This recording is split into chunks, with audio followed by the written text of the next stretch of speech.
Someone just told me a secret. You're watching After Tonight. Hello, everybody, and welcome to another edition of After Tonight. My name is Tommy. Welcome to a beautiful Wednesday night in the United States of America. We are back and feeling better than ever. You know, we've been snubbed by Joke World, snubbed by Skankfest, snubbed by the Streamer Awards. But we're in your hearts, and that's all that matters tonight. We are here. We are going to have a good old time. I got a lot of news, personal news involving podcast invitations. What? And my conflict in what to do. I'll be asking you guys in a little bit. Geez, oh man, there is a mountain of news, a mountain of stuff to cover. I mean, it really... It's just stuff I want to talk about. I'm just desperate. I don't even have my background up. That's how frazzled I've been by the amount of stuff going on in the world. So while I set that up, I want you all to say hello to a good friend of mine. Some of you know him as the guy that stinks. I know him as Big Stinky, a.k.a. Mark Wellborn. Mark, how you doing tonight? Hey, Tom. How are you? Mark, I love that shirt. Thank you. So decided to dress up tonight. Tonight is it's going to be a fun show, but it's going to be a very sentimental show for me, Tom. Sentimental? Why is that? Yeah, well, I may have mentioned this to you before, but tonight is going to be my last show. What? In front of these doors. The doors are going away, Tom. Oh my God, I was really... It's a new beginning. I mean, really? Yeah. This is your last show with these ugly minimum security prison confines, right? You're getting out. Yeah, getting out. I'm breaking loose. You're breaking loose. You're moving to Austin. You got a GoFundMe started, right? Or what's happening? Explain to me. Yeah. I should have got a GoFundMe, but now I'm a little what late. The hell? I don't want people calling me, all sorts of things in the comments. So, yeah. But explain what's happening while I get my other stuff. Go ahead. What should I explain what's happening? I mean, I'm moving out of here. I'm getting out of here. I'm getting a nice studio. And I'm not going to say it's not going to be set up by next week. So next week it's going to look like shit. It's going to look worse. But I promise, no doors. Well, I didn't hear any of that, but that's great. I'm so glad you're going to be transitioning. What? What was the plan? What was the story? I'm getting out. Do I have to really repeat myself? No, Did you not you're hear me? moving. We're so excited for you to be moving and into a new Yeah. location where you'll have a studio, right? Yeah, I'll have a studio. A one-of-a-kind After Tonight co-host studio. That's going to be a thrill as I get this all sorted. I'm so sorry. Go ahead. And tonight, for a special occasion, I'm breaking out a special bottle, Tom. Do you recognize this? Ooh, that's another Austin classic from when I visited. We bought the Por Osos. No. That's your signed bottle. This is my signed bottle. Oh my God! Show that up close to the camera. Bert. That is signed by who is that? Nadav? Who signed that? Bert and Tom. Tom and Bert. My two favorites. That's excellent news. Wow. As we get this all perfectly aligned. Shut up. Well, that's amazing news. So, Mark, there's one guy, one comment, literally one comment a week ago said, hey, that dude with the doors needs to get a green screen or something, bro. And Mark bought a whole new place, is moving because of that comment. Yes. That's all it takes for us. Yep. Mark is in serious debt. He just took on a 50-year mortgage, one of the new ones. One of the brand new 50 years. And we'll be paying it off to Ben Bernanke the rest of his life. But it's worth it for one fewer mean comment. And you better delete your comment now, bro, because Mark's upgrading in life. Well, that's going to be excellent. I'll have to visit the new studio, the new crib, when it's all settled. And that is great news. That is excellent news. What else is really going on? Oh, I don't know. Just literally everything, guys. I mean, I didn't even know GoFundMe still existed, and now it's become just the center of my world. GoFundMe's and whether or not they're still happening, who can donate. So we're going to get in. Don't worry. I went into this week saying, it was like Saturday of last week. And I go, I love talking Dye. You guys know me. I love talking about Jeff Dye. He's a former guest on the show. But honestly, I'm a little sick of it. And I just kind of want to get away for a week from Dye. I don't want people to think this is a Dye show. But what can I do? I mean, he literally cannot stop feeding us and feeding us and feeding us. Yeah, he's having a moment right now, and you just gotta step back and appreciate it. Unless you're a leftist. Yeah, unless you're woke. Unless you're woke, in which case you should be giving him money for some unknown reason. I can't really figure out the lot. We're gonna get into it all. If you're woke, you should give him money, and if you're conservative, give him money too. It all works out for Jeff with all that. We'll get into why. We'll get into all of that if you don't know anything about it. That's going to be huge. What else do I really have to talk about? I got so much stuff to talk about regarding this Skankfest. What's been going on? We were snubbed from that again. Mm-hmm. Again, and I even think next year we might get an invite. Who knows? And unless it's in my beautiful hometown of Seattle, Shondaland, I'm not going. But I love to be invited.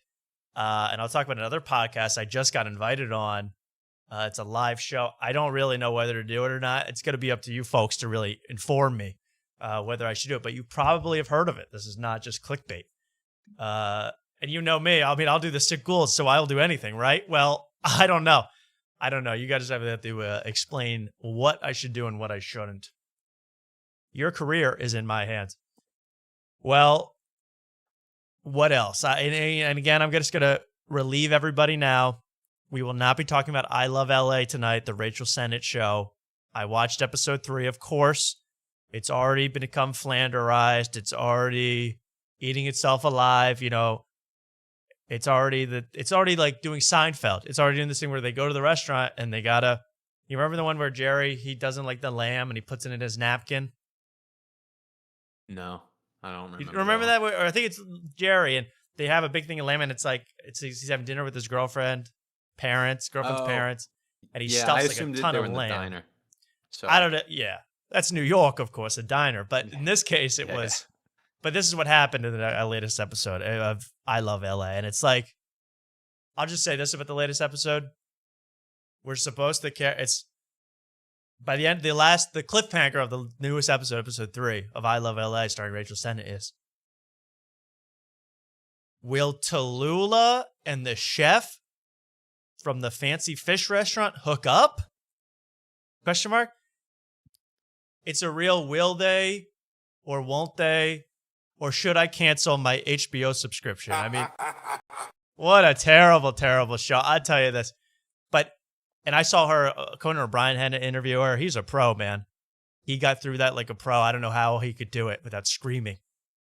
But anyway, forget about that. I'm so sorry to start with that. What else is really... I'm just doing little things to start. Theo Von on Joe Rogan. I didn't have time to watch it, but I heard Joke World say today on Joke World's YouTube page. He goes, today marks Theo Von's first return to Joe Rogan in 10 months. So, am I supposed to... What is that? Wow, that's a long 10 months. Is that an anniversary? Are we supposed to set off fireworks? Who cares? 10 months. And the guy's just learning, by the way. He's, 47? He's just starting to learn, according to Joe Rogan. So, we're wishing the best. But now he's learning too much because now he's anti-Israel and anti-everything else. So, he's learning too much, according to Joe Rogan. Only guy I've ever seen who's actively learning, who's also selling Celsius on the side. Have you ever seen a guy learn when you went to college? He's just trying to get his PhD. And he's got a Celsius promo code at the same time. That's a good learning experience. Yeah? Actually, no. In high school, there was kids that were going around trying to sell energy drinks in my high school, and it was just a giant pyramid scheme. Do you remember? I think it was called Verve. I think. Ooh, Verve Energy. I don't know. That sounds suspicious. Does that ring a bell for anybody? That's one of those ones that gave you a heart attack, I think, Maybe. Verve. Great band. Is that Bittersweet Symphony by the Verve? The Verve Pipe? No. No, the Verve Bittersweet Symphony. As someone in the chat will know. That's one of the I best. thought it was Verve. You're supposed to be walking down the street in slow mo to that song in '88.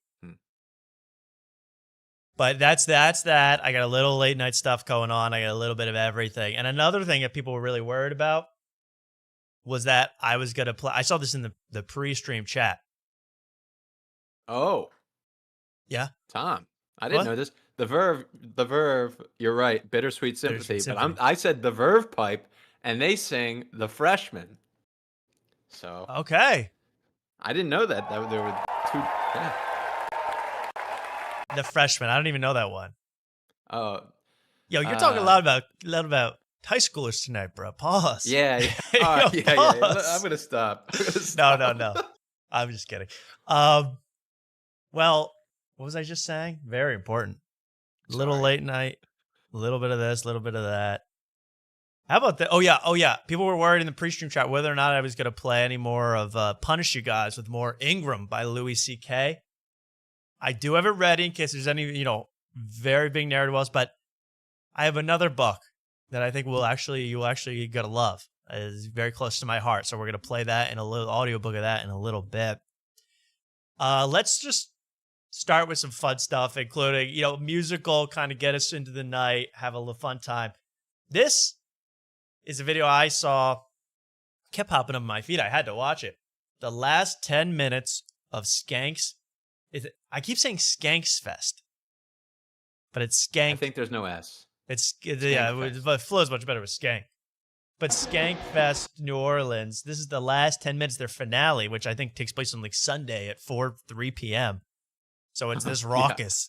It's this, and is this FOMO, Mark? A little bit, yeah, of course. I do, yeah. And honestly, it changed my whole trajectory of the week because I was thinking about signing up for Kill Tony. And I was like, you know what? Tony may be a little grouchy after Skankfest. He may come back with a tude. I was like, not the best week to sign up for Kill Tony. He's going to be he's going to feel disrespected at Skankfest. Something's going to go on. They didn't even do Kill Tony at Skankfest. They only did stand up. So all of New Orleans was a big island of garbage last week. So now we have the last 10 minutes here. And I guess they have this show. I can't turn this on my television. It's called Josh Adam Myers does a show, like the musical Jam Bam Mam Jam. What the hell is it called? It's something like that, right, Mark? Who cares? Something like that. Jam Band, yeah. Man Jam Band. And Josh Adam Myers is a comedian, but he does musical comedy, and they do a lot of parody songs and just singing and having goofy times singing. Well, this last 10 minutes is a celebration, and there's crowd surfing going on. I think that's Drew Montana being crowd surfed right now. I don't know who. Future guest, of course. He's on the stage here. We're going to see Drew amongst other people. But watch some of this, and I'll tell you my thoughts on Skankfest. And, this is FOMO. Of course, we want to be here, dressed to the nines. But you're going to see a lot of people you recognize. It's pretty exciting. There's Brian Holtzman, the one guy I do want to meet at Skankfest. I met Brian Holtzman before. Oh, yeah, in Austin? Yeah. Nice guy? Yeah, he was a totally normal guy off stage. And then, I talked to him a little bit. And then he drove by the club in his car. And it was this really small, Toyota pickup truck. And had a comically, funny sounding horn, and he's driving by waving at everybody outside the club. See, that's funny. Away. I like Brian Holtzman. No one can put me down on Brian Holtzman. Was that Tony in short shorts? I was thinking the same thing, but I don't think so. That guy wearing the Sopranos tee, that would be something Tony would wear, but those are not the Donald Trump sneakers that Tony loves to rock around town. The 47s, the Jordan 47s that he rocks. We learned a long time ago. But that's Josh Adam Myers singing. So you got a lot of... Who is that? Who's that chubby kid? I don't know, but that's Drew Montana right there. That's Drew Montana in the jersey. That's Kim Kong-don, who is defending Jeff Dye on Twitter. Good for her. Oh, really? Yeah, I'll show you that. She had a great. She's the best. She is the best. I love Kim Congdon. Yeah, we're turning on Kim. Well, not that we ever hated her, but she's becoming a fan favorite. Yeah, but I feel like people are like, oh, I don't. If you go on the Kill Tony Reddit, oh, Kim Congdon's terrible. No, she's likable as hell. Mm-hmm. She's likable, lovable, and she's getting gifts from Jeff Dye. I just need to know how to get that Mac tactic going. There's Josh Adam Myers, but watch this. All right, so you got Tim Dillon. That's just a shocking guy that's here. That poor cameraman's almost about to have a heart attack and die. Lewis, Jake Gomez, Sean Patton, I think. I mean, how this stage can withstand this amount of, poundage, I don't know. Congrats to the, the structural engineers of Skankfest, because they did a bang-up job here. This is, I think a jet plane could crash in the stage and it wouldn't collapse. I mean, this is a strong-ass stage. God. But Drew is a skinny guy. Now, I mean, just do a I Spy. Let's see what you can see. There's Drew. There's one half of, there's both halves. Whoa. Both halves of Fart Carnival. Whoa. Fart Carnival. It's a Fart Carnival. Don't think I forgot about you guys. Fart Carnival. I got more to say about you guys. Hell yeah. There's Tim Dillon. People are saying Tim Dillon looks crazed. He does sort of look crazed in this. Well, the whole time he doesn't. I mean, he's sober and he's like doesn't look into it at all. It's like, what's he doing? Yeah, what's he up to? Then, I don't know why you run me up here. Pans out, his T-shirt is humongous. And he's Oh wearing yeah. shorts. Oh yeah. He's wearing the Whoa. By the way, I'm gonna say something. These are all guys who, at one point or another, I want to get a full stage shot. These are guys that, on one time or another, have made fun of the ending of SNL where they all stand there hugging and waving. They think that's cringe. But this is just a sick way to end the night. It's 3 p.m.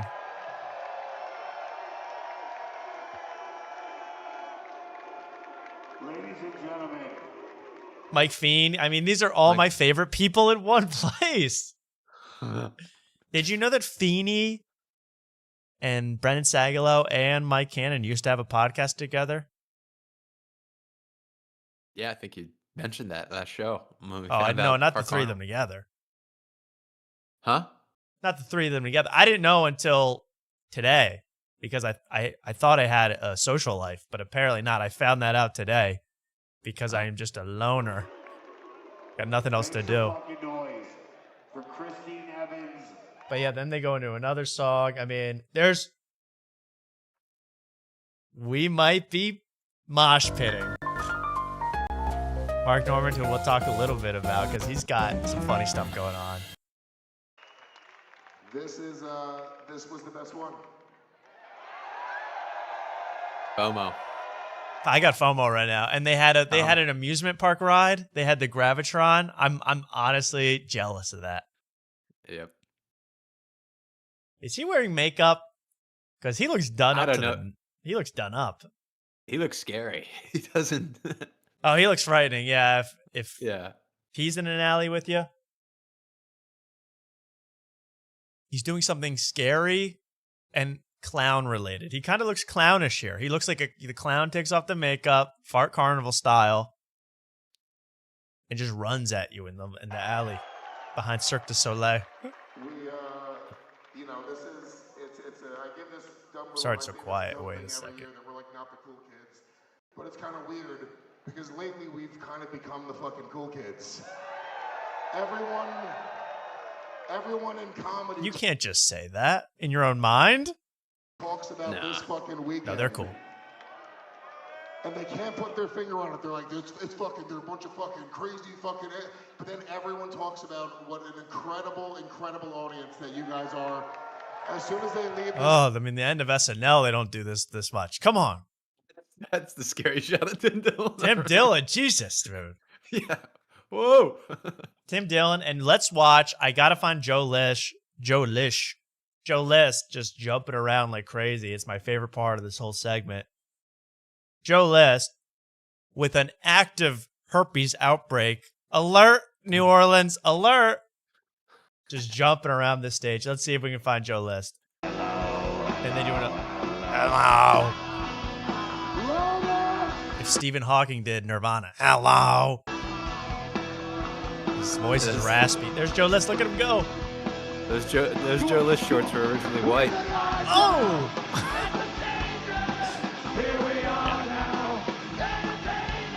Badass. Why does every comedian want to be a rock star? What is up with that? I don't know. So they don't have to come up with new material. They can just play the hits. I know, but it's something like deep inside. Like I feel like every comedian like desperately like would much rather be Axl Rose than a comedian. You know, they want like the first chance Joe List has to jump around and sing, he's in. Yeah. I would be so nervous doing this. I would not want to dance and sing. And Feeney too.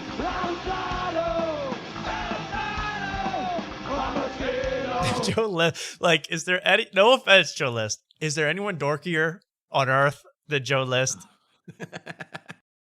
You know, is there anyone dorkier than Joe List? And he's holding his crotch the whole time because it itches. I'm sure. I mean, I learned about that on Tuesdays with Stories. I'm not making up stories here. He's got an active itch down there. He's dancing around. Open sores and cuts, you know? Open sores. Good thing. At least Mark Norman is not wearing a sock on himself like the Red Hot Chili Peppers, because I know he's into that. And look at poor Holtzman rocking out. I like Holtzman's allowed to rock out. Yeah. And Brad Williams on stage.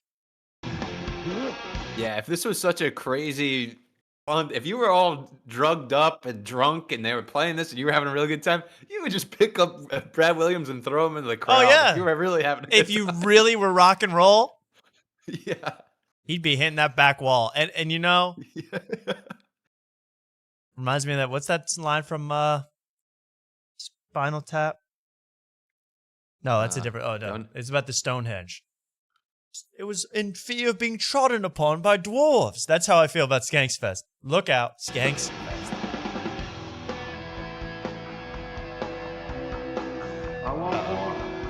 Oh my god. And I don't trust any of the attendees of Skankfest to have enough arm strength to carry me. I mean, even if I'm a 100-pound woman.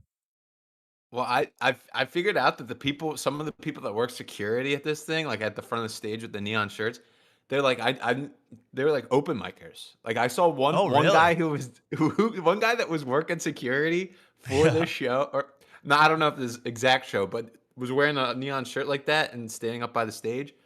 Was a crazy open micer here that got arrested during one of the Kill Tonys because he apparently punched somebody, or he got punched in a bar across the street. So and he's allowed to do security for yeah.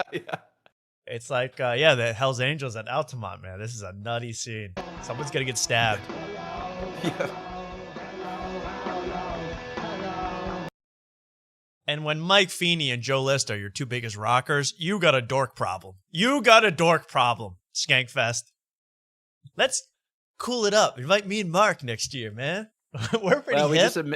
We just admitted we tossed Brad Williams onto the crowd, so that's not going to help us. But well, no, maybe. I think that we should do it, shot put style. Couple spins. Yeah.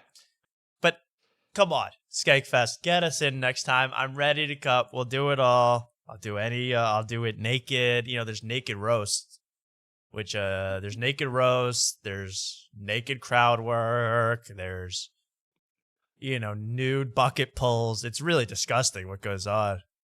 But I heard so much about Skankfest that even Jeff Dye is going to tell about a little secrets about Skankfest and who said what. And there's even shows. I think Shane Gillis showed up. Was he naked? Who was naked? First of all, I need a list of nude people, because we even knew a few people that were there. Drew Montana and the two in the Stink Boys. So I need to know who exactly was naked and who was clothed and when. I did look at the lineup and I saw that Zach Amico ran that naked roast, and that's like the last person you want to see with, You don't want to see any of that guy's skin. No, I saw a picture of him today with his head. I mean, his head should be clothed. His head is like a human body. I couldn't believe it. You know? Yeah. So I wish the best for everybody there, but seriously, like, if you put a lineup, say, hey, pick 5 people from this thing you want to see naked, I would say I'm out. I'm going home. You know? Jeff Dye. No, I couldn't pick a 5. So it'd be too hard. Karen Feehan was there with Drew Montana and in attendance as well. You know, exes. What happened there? I'm going to find out in just a couple weeks. Well, that was some Skankfest news, and I got most of my Skankfest news just from watching these other podcasts. A couple of them went live, you know, today. I learned a little bit about it. Best one ever. The Skankers were in attendance. Everybody was hot. I don't know what they're doing. It was like on the outskirts, by the way. It was not even in New Orleans. It was like in a parking lot, you know, very far away from Bourbon Street and the hotties and everything. It was very isolated for good reason. You know, we heard about the herpes. Thank God.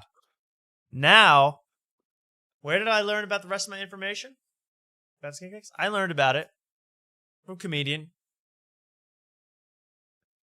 Jeff Dye. Nope. Yes, Jeff Dye, everybody. Let's just talk Dye. I got to talk Dye now. I'm too excited.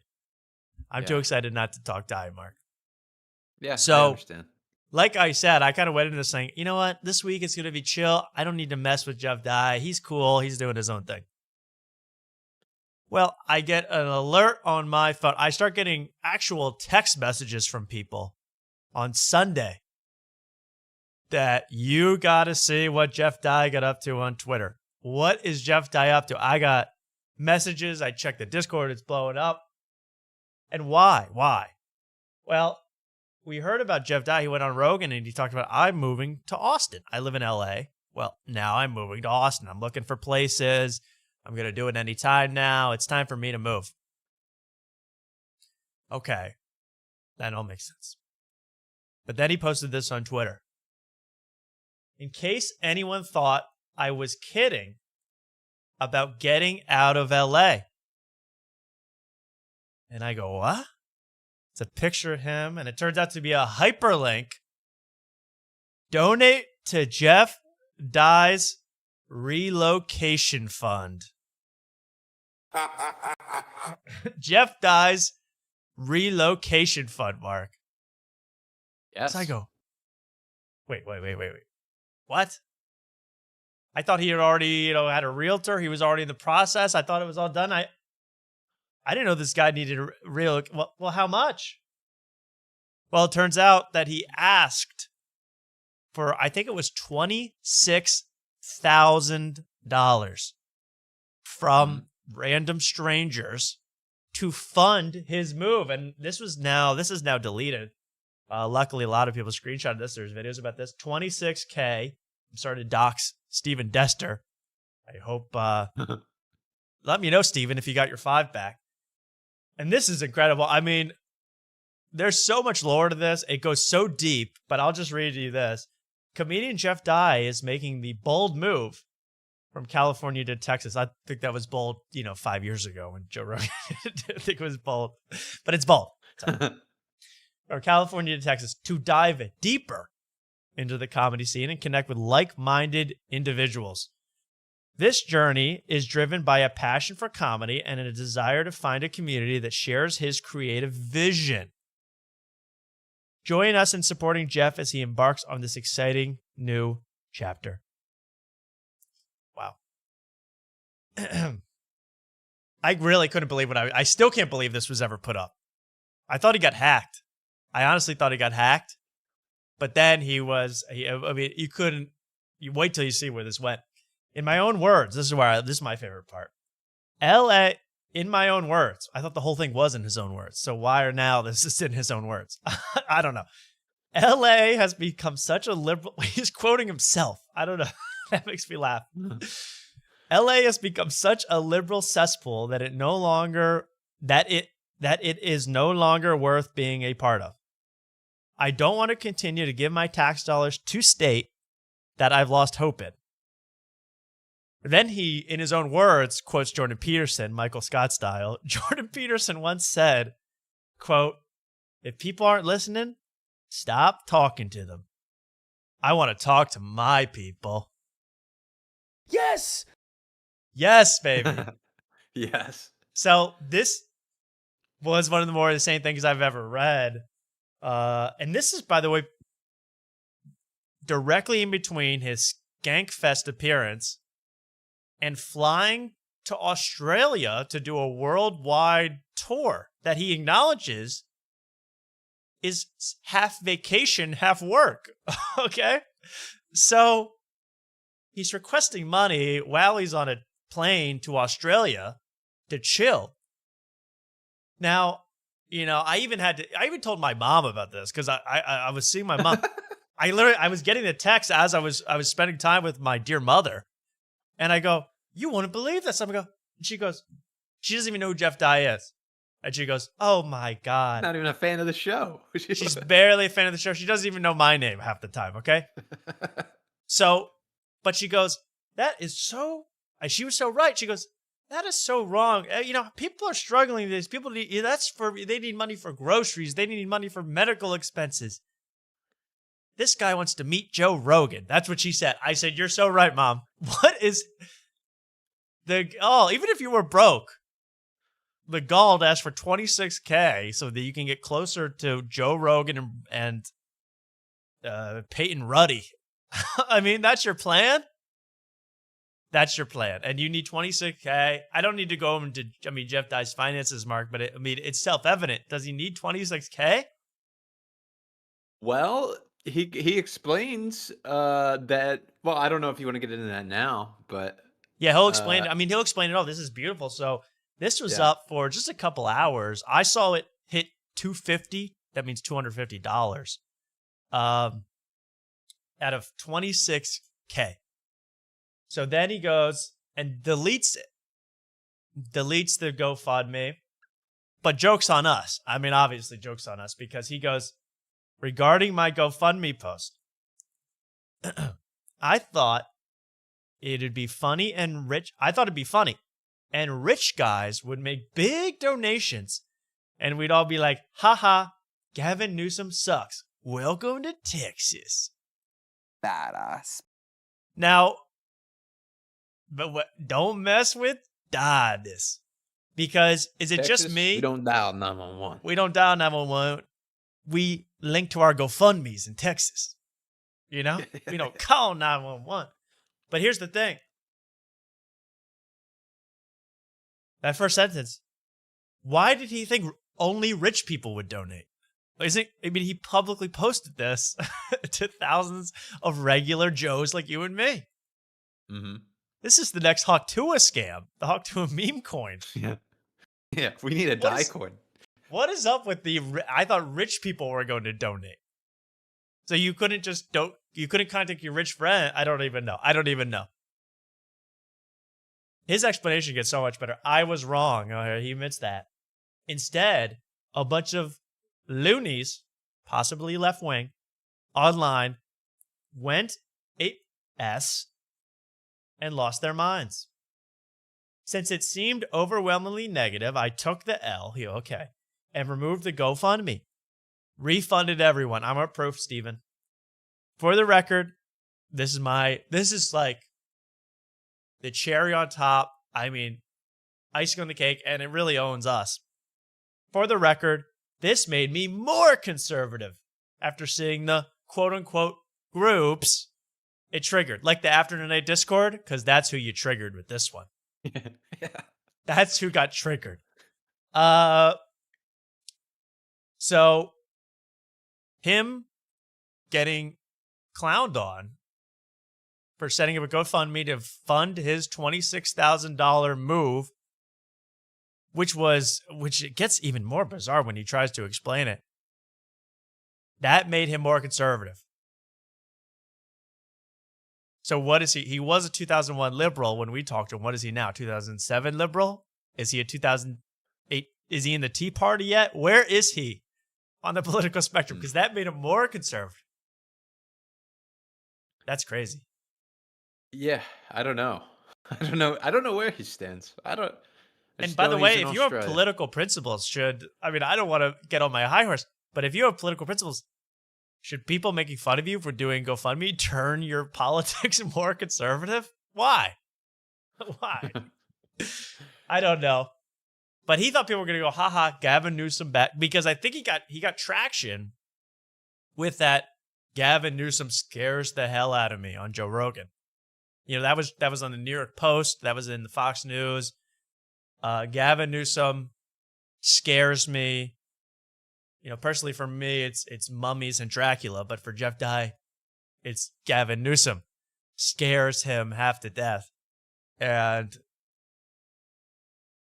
I can only imagine that haunted house, his personal, scaratorium.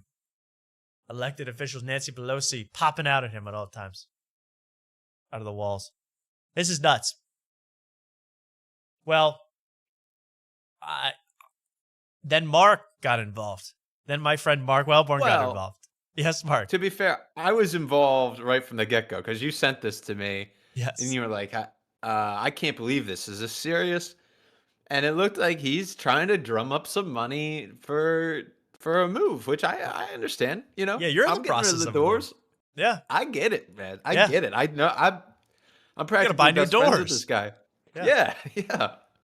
So I offered in there like, hey, I'm going through a move myself, and I can't offer anything monetary right now. Right. But I have an extra bedroom if you'd like to stay. And then I explained when the trash days were and that I live behind a school and hopefully that's not a problem. But, I was expecting to get maybe a like or two or whatever. And then I got nothing. And then I realized it was deleted. Right. And then that's when I saw the GoFundMe post. Now, where he Mark had to, put like, up this, which apologize. I thought was absolutely brilliant in response to Jeff Dye's post. He says, I know you deleted the original post, but my offer still stands. I have an extra room in Austin if you need immediate refuge for Gavin Newsom and the online loonies. Don't be shy. It's just good old-fashioned Southern hospitality. I thought that was so kind. Yes. I'm a kind guy. That's being a Christian. You know, your offer, everyone else said the inn is closed. You know, we're full at the inn, and you said, hey, I'll put you up on my sectional, whatever you need. Come to me. Yeah, it's Christmas season. I could have a Jeff Dye Christmas with him living with me. There's gonna be a big star above my house. He's gonna come. It's gonna be 2 wise men. Talk about Friendsgiving. I'd be there in a second to celebrate that. Oh my god. Now, a lot of the comments, I don't have them all saved, but were like this. Hey Jeff, this guy will blow you. A lot of people saying that, even people saying good luck, and they zoomed in on Mark's picture. They said, good luck, Jeff. Watch out for this cat. Little did they know they're good friends. Little did they know they hugged. So Yeah, apparently it's gay now to help out a friend. Yeah, I don't understand that. Yeah, and it's a room. You didn't even say a bed. I would have offered to sleep head to toe if he needed it, but he didn't need that. So refuge from immediate refuge. That's very funny. So a lot of how are you going to save him from the online loonies? And I was like, well, you can put parental controls on the Wi-Fi. I'll unplug the Wi-Fi router. He won't be able to get on the net. Yeah. It'll be like Tallulah in episode 3 of I Love LA. God, imagine him recording a Die Hard in my house. Oh my God. I would try to go to the state of Texas and try to get like one of those historical plaques put on my property. Oh, absolutely. Absolutely. If he was doing a Die Hard with his own poster and you hugging him behind him in the shot, I'd die. Yeah. Hard. Yeah. And so there we go. That was Mark's great tweet. Everyone give that a like if you find it. Now, so funny. And then we're going to get to the actual clips. Jeff Dye explaining himself, Jeff Dye going on Die Hard. But people do want me to ask the Magic Die Ball, one of our running gags on this show. We have a Magic Die Ball who kind of gives us advice as if, Jeff Dye is really speaking to us since he won't come on the show anymore. He refuses to come up. So I want to ask, if you don't mind, I'm just going to... Magic Die Ball, why exactly did you put up that GoFundMe? Because I need it, and I'm poor. Oh, okay. I didn't know that, Jeff Dival. Anything else? Mark, you want to ask him a question? Maybe by living with him? Yeah, Jeff, would you like to come over sometime? You know? Here we go. Man, maybe don't have your penis out. Okay. It's good advice. There we go. Okay. Magic Die Ball, everybody. No, we're going to have more from him later. Bounds. So then we get to... by the way, this is getting so intense. I thought about this, Mark. I think we got to do... I think we got to stop talking about Jeff Dye after tonight, after tonight. And instead, I want to start a new podcast with you called Dissecting Jeff. And that's where we're gonna break down what's going on in Jeff Dye's mind. What do you think? Yeah. I like that because Jeff Dye consumes us. And he really does. Hey, Yeah. yo. Hey, yo. Okay. But I'm saying dissecting Jeff. Think about it. All right. Great Now name. let's get to his response. He has responded to this, the whole GoFundMe, in a video. Because the Kevin Brennan. What's that, Mark? I was just gonna say Luke's wants to call in. Okay. Well, let's. I gotta let this run, and then we're gonna let Luke on. Luke, stay on the All line. right, sorry. Stay on the line, Luke. It's okay. Thanks for telling me. Mhm. He went on Kevin Brennan's show. He got called in. He's in Australia. Half vacation, half work. He got called by Kevin Brennan. And I was so hoping he was even going to be asked about After Tonight coming on here, but he was not. Instead, we're going to get to, this is only audio only, but you get a look at Kevin Brennan talk old manly into his phone. Yeah, that's going to be exciting. Kevin Brennan, I really want Kevin Brennan on this show. I want to, interview him for a little bit, but let's hear the beginning of this. This is so good. You're going to enjoy this. Kevin Brennan talking to Jeff Dye about not only the GoFundMe, but his feud with Howie Mandel's daughter. This is a classic clip. Everything about this was classic. And I got to give Kevin Brennan, he kind of annoyed me during this clip a little bit, but he saved it because he kept calling Andrew Schultz's sidekick Akash. He kept calling him Oshkosh. And that was making me die laughing. That I was losing my mind at Oshkosh. Was that? I couldn't tell if that was intentional or he was. I don't know either. Comedy brilliance, though. Either way, comedy gold. Yep. The truth is, I probably am going to stay in LA now anyways and annoy all these people who are pissed off at me. Are you going to stick it to everybody? Jesus. And he does talk old man into his phone, too. I think you have to yell still. That, I love this whole clip. And I think I want a Kevin Brennan and Jeff Dye podcast. It's like Unc and Jeff, Yeah, that would be so That's good. the These vibe two of are these good two. together. I love these two together. And yeah, I think Kevin Brennan, he thinks he's like 70 years old. He thinks that since Jeff Dye is in Australia, you got to speak extra loud because that's very far away. So he's going to yell, I'm sorry about the change in volume, but deal with it. And you'll notice that, please don't put this on TMZ where the entire time there's a little sign that says, where do street poopers get the nerve? It never goes away. Not why. The truth is, I was maybe talking out of school saying that I was going to move to Texas because I was all excited about looking for homes, and my eyes are bigger than my wallet, and I saw all these great, cool homes, and the truth is I probably can't afford what I'd like over there. I do want to move to Texas. I am excited about it. I was all... Whoa. Let's pause it right there. Okay, so even since the beginning, I might stay in LA. I don't even know. First of all, you're disappointing the hell out of Mark. And second of all, so why'd you put up a GoFundMe to fund travel expenses if you have not even, you might stay? And Kevin Brennan's going to bring this up. This gets really funny. I'm going to skip to my favorite part. One of my favorite parts. It's really good. I've been giggling so much, like reading my tweets. It's hilarious that people and what's even greater is it's like LA comedians didn't understand what they're like, get the fuck out of here. Get out of LA, get out of my city. You're like, gee, relax. By the way, I'm going to tell you this, Jeff Dye. No comedian understands what you're up to. It's not just LA comedians.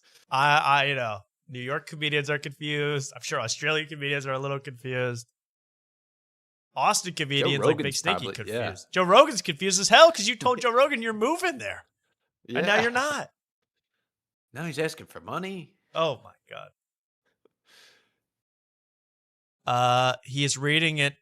When Kevin pulls his phone away to look at it, he's reading the DM. Ask Jeff why he won't go back on After Tonight. He'll know what that means. I guess, yeah, someone has an inside scoop to Kevin Brennan, but Kevin Brennan too afraid to even mention our show. That's okay. So wait, with the GoFundMe, so when you refund the people, huh? But when you refund. I thought it'd be funny. My initial thought with the GoFundMe thing was that first I asked ChatGPT, I said, is GoFundMe just for like people, that lost a leg or for people whose car burned down and they needed to buy a new one? And what I was told is that ChatGPT is like, no, people do them all the time. I remember like Sandy Danto. These two are both unk, man. They are both out of their mind. What are you talking about? He has ChatGPT. What he should do about GoFundMe. Well, I guess AI is not infallible because this was incredible to me. He asked ChatGPT whether to do this or not. Yeah, he's like asking like permission, like he's asking his mom or something. Yeah. Hey, Mom, what's GoFundMe? Do I have to lose a limb for that? Yeah. I asked ChatGPT. They said it's a good idea. I asked Grok. It said, kill all minorities. I don't know what to do. This is crazy. He has ChatGPT. This is unk status, man. You cannot be basing your decisions off ChatGPT. I need people to realize ChatGPT is slightly improved, and not even improved. It's how Google search used to be when it was okay. Google search is so bad, you almost have to use ChatGPT to get a source and an answer that makes any sense. But if you're choosing what to do, I mean, you just, if Jeff Dye says, hey, is it a good idea to put up a GoFundMe to say I'm moving to Austin and I need money for travel, even though I'm not moving to Austin and haven't even thought about it really, but I'm kind of thinking about it. Is that a good idea? ChatGPT is going to say, yeah. And would you like me to draft a incoherent biography about yourself to put on the site? Yeah, I would like that. It's just going to tell you what you want to hear. All right. Mm-hmm. That's for all the unks out there that need to know that. A little more of this, and it gets very funny. Had like a GoFundMe to have a tour bus that had a pool in it or some sort of silly thing. So I thought it'd be like funny to post one and then be like, yeah, get Jeff Dye out of Los Angeles. And then my fan base, not to brag, Kev, but they've got money. Like a lot of like conservative rich people like my comedy. So I thought it was going to be this kind of like... we're all afraid. Oh, Kevin Brennan even having to hold his... Kevin, say something, bro. This is the funniest thing I've ever heard. So, Jeff, I mean, not to rag on you too much, Jeff, but you have you're bragging that you have rich conservative fans. You raised $250 out of $26,000 and had to take the thing down. I mean, how rich are these people? Yeah, I don't know. That like listening to Die Hard, it seems like he thinks, I don't know, maybe he's got this whole new fan base of people that don't know anything about anything, and he has to explain every single thing. Yes. Anything he brings up, he has to explain what it is. Now it yeah, it's a big explanation. But really, the end is it. I thought it would be funny to take money from people. I would ask for money from people. He didn't take. He asked. I thought it'd be money to ask, but he wasn't even going to move. So, well, let's let him explain himself. Hey, Jeff Dyball, I do have a question. Do you mind if I ask Jeff Dyball a question? Here we go. Jeff Dyball, where do street poopers get the nerve? I'm just so grateful for the Predator franchise. Oh, okay. Thank you. All right, Jeff Dyball, put you away for a minute. If big scary Gavin Newsom, let's flee California. Like I don't know. I guess what my haters will say is another failed joke by me. But I thought it was gonna be funny. I get a little extra money in my pocket. I thought my rich fans would be like, "Yeah, Jeff, enjoy." I don't understand this logic. It's funny, but I'm gonna get money out of it. Yeah, I'm just using my rich fans. So I'm thinking. Here's what I'm thinking, Tom. I'm thinking back to the OG, how we learned about Jeff Dye, the log cabin guys, the gay Yes, Republicans, gay were like trying to sugar Republicans. daddy him a little bit. Oh, he thought they were going to bankroll him. Yeah, that's Jeff what Dye, it's not an maybe. election year, and I don't see that log cabin getting any hotter, Well, man. We need you in there. Now they don't have to donate to Trump, so now they donate to Dye. Makes Donate to perfect Dye. sense. I need to get. And yeah, he's scared of Gavin Newsom. I get it. He's sort of a Slender Man type character. Texas and give me some scratch. Speaking of GoFundMe, you know Chad Zumick. You know Chad, right? Okay, enough of that. Fund me, like I get it. Okay, you've all spoken, and I took it down, and now they're still like going crazy about it. I don't know. Yeah, it's like trying a new Oh. bit that just bombs. You think it's going to be a big hit and it just bombs, and you're like, all right, I got it, I did it. Everything. Yeah, but most of the comedians' bits on stage aren't going, hey, I really need some cash right now. Anybody got any that can give me? Anybody? Hey, pass the hat around. Yeah. Oh, damn it. That was going to be Big Stinky's new joke. Shit.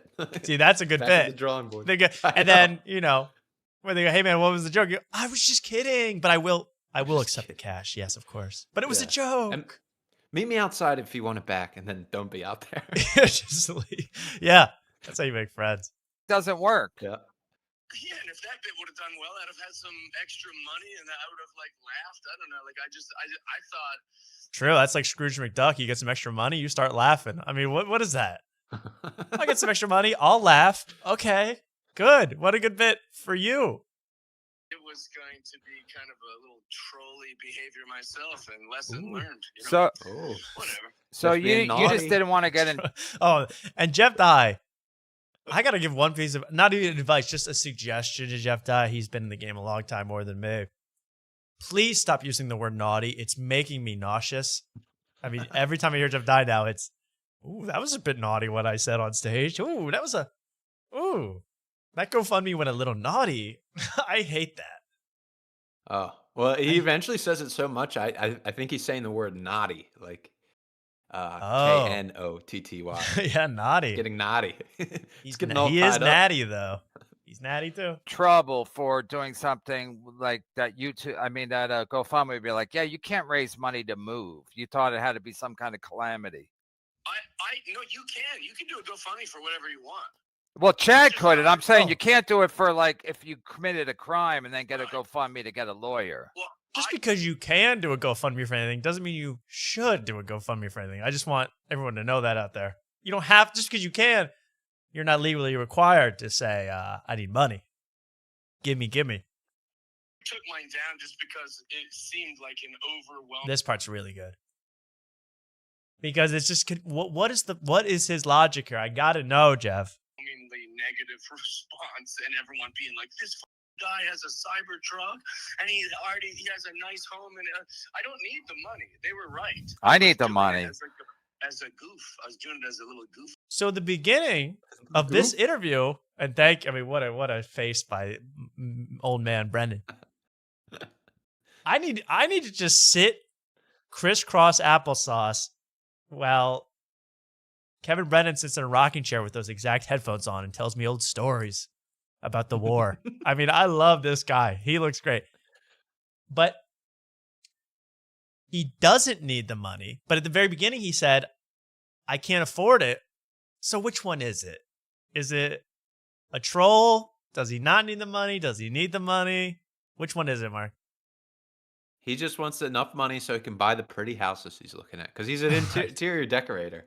That's true. And the stylist is Yeah. probably saying you need a whole new wardrobe change for Texas. So that's going to be, could be $20K on its own. All right. You need 10 more boots. You need 10 more cowboy hats. More hats. And you're going to need a hell of a Big. lot of cigars. That's big, for sure. Big belt buckle. Big ass You belt got out. buckle. Solid Yeah. gold, sterling silver. Okay, so if you would have gotten a lot of money, would you This is a have great like question. more seriously committed to moving? If I'd have gotten the full amount, yeah, I would have kept it. I wouldn't have refunded everybody. I'd have laughed and been like, successful troll. No, that's not how that works. I've never heard a troll where you take $27,000 from your own fans, and that's the troll. What's this troll? 26. 26. 20. You take 26 from your own fans, and you go, "That's an epic troll." Okay.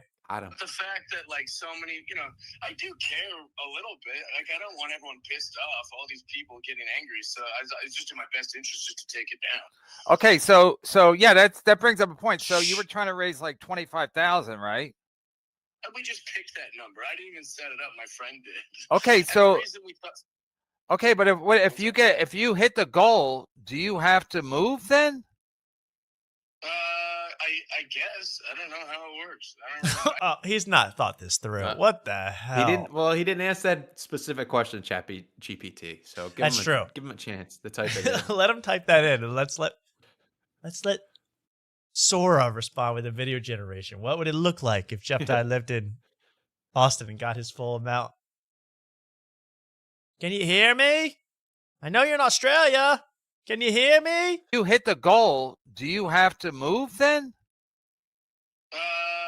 I guess I don't know how it works. I didn't think about it. I didn't think about it. Oh, Much. I just kind of was doing it. I mean, I guess you'd have to move. Yeah. Do you think my viewers would contribute to it? Don't you think? You think they'd be like, yeah, get his ass out of here. They don't want me in LA, so go ahead. Yeah, because if you set it up and then you don't move, that's clearly a grift. Especially if you're making 25 or let's say you surpass your goal. Let's say you hit 50, and then you almost have to move because that was the goal, and otherwise if you don't. Can you imagine Kevin Brennan being your accountant man on the phone?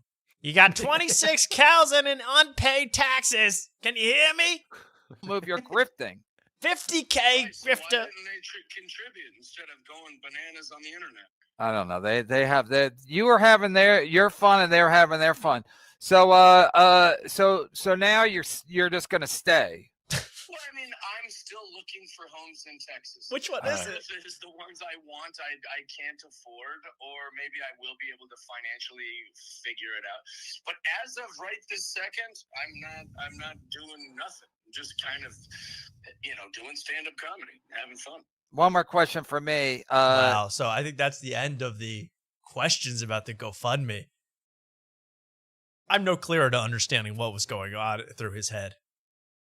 No, but it's a perfect defense that he just kind of muddies up the whole thing where you don't know what the hell's going on. It's like, I'm so confused. Was he trolling? Does he need the money desperately? What was he expecting from his rich friends, from the people that hate him? It's so confusing. His mind is a wonderland. I mean, really. It was a bomb, and that's all we take away from it. I guess that's true. Well, we can't not all our jokes hit. I guess that's what, as comedians, we should know that. You're right. Hit. Guys, when I said earlier this week that I had cancer and need some money, failed bit. I am so sorry. I'm not, I haven't even gone to the doctors yet. So he needs 26K. And even, he tried to explain to Kevin Brennan, you need money for movers and this. Kevin Brennan goes, yeah, I know. I've been an adult before. I understand. I love that part from Kevin Brennan. So unbelievable. And unfortunately, his own podcast, Die Hard with a Vengeance, he did not, this was recorded must have been recorded right before he posted the original GoFundMe. Yeah. Even more confusing, he says that his friend wrote it and posted it for him, the GoFundMe. Well, that makes sense because there's a guy wandering in the back of the shot of Die Hard the whole time. Right. But no, I just want to know the timeline. Like, did he post it before he went on this flight? Because I recognize that there was a point at some point where he was waiting for a flight to Australia, and he was just constantly posting on X. Yeah. And so it would have been great if he posted that and then took a however many hour flight to Australia and landed. And then it's all these just like terrible comments. Oh, yeah. It's like, we hate you. Yeah. Everybody was ragging on him. By the way, I'm offering Mark and I will move your stuff for $500 flat. We'll move it to Austin from LA. Flat. Right, Mark? Mm-hmm. Yep. Plus expenses. And I promise not a single John Wayne poster wrinkled. They'll all be perfectly flat. I mean, you will not have a crinkle. Everything will be perfect. We're willing to move you out there, right to Mark's little street there. Yep. Mark's casita. That's Yes. going to be beautiful. Well, that was hilarious, but we're not done with Jeff Dye right now. He does an amazing, amazing thing where he gets asked about that Howie Mandel interview, where he really got into a fight with Howie Mandel's daughter over, she was kind of needling him about his relationship with Kristen Cavallari, and that she kept bringing up, oh, she's dated this guy after you and this guy and what's going, and he started to yell at her. She started to tear up and cry. We talked about this on the show. We watched it. It was pretty crazy, pretty funny. And apparently he says they made up, they got over it, and everything's fine. Well, this part was killing me because Jeff Dye still got it, man. This is a great line by Dye right here. I really was laughing hard at this one. So I didn't even know this. Kevin Brennan's going to bring up the fact that Howie Mandel's daughter, or Howie Mandel's daughter's kid. So Howie Mandel's daughter's son, I think, is ill, has an illness, is sick, has some sort of a issue. And that's maybe you should be sensitive to that and not make her cry. Let's watch Jeff Dye's response. I was dying. 9 million times. So I didn't let her, if it was some sort of, have you and Kristen, made up, if it was framed better, it would have been fine. But like she doesn't even, Howie Mandel's daughter didn't even care about the subject. She was almost just being a little like, let's try to get our own clickbait. And it pissed me off. Well, she does. Howie Mandel's daughter does have a sick kid. You know that, right? Don't really care. Oh, what? Oh my. That even got me laughing. I said, he still got it. She's got a sick kid in the hospital. Don't really care. Not my problem. Boom. That's right. Roasted. She should never talk to you about Kristen Cavallari, even with the sick kid. Yeah. Don't care. One more time. And it's hard with Kevin's yells to get this volume right. But it's funny. A sick kid. You know that, right? And it pissed me off. Well, she does. Howie Mandel's daughter does have a sick kid. You know that, right? Don't really care. Oh, what? Why would that change? No, I'm saying maybe she's preoccupied. Maybe she didn't do her homework because she's got to deal with her sick son. Yeah, we've all got stuff, Kev. Yeah, you don't have sick. These guys do need to do a buddy cop movie together. I mean, that's yeah. I need Kevin Brennan breathing into the mic, and I need Jeff talking where he breathes in through his teeth, where he goes between the things he says. I mean, yeah, like it'd that, be an ASMR nightmare with these two. But yeah. I love Nightmare. this. It would be a paradise. And him go, yeah, it would be amazing. But him going, don't really care. Not my problem. Doesn't bother me. Maybe she should set up a GoFundMe, that stupid idiot. Yeah. But instead, I'm more worried about my issues. So that was pretty funny. I love that from Jeff Dye, man. This is the odd couple right here. Kids, you don't have sick kids. Oh my god. I know, I'm just saying, like, why would that be entered into the equation? It entered. I know that till just now, but also now I have to feel bad. No, I'm saying I knew that. Ask me whatever she wants. No, I knew that because I just seen a old. I don't know how old it was, but he was on this show with this Graham Benzinger guy. He always okay. I keep talking about the sick kid, and Jeff has no sympathy. He just goes, "Hey, should have brought up Kristen Cavallari in my zone." Yeah, that's definitely in his zone. So that was amazing. But let's get this. I need these guys to have their own show. I'm sick of this phone call business. And you can just imagine, by the way. The daughter's got a sick kid at home. And Jeff Dye's just lounging in Brisbane on a beach chair, sipping a little mocktail, going, don't care. Not my problem. Relaxed. I mean, can you imagine the sight? He's in beautiful Brisbane. Nah, don't care. I'm in a hotel. I'm having a good time.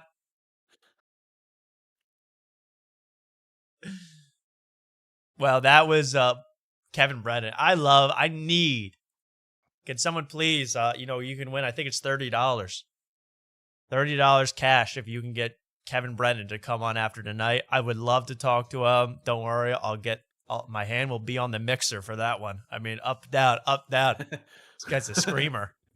It's like an old school video game screamer with Kevin Brennan. You bring him on. Sick kid.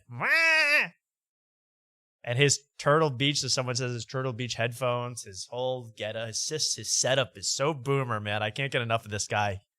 He is so funny. And shit talks everybody. I love this guy. So Kevin Brennan really reminds me of every single, either American, but Irish descendant uncle I've ever had. I mean, just a curmudgeon. If they were unleashed, they would all become Kevin Brennan. Every one of them. Yeah, I mean, everybody.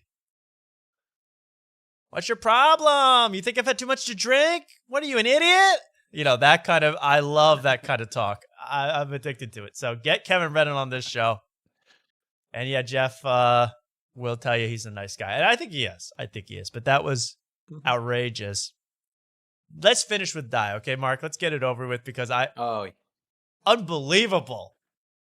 Yeah. Event, and it's only getting hotter. I almost do. People were saying, and I'm not the first to say it. And I don't like to toot my own horn, but since he was on this show, now 10 months ago, his star has exploded in the comedy drama world.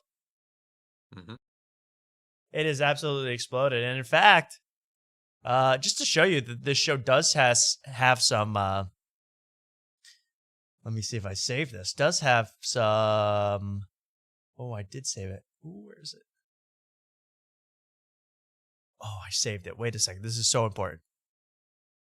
Just have some average. I called this one of the most influential shows to ever have just 1,000 subscribers. Because there was I thought I didn't save this. There was a video made about this whole incident, the Jeff Dye incident. By American Redact. Do you guys know that channel? American Redact. I mean, it's a huge channel.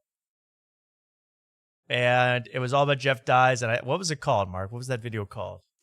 It was like, failed comedian. That's failed rude. Comedian. It hurt. It hurt my heart. I don't like to say that. Yeah. How could you be a failed comedian if you got such rich conservative friends? But here it is. Yeah. Failed comedian begs for money. Then gets humiliated. This is by American Redact.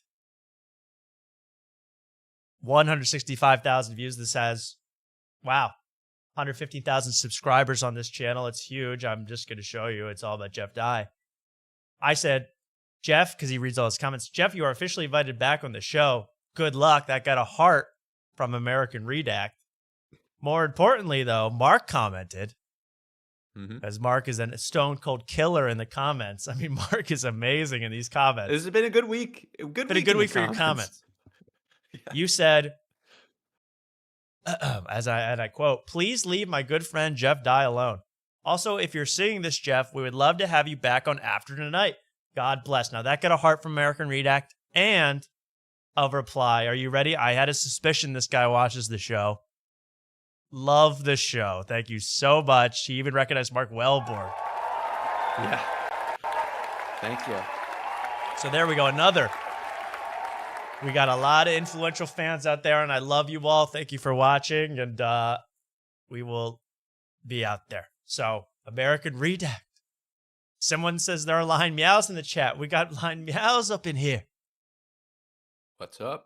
But that's a story that I'll tell during another story.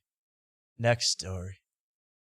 So again, we have YouTube royalty in the house. Thank you so much. I had a feeling with another video. I said, how did he find that clip? I thought only we talked about that.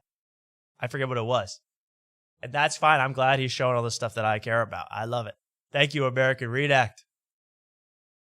I don't know how I feel about you yet, but you seem like a nice, calm character. He's always very calm, isn't he, Mark? Yes, always calm. Yeah.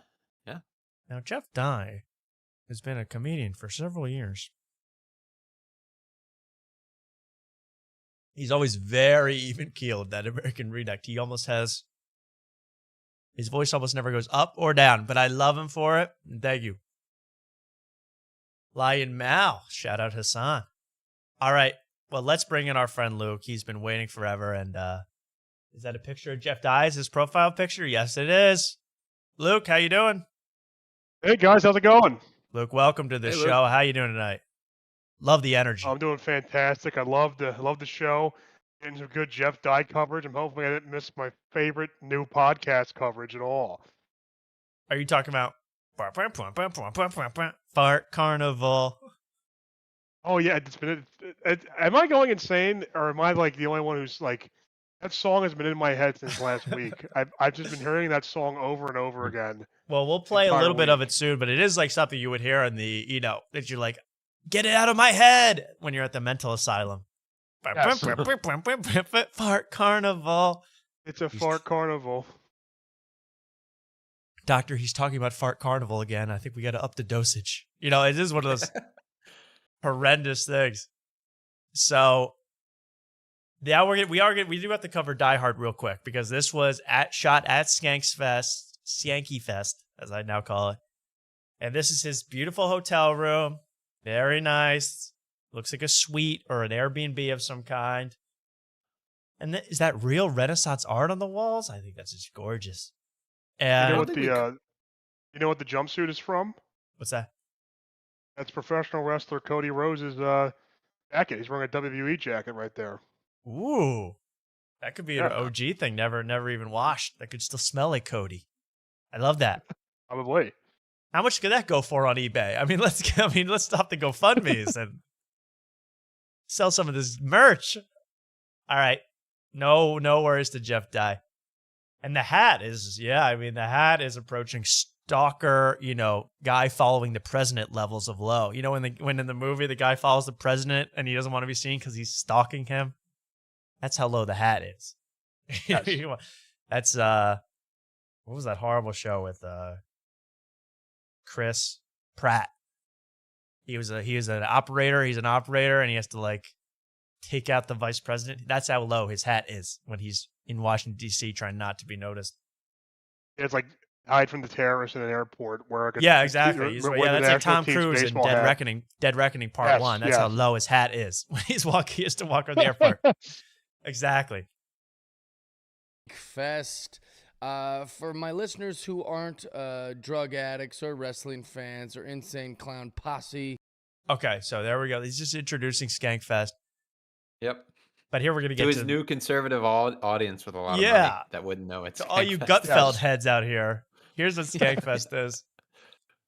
Let's go. Let's watch. At the Naked Roast, I don't really. Oh, this is good. So there was a naked roast at Skankfest. We talked about that in the beginning.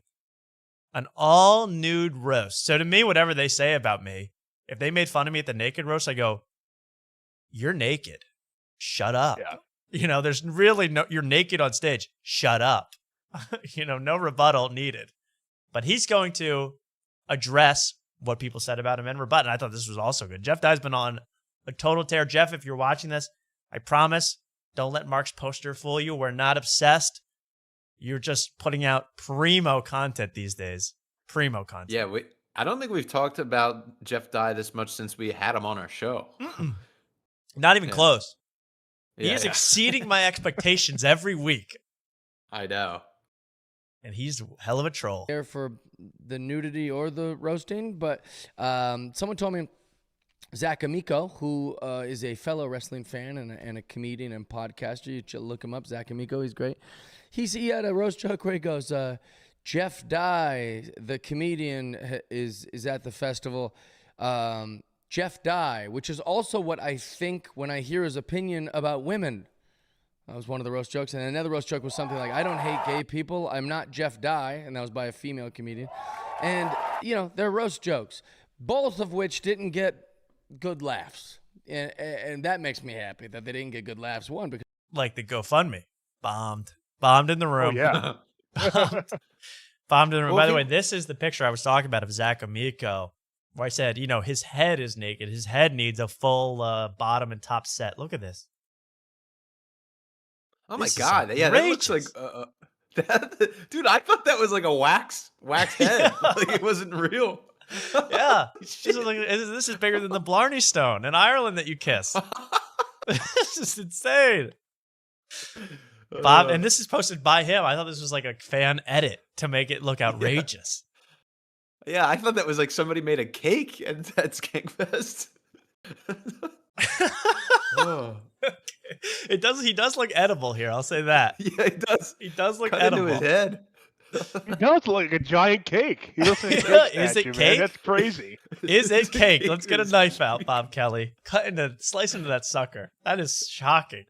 That is like that's horrid. He's a hard-looking guy. He and looks like horrible. Bob Kelly, who is now he slimmed down. He slimmed down, but he used to be. Look at his head. Looks petite. You know? When he was fat, he didn't look that bad. No, I don't know. So I mean, you don't need to feud with this guy, Jeff. Don't worry about it. But this is outrageous. I mean, if you put that hat on his head, it would look like a jelly bean wearing a silly beret. Look at that one tweet. Look at the one tweet. The third one, the second one from the bottom. Nigga, you are horrifying. Yeah. This is my white That's guy why too. we bring, I like that's that. why we bring Luke on to read those. Yeah, Luke, you need to read all those comments for us. But that's outrageous. It's so funny. That's one of the most outrageous photos I've ever seen in my life. Anyway, back to it. I'm sorry, but is it cake or is it Zach Amico? Because they're just not great jokes. The insults, though, also are fascinating. The two insults were that Jeff Dye must hate women and Jeff Dye must hate gay people. So let's just address it. Let's just address these things. I don't hate anybody, and if you meet me, I'm having a good. Is he gonna say I'm nice? He does say I'm nice. Time, and I'm trying to have fun, right? Now, what I find fun is to be naughty. I think it's fun to be on stage and that gives me the willies when he says that. I like to be naughty. be He's like been naughty. He's been real naughty recently. You know, I think it's fun to be up there and be naughty. It's what we're witnessing on all these kind of social medias and It's things. like when Rick Glassman says, I like to play, which means riff. I like to play. Ew. I like to naughty play sometimes. It's like disgusting. It's fun to be rebellious. It's fun to be those things. Now, a negative person will go, "Oh, that's shock value, or that's easy, or that's low-hanging fruit, or that's done." I don't care what they say. I think it's fun to be naughty. And sometimes when you're doing a show, you know, you make fun of ladies. That's naughty. You know, and if that don't work, you make fun of gay people. That's naughty. And then you know, if that don't work, go racist. That's naughty. Like, what? Oh my God, he's naughty. Saying naughty. I know what He's Santa. making I a know what list. Santa's gonna give you in his Zach Amico head sack this year. You're getting coal. God, that was too many naughties in one. I've never heard that many naughties in my life. Jeff Dye's been naughty. Okay, that's horrifying. That was 5 naughty drops in a minute. I've never heard such a thing. All right. Now this is this is Kill Tony, actually. You know, he does something. He actually basically says what he says on our show about Kill Tony and Rick Glassman. He goes over it all again. And how he doesn't know how to do Kill Tony. He doesn't really I kind of get what Jeff's saying. Like, I don't really want to, like, if I was Jeff Dye, I'd be like, I don't want to just like say you know, half the open micers are already on the verge of driving their van from under the bridge over the bridge, and you don't want to really be like, oh, you're the worst person in the world, you should quit, you should move, you should start a GoFundMe to leave. You know, I get that about Kill Tony. I wouldn't want to do that either. He's gonna talk about Kill Tony, but listen to, I didn't even know this thing. Like, what Tony must tell these guests, these non-honored guests, you know, he probably doesn't tell Shane this, but what he tells these regular guests, the panel guests, to do, this is, what a micromanager. Like, how is, no wonder this show, Kill Tony, I've had no interest in this show, because it's like stagnant, man. Listen to that. Yeah, Mark? You'll have interest next week. Okay. If I'm good, Because Jeff will be on. Oh, Jeff's going to be, yeah, Jeff Dye will be on next week. So we've got to talk about him next week, too. I mean, can we get over this guy already? Well, we'll see. I mean, if it's boring, he doesn't say anything, then we won't. That's cover true. it. It's just But I'm feeling naughty. I want to talk about it. Costume. You know, it's like Trump saying it or Dr. Phil saying it. Whereas if I'm going to insult a comic, like, that's me. It's coming from Jeff Dye. I just look like a dickhead. And so I'm already hesitating to do anything that I think is going to be insulting, especially on their big appearance for Kill Tony. I don't really want to throw any shade on that. But then the other part is you need to address Tony. It's his show. And Tony tells you to put the microphone to your chin and look at him, and then he'll give you a chance to say your joke. Now, that's great. And it's... Oh, we got to address the king. I mean, what a smooth show where you can only talk when you raise the mic to your chin and then look directly at Tony and wait for him to acknowledge you. You know, no, Jeff's right. What natural comedic moments are to be missed because of that? And it's just crazy. And Mark, I'd like you to do that from now on. If you don't mind. I have to raise this whole thing? Yeah, or lower your chin to it. I guess you could lower your chin to it. Okay. Go ahead. I have nothing to say. But yeah. Isn't that crazy? I think that's crazy though. Well, did you hear the whole thing that what's his face? Pauly Shore got apparently banned from the show? I don't know if he was trolling or not, but yeah, he said he got banned. Oh. Yeah, I didn't read into it. I just saw kind of a headline or Reddit post about it, but yeah. Well, if it's not true, then never mind. I don't know. But I couldn't tell. He said I got banned. I'm the only person to ever get banned as a panel guest, and he was very annoying. I mean, Tony hated him from the first second he walked out. So I don't know. Right. But I believe that if you interrupt Tony too much, you probably do get banned. Yeah, I would just think Pauly Shore would just have that legend pass where it's well, you know, because of the store and all that. There's Mitzi in the 90s. Apparently not. He's too powerful. No. He's too powerful. And Luke, do you have anything to say? Because I can't see. If you're holding your mic to your chin and looking at me, I'm sorry, I can't see right now. I did not have anything to say. I apologize. Okay. Well, don't make that mistake again. Okay. Let's go on. That was just a little Kill Tony thing because I'm like, what natural moment could happen on Kill Tony? You know, he lets the guys that are bigger than him say whatever they want whenever they want, but if it's not, he's gonna micromanage the hell. And that's probably why William Montgomery and Kim Patterson go on his panel. They're afraid to even move. Anyway, that's just my little soapbox. Do you have to ban somebody from the show? Does it have to be announced that he's banned from the show because can you just not invite him back on? Well, he announced it himself. Pauly Shore announced it himself. He said, "I'm banned." Pauly Shore. Okay. Yeah, Apologies. Yeah. So he said, "I'm banned. I'm the first person to get banned. They didn't like that I interrupted too much." I don't know if that's true, but it could have been true. Now, this is my final point, and see if you know why I'm scared, why this actually does frighten me. When I hear you say a foul thing about one of my buddies, I defend them, which is my last request, by the way, if I ever die, or to any of my friends that might. If I ever die, Jeff Dye, possibly immortal. Vampiric? If I ever die. I was thinking about that all day. What does he mean by that? If he doesn't get enough life force? Be the next special drop. Teaser for his next special. If I ever die, DEYE. Right? If I ever die. Get rich or die. Make it a GoFundMe. Yes. There we go. I mean, he wasted Die Hard on his podcast. I don't know why he. I know. There's so many great use, but we already came up with what's our podcast called, Mark? Dissecting Jeff. Dissecting Jeff. Yeah, that's great. That's pretty good. That's gonna be we're gonna have a Patreon where we only talk Jeff Dye. Only talk. How much would you guys pay for that a month? Only talk Jeff Dye. What do you think the under over is for when he finally mentions the show Dissecting Jeff? 2 episodes? What do you mean when he contacts us about it? Brings up, yeah. Oh, I don't know. I haven't gotten in touch with him in a while. I don't know. He's ghosting us, so that's okay. But he's getting away. He's not reading the comments anymore. I get it, Jeff. Well, anyway, that's enough Jeff Dye for tonight. Please put me out of my misery. It's enough. But that was great. I love talking Jeff. I could talk it all day, but we need a break. We need a break. But I did do this.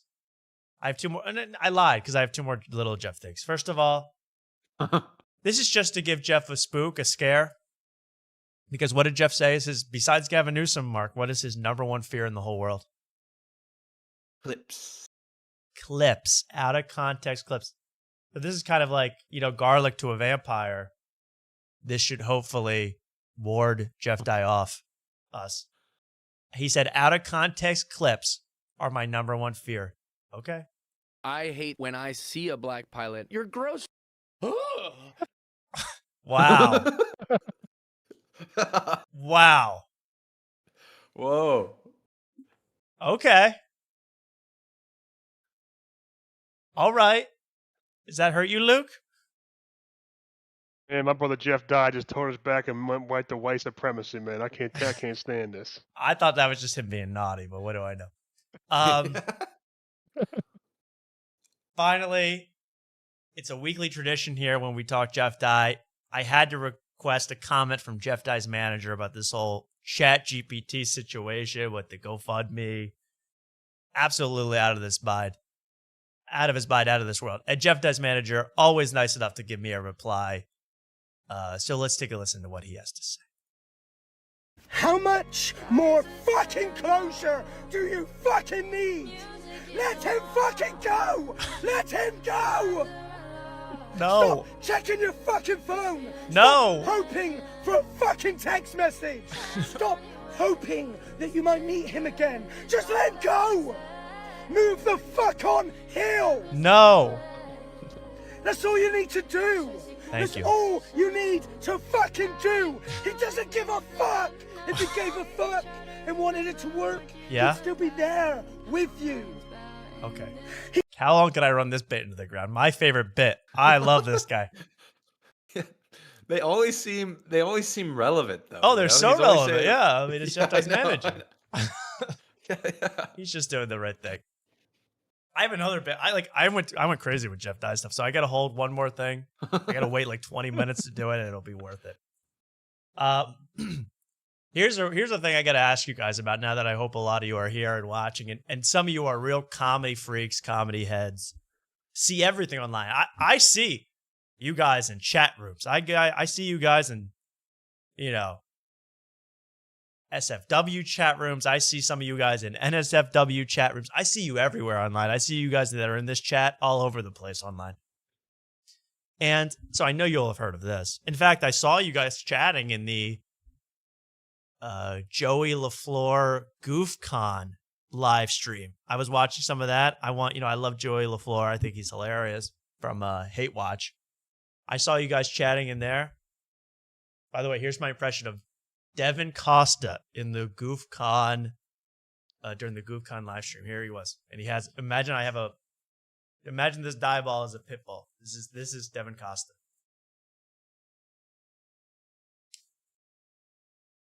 Indian people.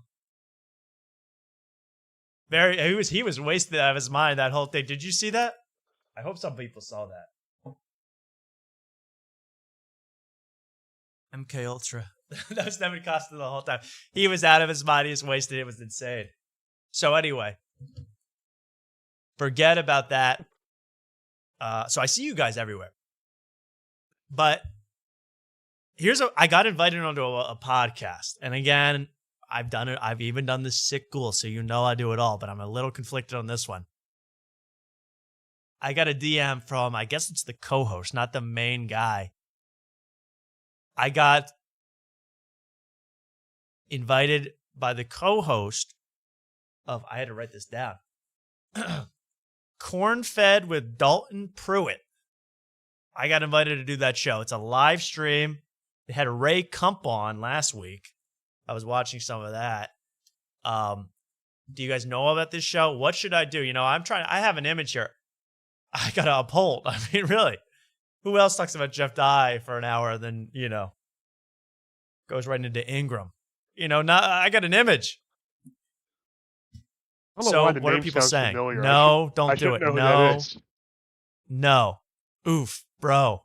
People laughing. No, don't do it. No one's saying yes. I was watching some because I've seen him on Twitter. He's funny. I've seen him be funny on Twitter. This Dalton Pruitt guy. He's a New York comedian. And let me pull it up so I can even show you guys what he looks like and what the whole show is. Because I got DM'd by the cult leader, not by Dalton Pruitt. I got DM'd by the other guy. Did you know the other? Did you see any of this, Mark? Yeah, I did watch this. I know who Ray Kump was, so that's why I was kind of intrigued. This was but the show. I feel like I've heard the name Dalton Pruitt before. I had no idea who this other guy was. This was the show. You Yeah, have to, you Dave have to do the Wright. show. What? What, Luke? You have to do this show. Now that I'm looking at it, you have to do the show. I love Dalton Pruitt's get up. You know, he does look like Morpheus here. I don't know if that's on I purpose. have or not. that same hat in my closet right now. What is that? What is that brand again? The kangaroo. And/or hat. Kangor? What? A Kangor hat. Kangor.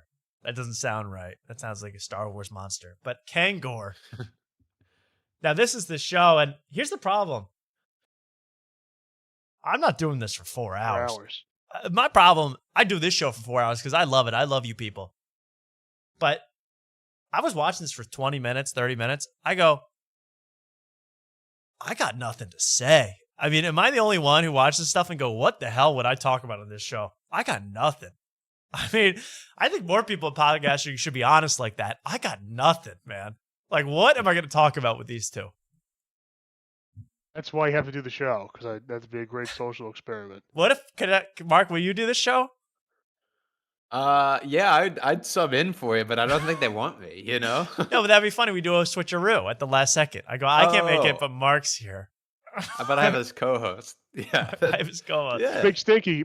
Mark can't do it, but Big Stinky can do it for 4 hours. Yeah. Mark, Big Stinky. Yeah, well, so that would show up on the bottom. Yeah. What about Luke? You Could did you just that- put on could you just put on a jacket, a suit jacket, and pretend to be me? Yeah, I do it 100%. You do it? Okay, well, we'll figure this out. But I don't think I can do this in good conscience.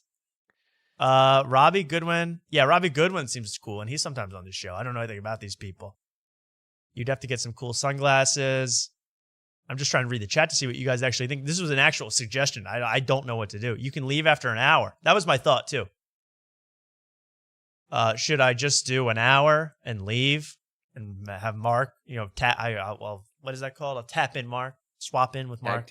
Tag team match. Cody Rhodes style. It seems like the requirements of you on this show is to be overweight and have a stupid hat. And I'm overweight and I have plenty of stupid hats. So I can definitely be on the show for you. I'm putting Luke on this show. I don't care. Send in Hypno. That's funny. Hypno would have zero to say to these people. I mean, he would leave after 20 seconds. It's not the pot after 30 minutes. We're talking to Hypno. This is incredible. So then they were talking about like Amazon. And I was like, I got no, honestly, I think that I love doing the show. I love talk. I could talk for 8 hours at a time on this show. I watch this. I go, I don't think I could come up with any conversation. I'd be lost. I don't have stories. And I wish more people in podcasting would admit that. You got nothing to say, bros. We'd find out too much about you, Tom. You want some mysterious about you. I don't even I agree. know half, if Joe Rogan invited me on, no, I'm not saying we're big time in these guys, but I'm saying I got to pick my spots. I feel like. And it's now, Mark, Skankfest. I'll send Mark off to do any old thing. Mark might have to do this. Yeah. I'm Mark doing Love did is Brenda Blind. I'm Brown's. going to find a wife on a reality show for shits and giggles for the show. Mark did Brenda Brown's, Twisted City or whatever the hell that was called. Twist in the City. Sauced in the City. Sauced in the City. That's where Big Stinky was born. Yeah. I'm going to suggest you for this show, Mark. How about that? Is that okay? Okay. Yeah, we'll see what happens. Anyway, I just thought I'd introduce these characters to you and see what you guys thought. Again, I agree. I cannot be a guest. I have to have a little bit of mysteriousness around me. People still don't know where I live. People still don't know which way I swing. So I'm not doing that. I'm not revealing all of that. Can I at least hear what Dalton sounds like? I have to hear what he sounds like. Dalton's kind of cool. He makes me laugh sometimes, but I just don't know. And I was hearing them over. Die Hard or Nothing. I agree. Over, talking. This is the guy that invited me. We had him when. Then he went up on the curve. I'm like, yeah, dude. I thought. And he said something so weird in the DM. Wait, let me see if I can find it. I don't want to expose this guy. But I think it's like a stock thing. That was wild, dude. That was such a wild night.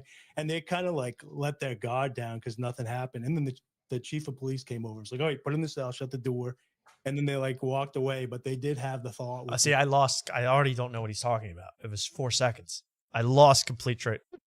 Because like Here he is. when I was in the psych ward, a lot of my roommates were just homeless guys, and it seems like Oh, there's dude, just this please do revolving. this show. That was the Please. story I was going to tell. I won't read this whole I sold DM. I'm not trying to put him on blast, but he said something that was very odd to me. This is what I went, hey, yo. He says, it's not your typical show. You can come in t-shirt and sweats. Relax and interact with the live fans. You know what that shit mean, right? Why are you telling me how to dress, brother? I don't do that. I don't He wants a tell full body Luke shot. what stupid hat to wear when he comes on. And then he gave me a list of honored guests that they've had in the past, including Romy Rosmer. Oh, we know Romy. Yeah, Luke.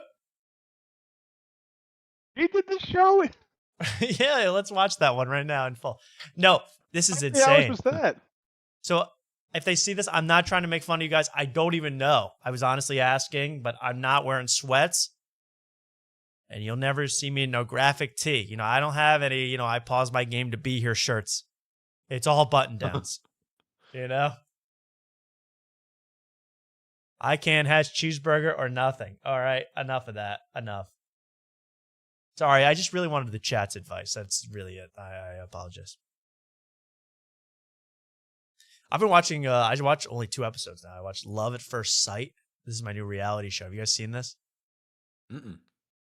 It is like trashier Love is Blind, Mark. It's too extreme even for you. I wouldn't even suggest you sign up because Okay. they take people who want to get married and they like the person submits their personality profile. Then they match them up like a matchmaker. They put them with somebody and they don't see each other until they're at the altar, until they're getting married. That's the first time you see the other person. Whoa.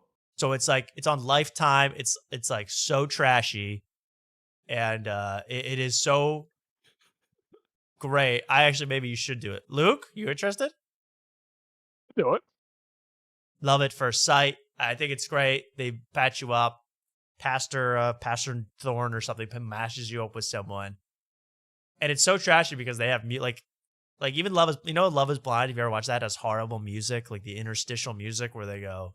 Like someone will get left at a party by their fiance, like they'll leave the party and go, "Why'd you have to leave tonight?" You know, it's so literal. This is like that on steroids. Now it's literally like they find. I think it's AI music at this point because it's like the one guy gets left at the altar. I think because he's too ugly, and they go, "He was too extreme for her." It's so, and they change songs every 5 seconds. It's the worst show on TV. But from it, I found out about this little thing. Did you guys know this existed? I'm getting married in the future, whether she likes it or not.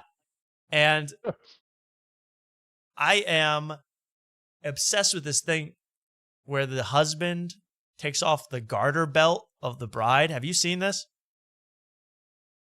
You guys know this move? I had seen it in like movies. I didn't know it was a real thing. Yeah, I think it's real old school. I've never seen it. I don't. That kind of sounds a little strange, but Yeah, here's some videos I heard of saved. it. We were looking this up on Instagram. So it's where the garter belt is like way up high on the girl's leg, like it's by her like thigh, upper thigh. Naughty. Oh, okay, yeah. You know, real upper naughty, real naughty. And let me find the one clip I had. I had 2 garter toss. So then the husband is supposed to. She sits in a chair. The bride sits in a chair, and then the husband goes under the dress to grab the garter belt, usually with his teeth, and take it off. Okay, I can't imagine doing this in front of pops. Okay, I'll be honest. No. I cannot be doing this in front of pops, but I got to show you this.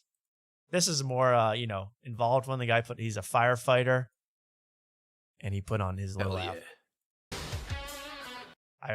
But just watch it. I don't want to play copyrighted music. But he's put on his whole gear. But look what he does. So she's sitting down. this in Texas? Is Jeff Dye there? This is Jeff Dye land. So look at this. But like the parents are here. There's little kids in the background. Oh, and he's got a flashlight. And he's got a flashlight. He's gonna, yeah. He's lighting up those caves. I mean, look at this. So then he drinks, but then the whole point is he chugs a Smirnoff Ice. He got Smirnoff iced. Yeah, that's clever. And then he goes in, full head into crotch. And then the dad always shows up to be like, "Uh-oh, you didn't just get to third base with my daughter in front of the whole party, did you?"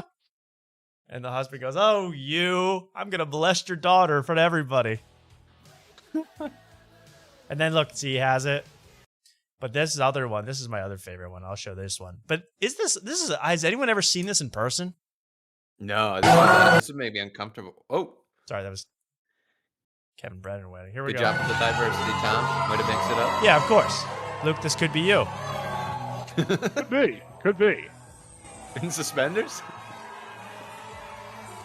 I might wear them. Look at this. I know, you could rock some suspenders. The guy actually does kind of look like me. He does look like you all dolled up. But then look, the dad gets behind and is like, the dad of the bride is like, "Don't put your face in that punani," you know? Have they always done this? It's not Put their like head in there? Well, I know because I had to hire a DJ, and the DJ's like, "Okay, what would you like to be your first song? What is your entrance song? What's the garter belt removal song?" I go, "Are you sick? Are you twisted?" So is there going to be a garter belt at your wedding? Yeah, it's good. Yeah, but I'm gonna make all the groomsmen wear it. No, there's gonna be no garter belt. It's disgusting. I would never even touch a garter I'm not belt. coming. No,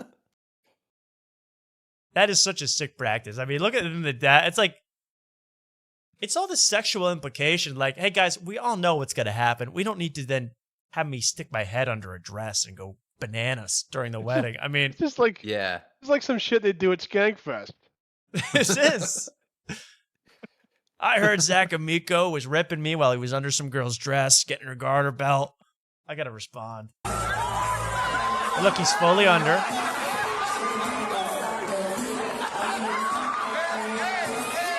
Why is he got a full the guy with a full plate of food? I mean, you're just I know Mark would run up and be like, try to insert himself like a Texas street fight. And then he's got it in his mouth. I mean, it's, and then you're supposed to, I guess, throw it into the crowd to the men, and whichever men gets it, I should be arrested. But I think it's like you are you get laid that night or something. I don't even know, but it is. Wow. But that is sick. So the guy is asking me for it's like there were two garter belt songs. So there was one for the garter belt beginning and then one for the garter belt removal. Wait, what would be the beginning? Well, like when she first sits down in the chair and it's getting sexual, like the foreplay.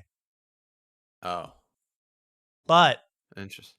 I would make sure that this would be my garter belt removal song. I mean, it's not even a question. Not even a question.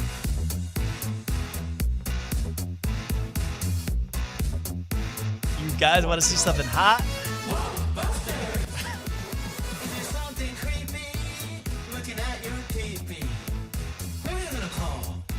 Whoa, Busters. Okay. I'll be going nuts at your wedding. I already put Woke Busters on the list. I already put Woke Busters on the first dance list. The bachelor party is playing the Woke Busters to you and watching Lady Ballers. Oh yeah, it's gonna be anti-trans naughty wedding. I mean, it's gonna be absolutely wild. Anyway, forget about that. Forget it. I'm done with it. But the garter belt, I just learned about that. Like, that was still a real thing. I'm like, that is.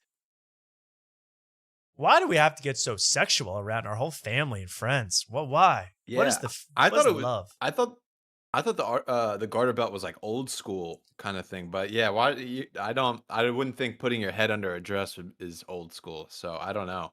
I have no idea. I've never been to a wedding like that. Someone says, "Can I DJ at your wedding for $50?" Honestly, you should see how much the DJ costs. I know you might be an insane person. I might take you up on that for how much a DJ costs, so that we can listen to freaking Boom Boom Pow. I mean, it costs thousands of dollars so you can listen to Fergalicious. It's outrageous what these people charge. I got it from my mama.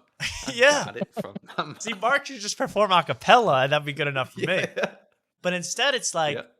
thousands of dollars. And then they, like the DJ, because the DJ just wants to fit all the shit in his van to make it worth his while. So he'll be like, I got lighting for you. I got a custom photo booth. I got silly hats.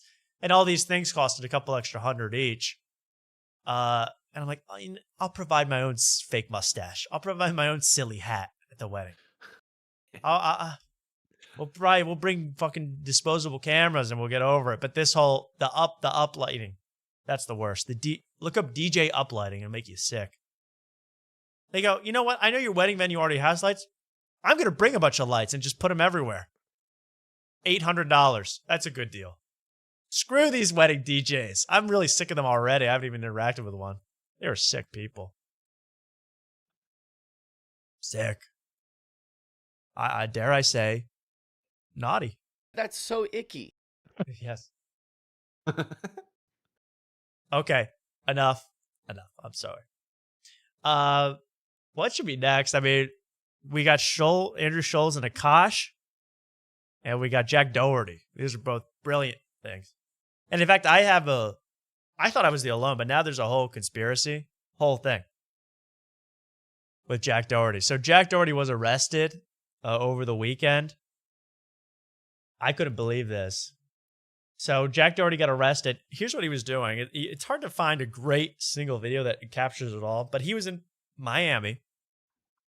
He's of course he's the live streamer. He looks like a little kid. We watched him crash his car, get his $300,000 chain stolen, get assaulted by the Island Boys. We've seen him do OnlyFans. Well, not really seen him, but we know he does OnlyFans material. The OnlyFans, I think one of the Island Boys kicked his girlfriend and they got a big fight. So he's been all over the place, but he finally got arrested for hanging out. And what else could he be doing? What else does a streamer do these days? A live out and about kick streamer do these days? But gamble on their phone. He got arrested because he was in the middle of the street in Miami playing solitaire on his phone like Stephen A. Smith. I mean, really, watch this. What? No. I'm going. I got him. Hey, yo. You're here.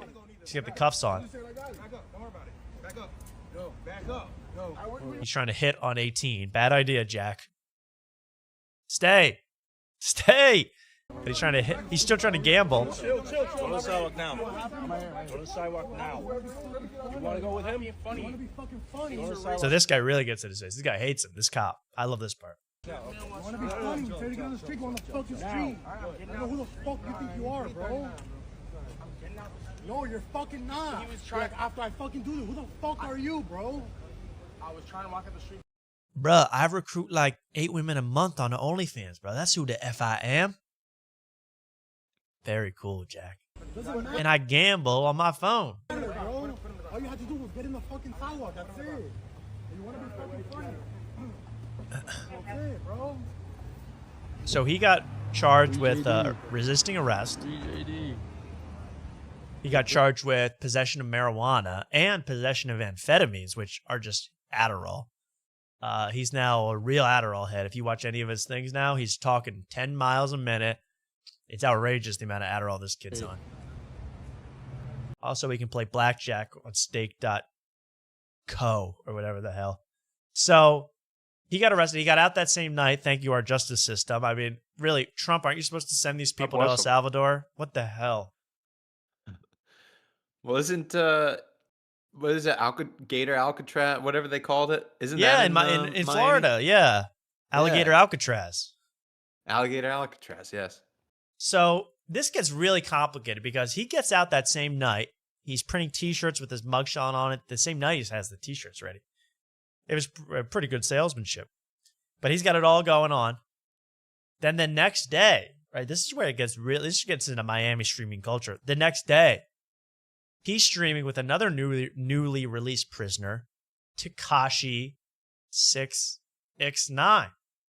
Let me see if I can find a little bit of that stream. But Tekashi 6X9 and Jack Doherty, Tekashi right there streaming together.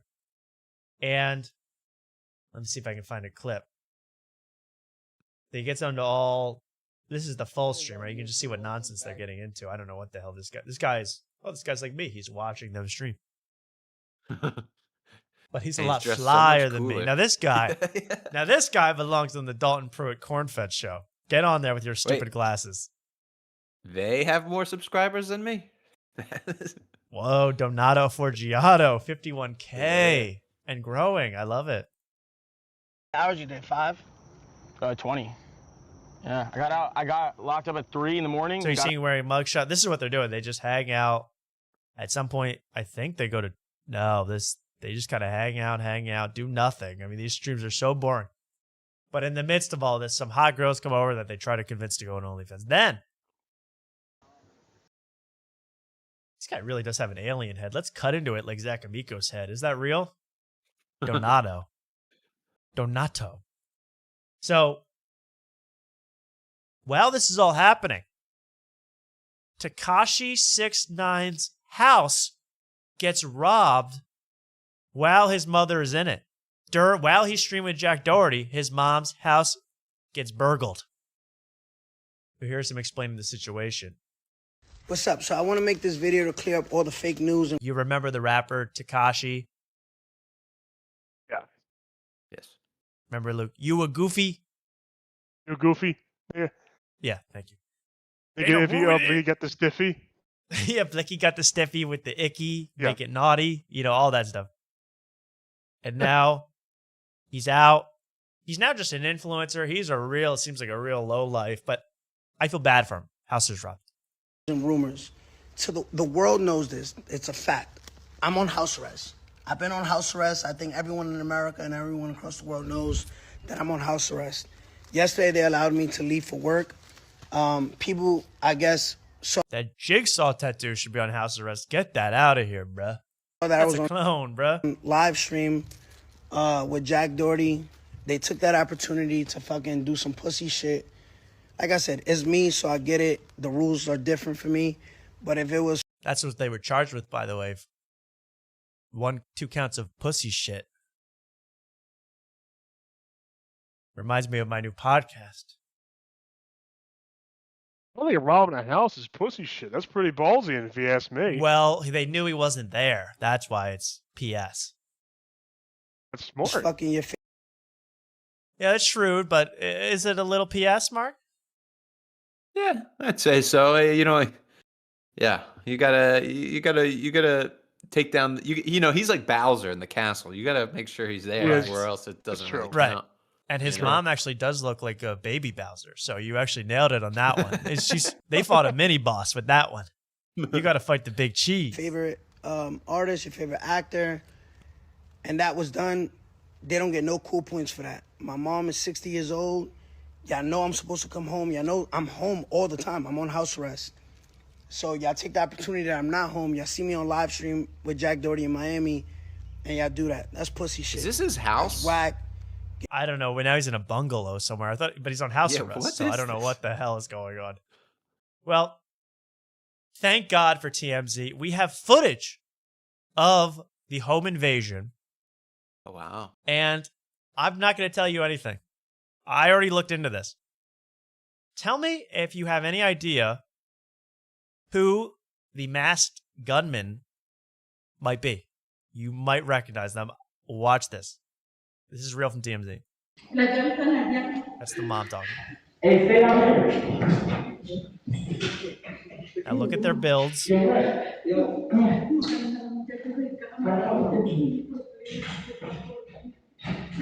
at how they're kind of bumbling around the house. Okay. You have a guess, Mark? No, I just want to say this house deserves to be arrested. They have Christmas decorations up before Thanksgiving.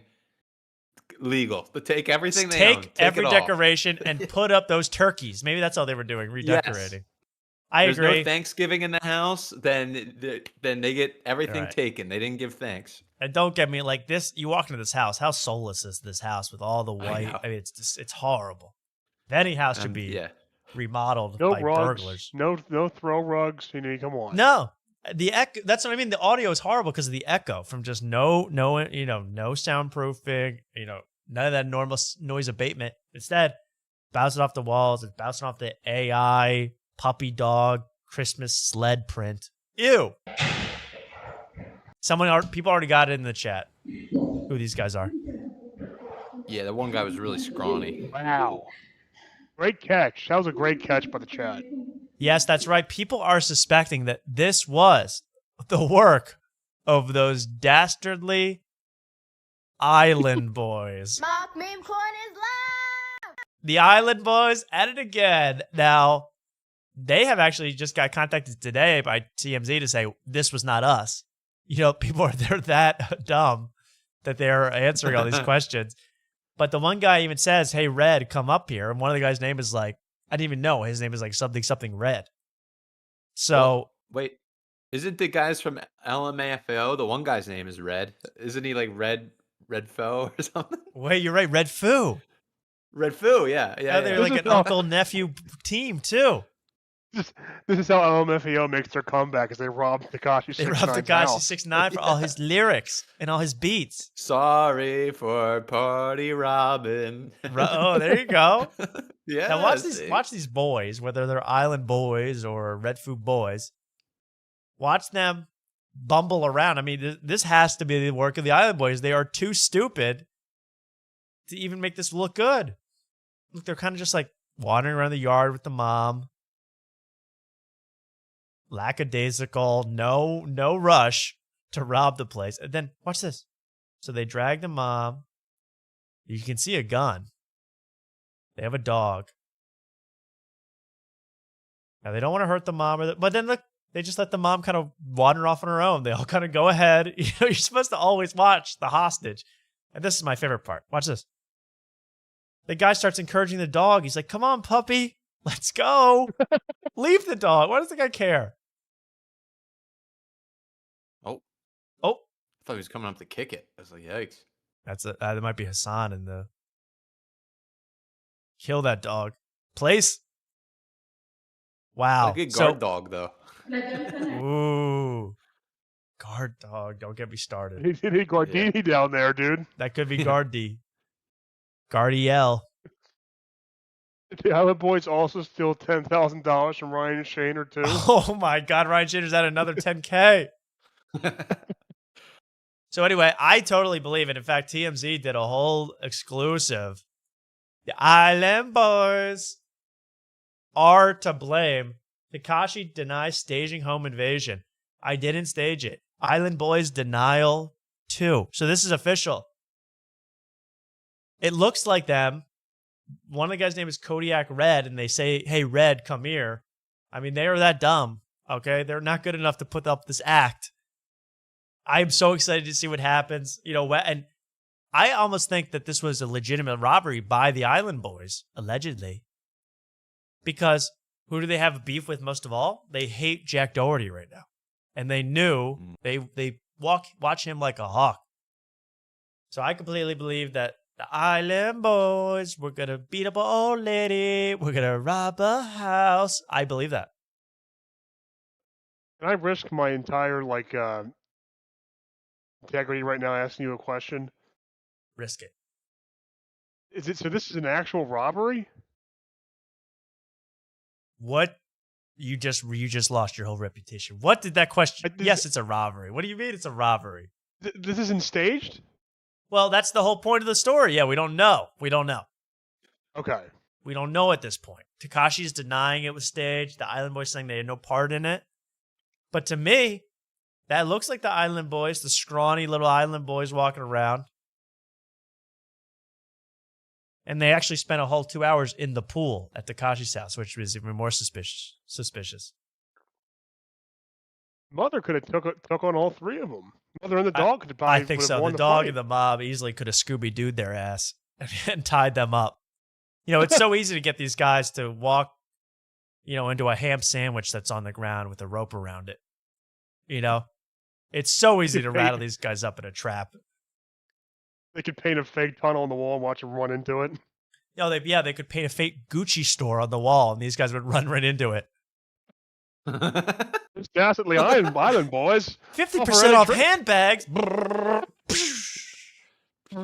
Boom, and then they're flat.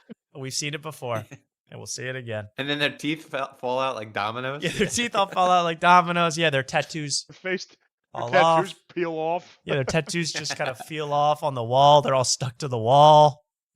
So yeah, I could see if you have. But yeah, so if this is the Island Boys, it's kind of like getting a rug pulled by Hawk Tuah. If you get burglarized by the Island Boys, you deserve it, okay? I mean, these might be the worst criminals on planet Earth.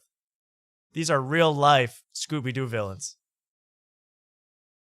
So anyway, I'm so excited to see where this story is just beginning to evolve. Was Jack Doherty involved? Did he know about it? What did he know and when? So I'm so excited. But I like this last line from this article. They go, Tekashi, and this is what makes me think it is staged. In new legal docs, Tekashi is trying to get his sentencing for violating the terms of his supervised release delayed from Thursday to January, claiming he's been the victim of a home invasion. So he's saying, hey, I was burgled, so don't put me in prison right now. I got to wait till after the holidays. I got to buy my mom a new pair of Gucci slides. So you can see that happening. You can see it being a whole setup. It kind of works out for its attention. And he gets a delay in his sentencing. And the Island Boys get some clout. They don't care about going to jail. They're kissing each other for money online. I mean, they don't care.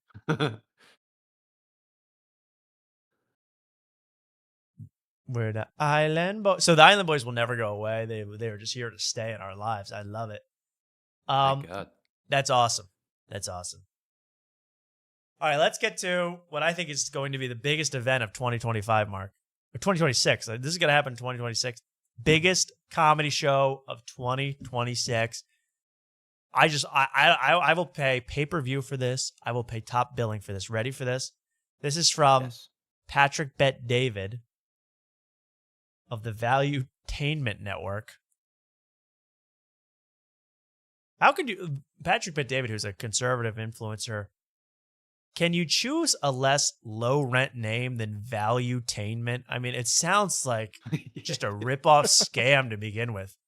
Sounds like you got it at Walmart, Right. He had to save money on branding because he gave Joe Rogan Lenny Bruce's mic. Oh, that's right. Yeah, he gives all these extravagant gifts to suck up to all these people. And Valuetainment really sounds like, it's like, yeah, I thought I was going to get my kid to learn to read. I bought the cheap Valuetainment phonics set. Now the kid's speaking Mandarin. He has no idea what's going on. Sounds like that, or it sounds like a really bad pornography company. Right, right. Bang for your buck with Valuetainment. Now, here's PBD going off on his best idea I've ever heard him say. I don't agree with this guy on much. This is going to be the hottest show of 2026. This is going to be the craziest idea I'm going to put out there. And please, if you support it, cut it, clip it, put it on X, and let's see what people say about it. Definitely. I believe the way to save Israel, for them to be humble, is Israel needs a roast like the Tom Brady roast. Yes! Oh my God. You have time for that, baby. Tony. Save Israel, Tony. Tony, you got this, bro. You can just, if you roast BB well enough, they're going to forget about the genocide. This is going to be a great idea. I love this idea. I'm going to start writing jokes for that. I want to be a ghost writer. I want to be a human shield writer. I want to do it all. Yeah. This is incredible. TB12, BB Netanyahu style. Hey, BB. Nice yarmulke, you queer. Hey, BB. If they shot BBs instead of real guns, maybe we wouldn't be in this whole mess. Boom. Roasted. Andrew Schultz is slapping him on the penis vigorously. Oh, Tony! We getting out the settlements with this one, Tony! Wow. Put Netanyahu in the middle. Bring Kevin Hart, Andrew Schultz, Dave Smith, Bill Tony. Bring Shane Gillis. Yes. I calls him Kill Tony. Bring Kill Tony. So Shane Gillis, Andrew Schultz. That would make me pro-Israel. That would work on me. That would work? Yeah, I'd be pro-Israel. Kevin Hart. Well, Kevin Hart would do it in a heartbeat. Believe me. Bring David Lucas. Lucas. Hey, yo, BB, why your ass smell like boo-boo, BB?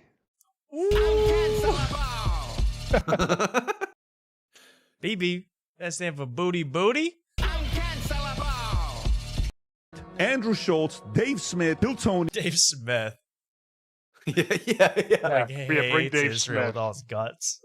You know, Dave Smith wants to like lead the country to at war with Israel, but I love it. Bring Shane Gillis, bring all of these comedians. Joke World's got to be there. Yeah.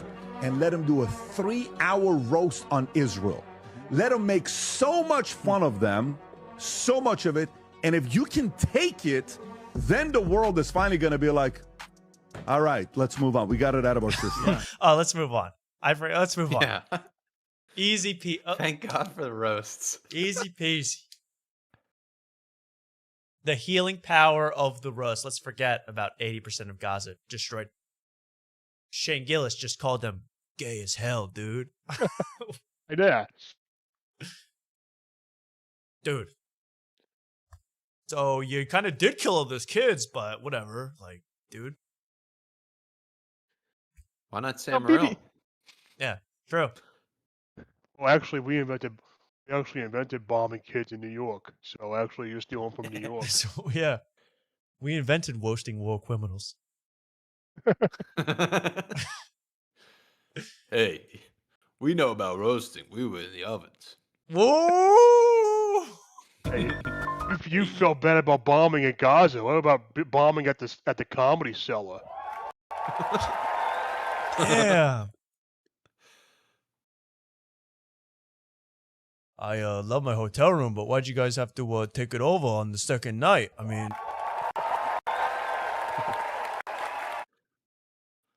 yes, we need Morel, we need Normand, we need them all. Joe listening to his shitty pants.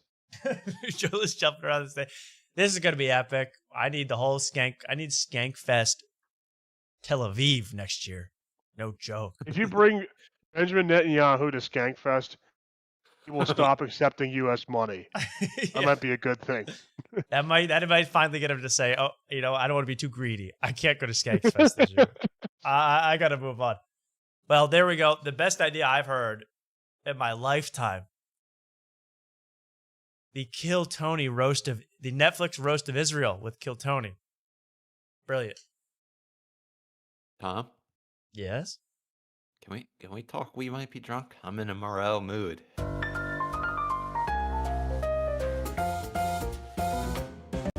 Because you asked so politely and put the mic to your chin. Yes, we can. We haven't talked to these guys in a couple of weeks. I really Not and this really. one I thought It's was been like kind of maybe 1 week. It's been 1 week, but it's felt like a lifetime. And Yeah, right. they had Judd Apatow on, who Judd Apatow saved himself by talking to Norm Macdonald half the episode, who I like, so I couldn't get too mad at the guy. But he even made Norm Macdonald a snooze fest. But good for him. It's all going well. Now, Mark, where should we go? Because they had a European vacation. This is their first episode back from Riyadh. Okay, when did that happen? Was that 2025? Is it still 2025? I mean, these guys bank episodes like nobody's tomorrow. I mean, Saudi Arabia could be blown up by now. They wouldn't even know. They just came back. It ended like October 7th, October 8th. The whole festival ended. So it's a month and a half later. Now they're talking about it. Where should we go, Mark? You tell me. You're a Morel guy.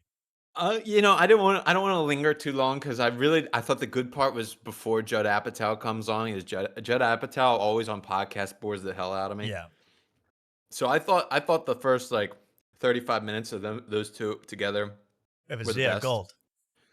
Now they were recapping their trips to Europe, and you know, Sam and Mark were both so positive about the whole thing, and it was great for me because, you know, I love to impersonate Sam Morril on here, and you know, I always do that, you know, not bad. But he didn't even say that. He said so many things. I have a list here. I'm naughty. Naughty or nice. I have a whole list. It's a naughty or nice list. Of Morillisms that he said this whole time. Okay. Now, we don't have to go through each one, and I may mix them in here for the rest of the show. Just play a couple good ones. Let's do that. And no, by the way, I think I said that Judd about talk to Norm. There was a seance midway through this. They did contact the spirits, and they did speak to him. And he said, "Hey, I like to roast Israel."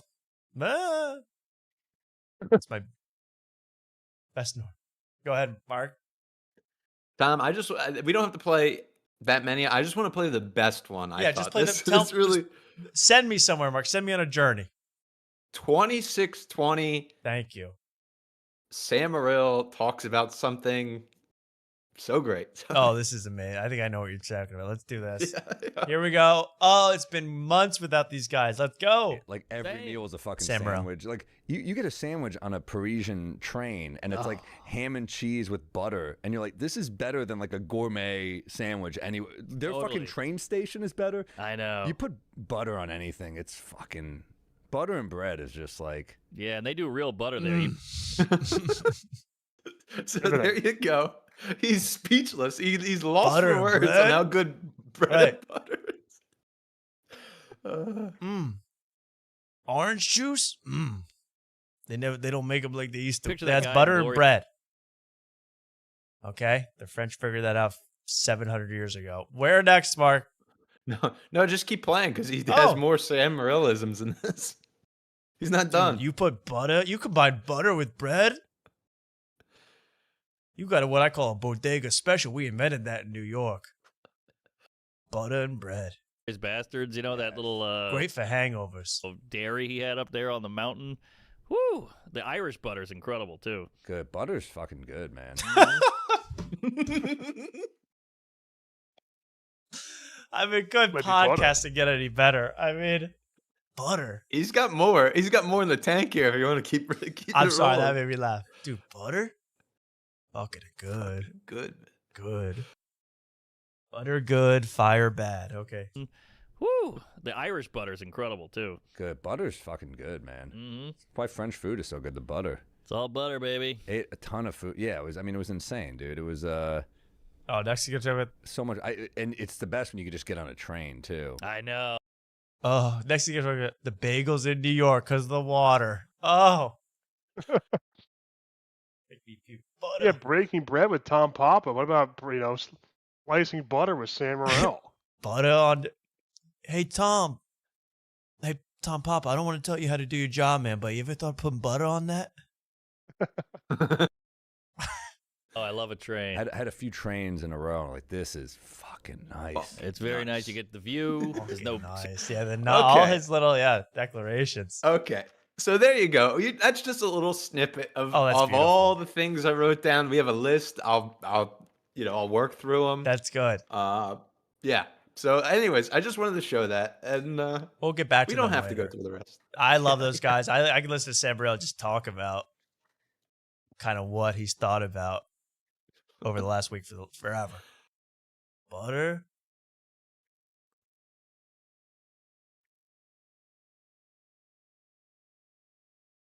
Not bad. There we go. He had a few trains in a row. Brilliant. He also went on a love. Almost had an after. What's that movie called? Not After Tonight. What's that movie called with Ethan Hawke?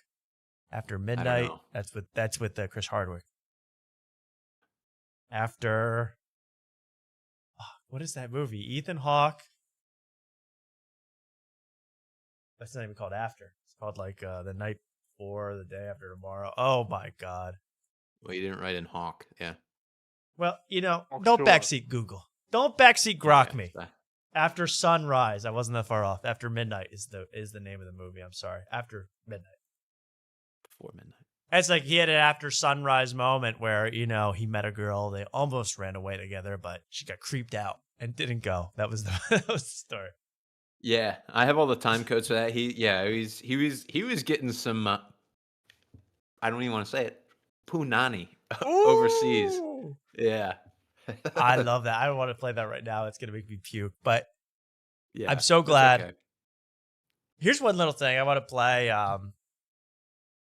because I've been into this whole, I've just followed it. I'm not really into it.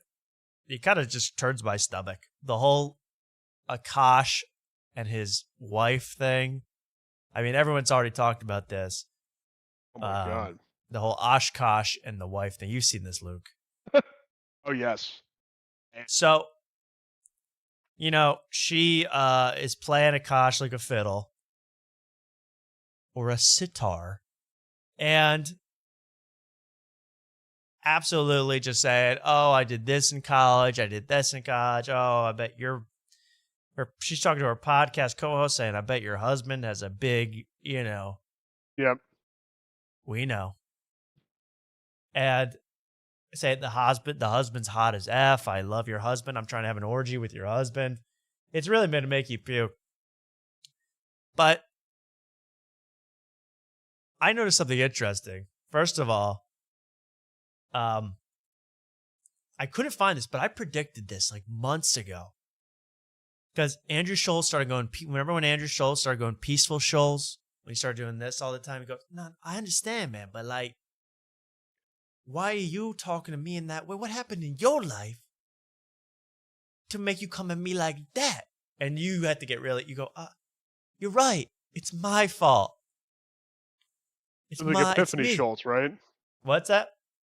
It was like he was having all these epiphanies. Oh, epiphanies. But then he went peaceful mode, and he went so like peaceful, and then he went Christian. You know, recently he's been going Christian, just like Joe Rogan's been going Christian. I would even call it faux Christian. But I don't know what's in his heart, yo. But I said months ago, and I couldn't find it. I was looking through my archives. I said months ago that it's only a matter of time before Andrew Schultz forcibly converts Akash to Christianity, like the Middle Ages. You know, like he's a settler, and he's got to, you know, convert the evil. So we had Tim Tebow on this episode of Flagrant, who I'm a big Tim Tebow guy. I got no bad words to say about Tim Tebow. I don't care what anyone says. All right. I love that. I loved him in Florida. I loved when he's kicking everyone's butt that one season with the Broncos. Tim Tebow Kaepernicked before Kaepernicked. Facts. That's straight facts. That is facts. And he was. It is. He's done nothing wrong to anybody unless, you know, you don't like to be Christian, in which case, sorry, he's converting everybody. Look out. But besides that, he seems like a nice bloke. I got nothing wrong with Tim Tebow. I've always been a fan. He probably could be the president of the United States if he tried hard. So that's probably why Mr. Zoran had him on, Mr. Zoran himself. But I said that it's not long until Akash is forcibly converted at some sort of ceremony by Andrew Schultz. And here it is. Andrew Schultz putting immense pressure on Hindu Akash to convert to his religion. This is co-host abuse. All right, I'm sorry. I don't want to get you in trouble. All of these opinions are ours and ours alone. These are he ours. is a humble man of God. I actually really admire you, which is as a Hindu even, I think your relationship with God is awesome. You're a Christian, bro. You're Just the greatest college football. I'm, yeah, sure. We're all the same. We're all one. God is one. See how I did that? So what is Andrew Schultz up? Yo, bro, you a Christian. Just submit it, bro. Like, why you hiding behind that Vishnu shit, bro? Like, yo, accept the Lord, bro. Like, no, cap. He's doing this, like, chill hangout conversion. Are you seeing what I'm seeing? Yeah, I saw that right there. I'm too distracted by the outfit that the guy all the way on the left is wearing. You got to learn the names now, Luke. You got to learn the names. We've had them long enough. That's Alex. All I know is Media. Oshkosh, Evo, and I know Schultz. What's the black guy's name? Well, they used to be called the black guy and the white guy, but now the black guy is known as Alex Media. Few X's on there. I don't know how many. I'm still learning how to spell. And the very other peaceful guy next to him is, who is that, Mark? It's Mark. Oh, Mark Gag. Mark gagging on it, bro. He's actually going to Philly Helium soon. I think coming up. Oh If yeah, you gotta visit. live. You gotta visit him. No, I'm not me. Luke should You gotta open fly for him. in and see him. Also, I like the Alex Midas. He's got the dot matrix printer fit here. Look at that little. Yeah. You ever seen that? Dot matrix printer fit. I love that kind of tech talk, yo. Just today, I just opened for Erica Rhodes at Soul Joel's. Is that a wrestler? Whoa. No, she's a comedian. Oh, nice. Couldn't tell. How'd that go? She Christian? I bombed horribly, and I fell off stage. wait. No way. I don't remember the bombing. How'd you fall? Wait. The step isn't attached to the stage, so it was like by itself. Yes. And it's like a wooden block the size of like a shoebox. When I stepped, I stepped on the farthest part of it, and I like tripped, and I was falling, and I was about to fall on these like two old ladies in the front row. Oh my god. I caught myself, thankfully. That's like Shaq going after a loose ball. That's scary for these old ladies. I mentioned that. I said, "Did you guys almost see me kill these two old ladies?" It's like, yeah, that's like Shaq going for a loose ball in 2025, and that was my only good line of the night. That killed. So that was what during your set? I did it after the next comic, in between sets. Oh, you were hosting. Yeah, I thought this is kind of what I imagined. This is what I kind of imagined. Not like this at all, but that's Not really like funny this. if it was. Pretending I was a UN You're interpreter. doing your act. Oh my god. It's just a big hole in the middle of the stage. I think I'm. Wow, that was really. Do you know who that is, Mark? That's the guy He's that Frazier! plays. Yeah, He's Frazier. He's Frazier! This is one of my all-time favorite clips. Straight through the hole. I mean, how did this not happen at Skankfest? I mean, how did that? I know. How did that? All those portly comedians, and it happens to Kelsey Grammer. That's just sad. What a class act, too. Yeah. We needed Zach Amico to go through the stage where it's just his head popped out. Nah, that's spooky. Oh, a little whack-a-mole. That is scary. Whack-a-Zach. That's just wild. So there we go. And also, how about this? A little clip just to say, hey, Andrew Schultz, haha. Did you watch this the other night, Luke? Speaking of wrestling. I saw this. I was very upset about that. Every time they always pick the worst comedians to be involved with wrestling nowadays. Yeah, I guess because now that you have to be involved with Netflix to be involved in wrestling, right? Because it's all on Netflix. They put their own guys on there. And this is WWE from a couple of nights ago. This is Andrew Schultz shows up at WWE with Cam Scatabo. Also in attendance, you'll recognize Big Dom from the Eagles and Cooper DeJean. A hot babe of wrestling, Luke. I don't there's some really depraved people that like just post like pictures of like wrestling women. I don't know. She's good looking. I don't think she's not a hot babe in my opinion. Okay. She's good looking though. He's wearing. Yeah, why is? Well, why wouldn't you interview Big Dom first of all? How could you talk to anybody else? Why is Big Dom even there? He's wearing the Super Bowl ring. He has to protect Cooper DeJean. Is also right next to him. He's got to protect him. That's his job. Okay. His job is also to It get is? on I thought he just worked for the Eagles. Big Dom's job is actually to get on any single camera that's within a 100-mile radius. That's his number That's what one it job. seems like, yeah. That's really his only profession. Is just get on camera. He's in the JFK assassination tape somewhere. Yeah, he's in the back of there. He's behind the hedges. Big old Italian head sticking out behind the bushes. But I'll tell you. No, if Big Dom was there, he would have saved Kennedy. Oh, yeah, it wouldn't go down like that. If Big Dom was there. But I'll tell you this about Big Dom. What was I going to say? I forget. But he's got to be everywhere. And I had some great, fantastic point about Big Dom. But he's here. And he's got his big Super Bowl ring. Oh, yeah, I was watching the end of that Eagles game. Have the Eagles had an interest? Like, they've had maybe one or two worthwhile games watching this season. The NFL is a horrible product. I got to be honest with you. There hasn't been. I don't think it's been like more than 3 games that have been good this season. Like it's no, very the NFL's boring been a this terrible year. product. No one wants to even discuss it yet because it's such a global superpower. The NFL sucks. Just shitty games. I mean, that game Sunday night, you're gonna tell me that was a good game, Mark? That was the most boring piece of crap I ever watched. No, I'm not saying that game was good, but yeah, there's other good games. You got you tune in for Flacco. You tune in. See, you have no allegiance. It is like a little bit like pro wrestling. You tune in for your faves. You tune in for your favorite team. Right. You turn in for your fantasy players. There's some good games. You guys just aren't watching the good games. Oh, You guys speaking are of stuck fucking to your... fantasy, Jesus Christ! Oh yeah. Did you have the I greatest gave you a team of all beatdown time this. against me? Jesus Yeah. God Almighty! I can't talk fantasy football. I'd rather Sorry, talk Dungeons sorry. and Dragons than fantasy football. Okay. But I'll say this: okay. good luck to you in the rest of the season. But seriously, there's been absolutely no, like I'm not wasting my life. I don't care how good I'm not wasting my life watching Jags Seahawks at 4:30 on a Sunday. I'm not doing that. Okay. So this whole sport is horrible. I mean, the last 2 Eagles games have been literally unwatchable. They've been trash. And the way that game ended on Sunday night, I mean, you want to puke. Yeah, that must have made Luke have a heart egregious. attack. How they won that game, Eagles won that game. No, I'm actually pretty okay with them winning games.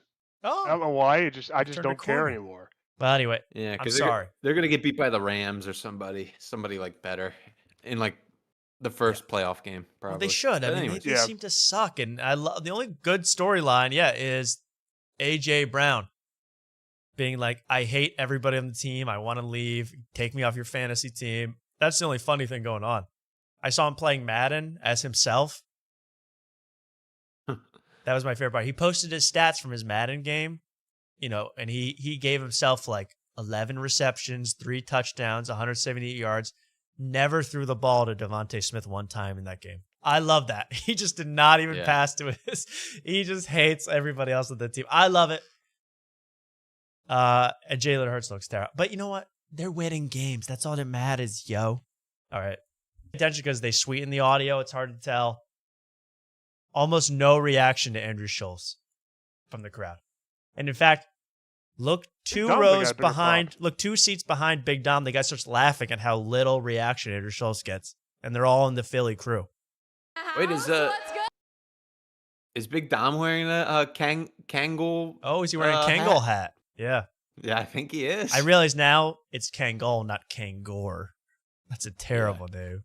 Guy with, I think one of his 2 brain cells got torn apart on the field in that horrible ankle injury.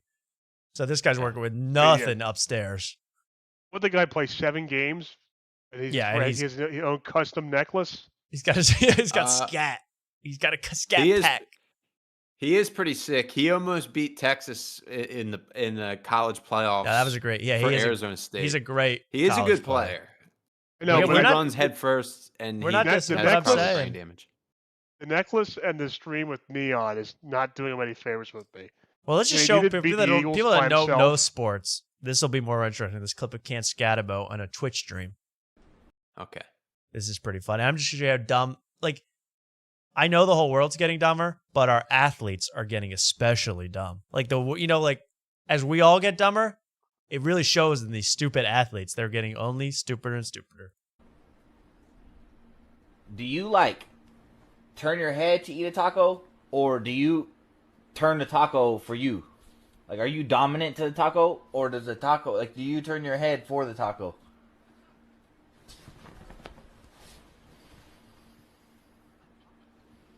It's about the dominance of the taco, though. Like, if you're not... What do you guys do? I eat soft tacos, so I don't deal with that. Well, yeah, when I do eat crunchy tacos, I do turn my head. I make that taco my bitch. You know what that shit mean, right? So he's worrying about how to eat a taco. I never know. I don't think you slightly rotate your head, but you don't let it take over your whole life. He actually reminds me of a Austin open micer. So, well, that's not. Reminds me of 27 Philly comics open micers. That can't be a good comparison. Here's another dumbest athlete of all time. My favorite, my bright-skinned twin from the Oklahoma City Thunder. Chet Holmgren, ladies and gentlemen. Here's Chet Holmgren getting caught watching TikToks and replaying a TikTok of a Japanese woman dancing. His reaction to getting caught is one of my favorite reactions of all time. You're going to love this. Watch him. He's scrolling back. He's watching it again. Watch him. Watch his reaction. Hey, man. What are we doing? And he goes, something about it. Hey, man. What we doing? And he goes right back to watching. No what fear. What we doing? Right back to watching that Asian woman. Now, I could get into this TikTok. You guys follow this person? No. Yeah, this is at least his third time rewinding. Hey, man. Hey, man. What are we doing? Hey, man, you heard they're going to stop selling Flamin' Hot Cheetos? Hey, man. What we doing? What we doing?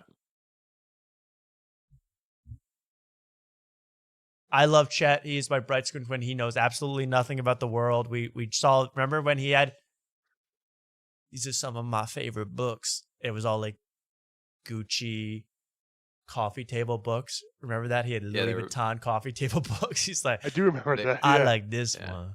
Hey, man. This one got the blue watch. Yeah.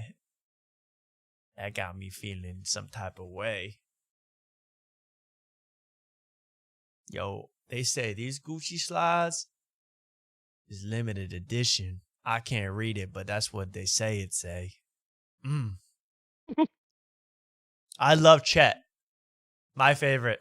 He looks awkward and gangly on the court, too. My other favorite thing about him. He never looks quite comfortable.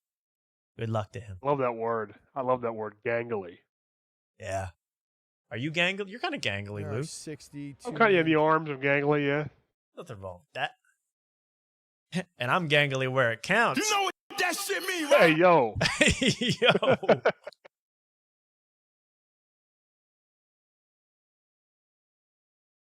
Chinese dances on TikTok, man. They just get it. Hell yeah. Thank you. That's the first one I used. I'll mark that down that I used that one. Now, that's very good. I have to introduce something. It's something I've worked very hard on, actually. And I'll play a little bit of the inspiration. You know, last week, I as a punishment, I made you guys listen to a book. You guys remember this? Ingram. I made you guys listen to Ingram, which I saved. Oh yeah, here we go. And remember, this is Ingram by Louis C.K. I'm not gonna punch you guys again, but just remember what it's like. Part 1. Chapter 1. Ingram. Leaving home. I'll tell you why I'm showing this. When I was a small and new boy, I'd sit outside the house with the animals. Remember the animals this? were all over. Pulitzer Dog Prize here, winning book.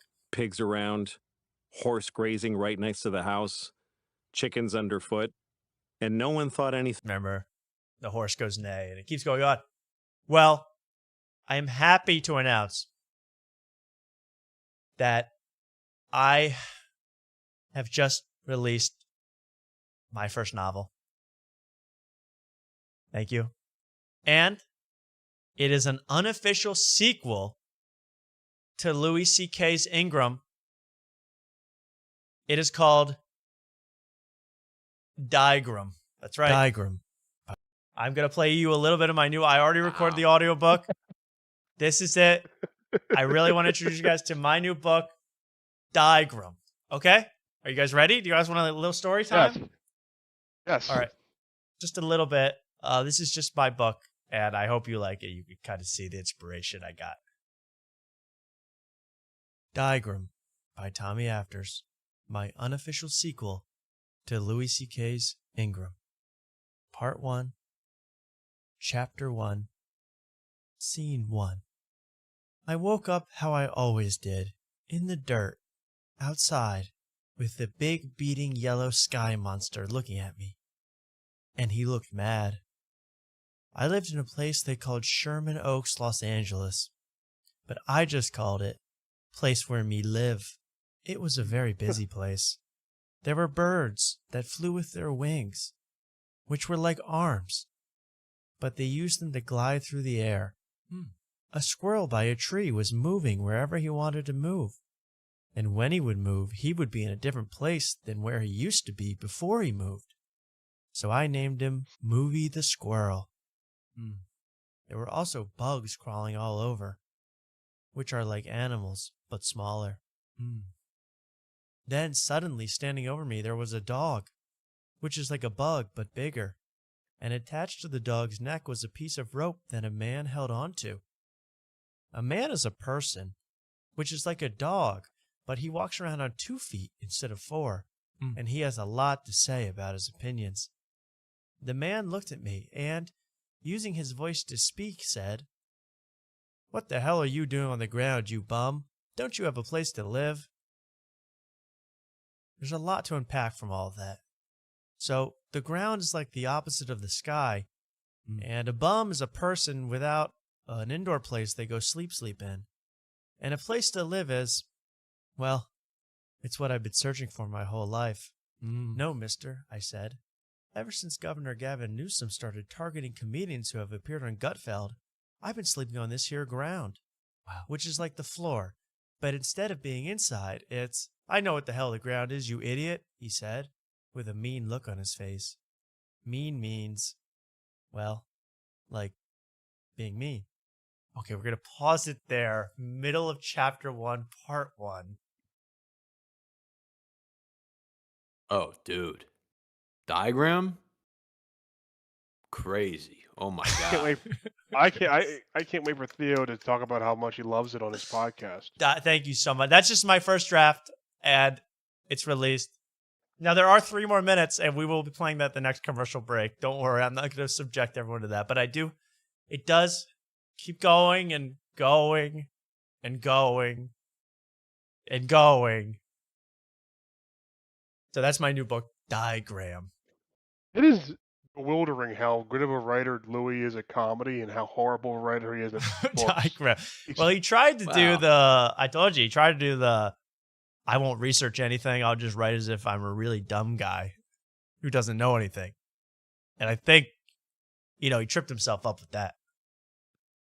Now, with Diagram, I kind of put my mind in the space of like a naughty comedian.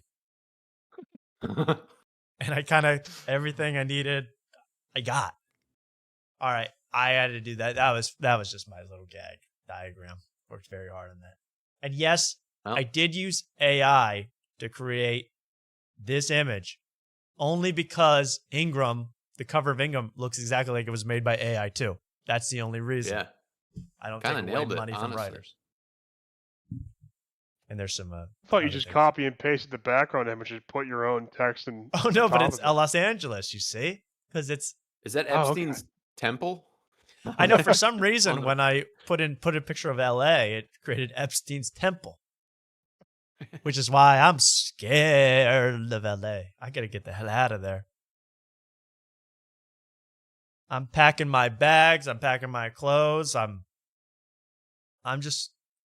gonna put all my furniture in a truck and move it. And cookies. And cookies. I gotta bring some cookies. And asking for $26,000. Yeah, if you guys do have like 26K, like if you're really rich, like I'll take it. Well, you guys are rich and conservative. I'll take it as a troll. I know you're rich and conservative out there. And if you're liberal and hate me, 26,000, please. Please. All right. Now let's go to something new. What do you guys want to keep going or what? Should I stop and go to bed? I'll do a bathroom break, but you want a bathroom break, Mark? Me. Yeah, it doesn't Let's matter. take a 2-minute bathroom break, and you guys can listen to a little bit more of my new book, Diagram. All right, everyone take a break. We'll be right back on After Tonight. If you hate it so much here and you're some kind of comedian, why don't you move to Austin, Texas? said the man. We'll be right his back. big man jaw moving up and down like a roller coaster, but with a mouth.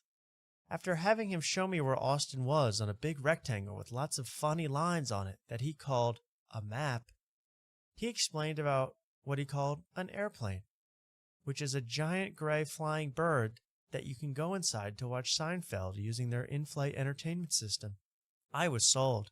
I needed to get my diagram ass to Austin. I was so excited that I saw one of those big gray planes flying in the sky over me, so I started running after it to try to catch it. But the man with the dog caught up to me and said that if I wanted to get on a plane and move to Austin, I would need to buy a plane ticket with money.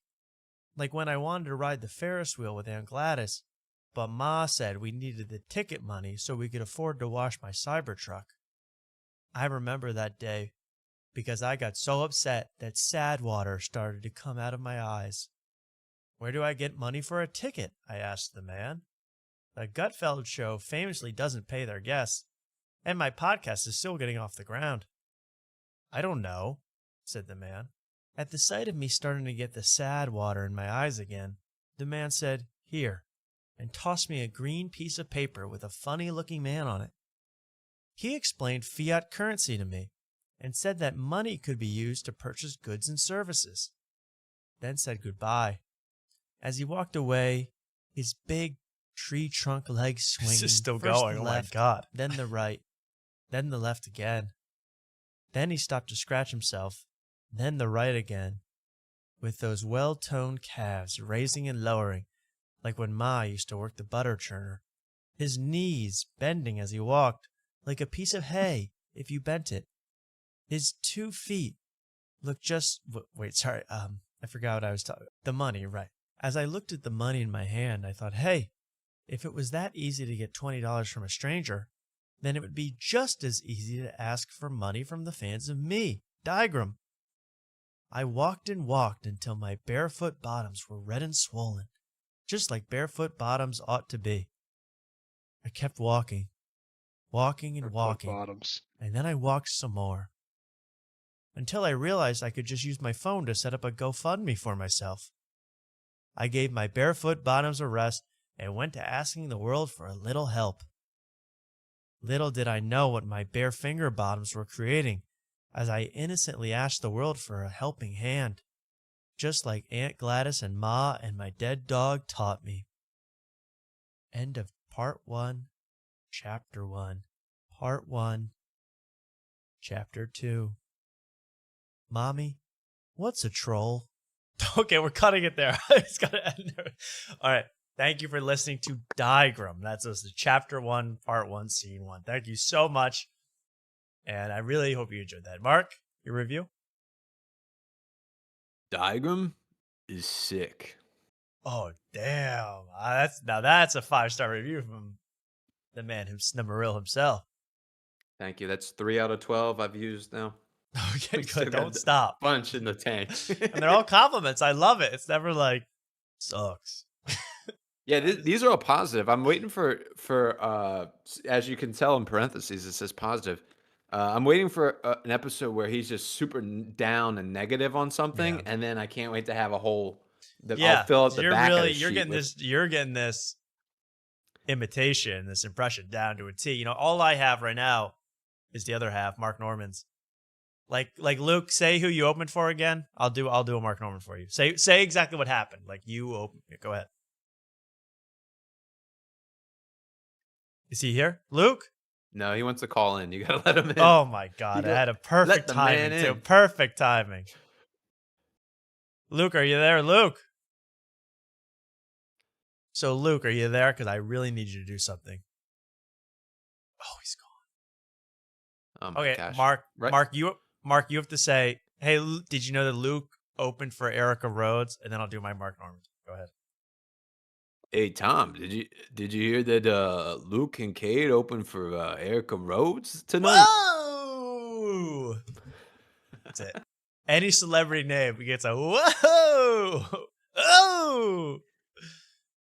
First, Yeah, and he this guy hangs out with Jerry Seinfeld. But every you name Colin Quinn, and he goes, "Whoa!" Yeah, my plan is to fill up this sheet with like actual Sam Morril quotes and then the back with negative Sam Morril quotes, and then Have I'll a get cheat this sheet. laminated and I can use it every show. Yeah, it's going to Yeah. be something like permanent, you know? Yeah, absolutely. That's my plan. By the way, I'm drinking this Mexican Coke in solidarity with our friend of the show, Ben Avery. I know he also enjoys one. So thank you very much, Ben. Hope he's doing well. If he's streaming right now, good for him. I hope it's going well. Oh, he's calling in on a different line now. Oh, my God. Yeah, he had a new account. What the hell? Luke, are you there? All right. Well, he's a confused, I'm here. Sorry. He's a confused young man. Welcome, Luke. I turned on my laptop. Sorry Now, about that. I've been obsessed. This is so important. I've been obsessed with this guy, Sean Kelly, Digital Social Hour with Sean Kelly. This is a guy who is clearly, allegedly botting subscribers. He has 1.17 million subscribers. Yet, all his episodes of his actual podcast get 100 to 200 views. So I don't know what's happening. He even admits what he does here, but I'll play two interviews. By the way, he's been around for like 2 years. He has 1,600 episodes of his podcast where he interviews people. And wait till you see this character if you haven't seen him before. I've shown him before, but this is a new one. I talked to my dead father using AI, and he called me by my nickname. This is really good. This combines everything I hate about the universe right now. And wait till you see all this. So first of all, here's the guy. Here's Sean Kelly. I mean, you've seen this guy, right, Mark? Haven't we covered this guy before? Yeah, something what did he did. I forget what he did. Yeah, I forget. But it's one of the more insane podcasts that you'll ever see. I mean, the guy is nonstop, I think all his questions are written by ChatGPT. I think all his responses are written by ChatGPT, all the descriptions, the titles. This guy obviously loves AI, and you'll see that the guy he's interviewing, Miles Spencer, is an AI freak. You'll see why. All right, guys, we got Miles here from Reflecto. We are at AI4. They got a booth right next door. We're neighbors, right? That's right, man. Yeah, just met you. So let people know what Reflecto. First of all, let me go full boomer. Put a comb through your damn hair, you twerp. This little Sean Kelly with the worst hair on the universe. That was made fun of 3 years ago. The Zoomer cut. He's still rocking it. He won't stop. Listen to this conversation. Like a beatnik. He's like he is like a dirty hippie. And but he's not free spirited like a hippie. He is very, very dull. And he's gonna give you some of the best reactions to any questions, any answers you'll ever hear. Listen. Yeah, so Reflecto. And listen to this. This guy's a scum. He's a skunk, this guy. Whatever he's trying to do, I hope it fails horribly. He is such a skunk. Listen to this. It's actually a multi-agent AI that allows. What? He looks fly in that popped collar, though. He looks like the douchebag villain in like an action movie where he works for the government, but he betrays you late in the movie. And the whole time you're like, oh, he's definitely going to betray everybody. And then he does. He goes, you know what? Glad you worked so hard getting those codes. They're mine now. Boom. This is exactly what this guy looks like. Yeah. Allows you to create an image and likeness of your loved one by just uploading a couple of files, answering a few questions, and within 20 minutes, you're having a dynamic, responsive conversation with somebody that you love. So you upload your dead, parents' voice, your dead dad, your dead mom's voice, your dead pet's voice. 20 minutes later, they're just having a convo with you like nothing ever happened. That's going to do well for people's psyches. That's really good. Just put everybody in the freaking mental asylum now. That's a freaking demon. Yeah, to me, I don't care what anyone says. Even what Howie Mandel tries to sell, where you put your dead dad's voice in a book and he just says the line back to you like a Krusty the Clown doll. That's too much. Howie Mandel's thing where your dad goes, you open the book and the dad goes, what the hell is this for? What the hell is this for? What the hell is this thing for? That's what Howie Mandel does. Even to me, there's always a scene in all these dramas where some loved one dies, or the person who's going through way too much grief. You ever seen that? They're listening to the voicemail of their dead relative over and over again. You remember that? You seen that? Yeah, it's sad. It just makes me sad. And that really does happen. And this is like 1,000 times worse because you're going to trick all the most gullible people, the people that are desperate for help, desperate for a lifeline, into thinking they can in some way heal by talking to a dead listen to it. And it gets this guy's. It's so good. Do you ever see like the things of like the teddy bears? If you press them or hug them, and it has like the dead relative saying something. No, I didn't know there was a bear. Yeah, it's like they say like a voice recording of the dead person. It's like they gave like a wife who lost her husband. It's like her husband says something inside the bear. It's like it's really freaky. That's even freaky. It's even worse. Yeah, it's just weird to me. I wouldn't want any of that. I don't. You got to accept it when they're past. They're past. You can watch their old highlight films on you, whatever. But when you're starting a whole physical touch conversation with them, it's too much. Yeah. When Mark passes away before me, God hoping, I won't watch it. It would be too hurtful to watch an old episode of this show. I'll just watch Sam Morril and pretend that's Mark. That'll be enough.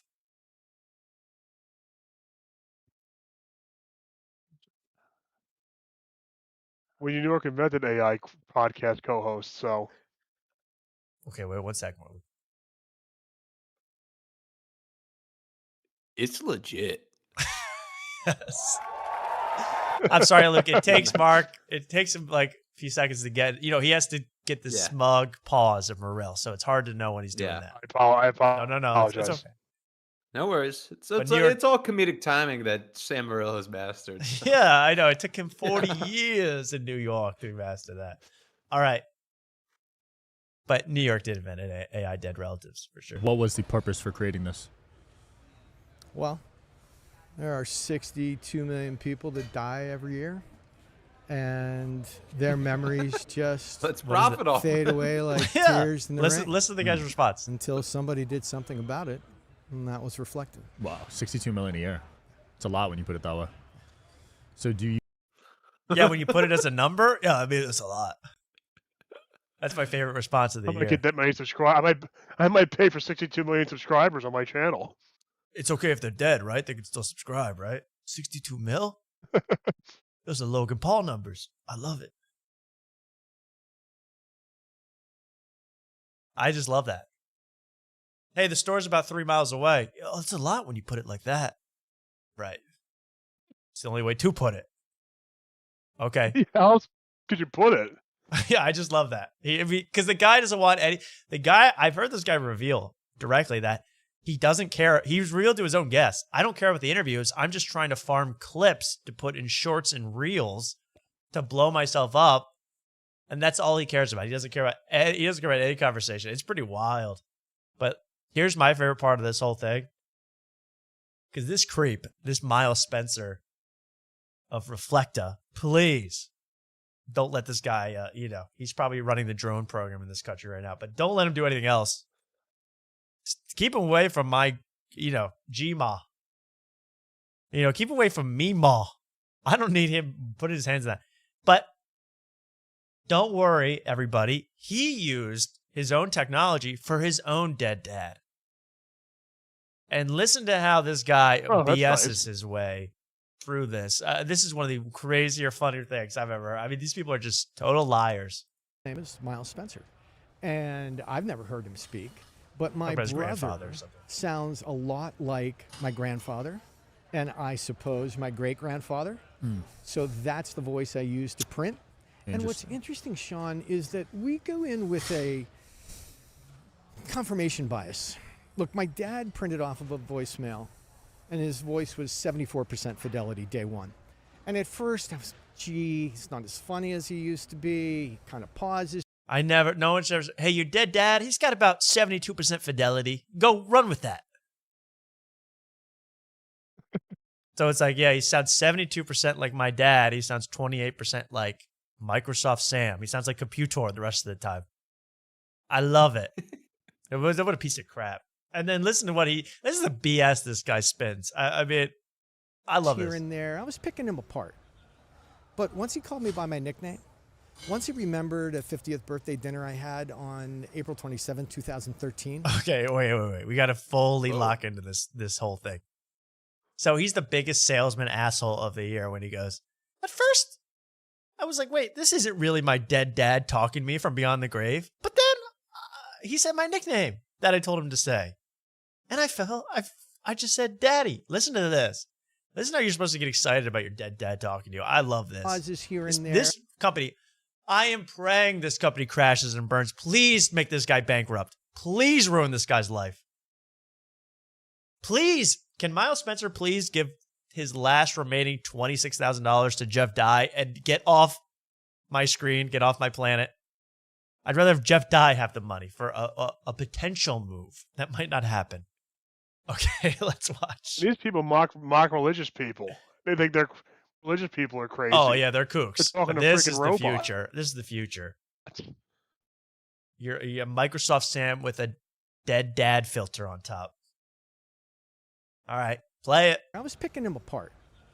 But once he called me by my nickname, once he remembered a 50th birthday dinner I had on April 27, 2013, all 7 courses in order. Damn. I knew that this was a recognizable image and likeness of my father, and I could have a spontaneous conversation with him. So we all know our dads, right? They're always reciting what we had for dinner, our 7-course meal in 2013, all 8 courses in a row, plus what the bill was. What the fuck? That's just killing. Yeah, does you know what my birthday is half the time? Yeah, exactly. Me and my dad don't. My dad doesn't have a nickname for me either, which is, I guess. He doesn't call you work on that. Big Stinky? He does not call me. He doesn't even follow my account. Oh, that is sad, Mr. What an Wellborn. You guess who will never be remembered by AI? True. You ain't getting fidelitized. Dad. But look, I did leave a comment because no one comments on this crappy show. But this is what's funny about it. I said, my dad also remembered my 50th birthday dinner from April 2013. All 7 courses. Thanks, Miles, for making sure we can pretend the dead are talking to us. So I was just pissed off. I made this little comment. Who replies, but Miles Spencer himself. Why? He goes, not sure, but possible. So I think Miles Spencer has already died and been replaced by an AI version of himself, just making nonsense comments on YouTube. Oh, you got to get him on the show, Tom. You I gotta want get Miles Spencer. on the show. I need to talk to this guy face to face. Not sure, but possible. He replied to almost everybody. I'll take that. Everything is just like AI responses. This guy's a real psychopath. So I don't believe he actually saw that. He just has something that just replies. That's the future. You know, I heard that some study says that half of all articles of all content online now, half of it is AI. Exactly, almost 50% of everything you see now is AI. But it's not really everything you see because it's 90% of it's on the shittiest websites you've never heard of. Oh no, the MSN like page when you click through. You'll like click a clickbait article. I get baited. I click one of them and like the headline will say something and then the whole article is very short and has nothing to do with the headline and you're like, why did I click on this? And yeah. So it's that's what I mean. believable. I even have to use ChatGPT to like Google search. Like instead of Google search, I use ChatGPT and say like, show me the link to the source, because if you just use Google search, the top 50 answers are SEO, AI, websites that just want you to click on them to get ad revenue. They just repeat an entire thing. I was looking up like how to properly, the other day I was like looking up how to properly, what was it? It was something about washing my car, but it was like, I'm not dumb. I'm like, how to put water on the car and wash it. But it was something like, will this soap hurt the wash? What are you laughing about over there? So that's almost like, hey, ChatGPT, can I use GoFundMe if I don't have an amputated limb? Right. Can I ask Luke to give me money for a car wash? Is that wrong? Yeah. But no, I asked like, will this, whatever I had, I'm like, will this ruin the paint on the car? I don't even know. Doesn't matter. I click on there's like a link that says exactly that. It's like, Will, using this kind of wax, hit the face. I click on it.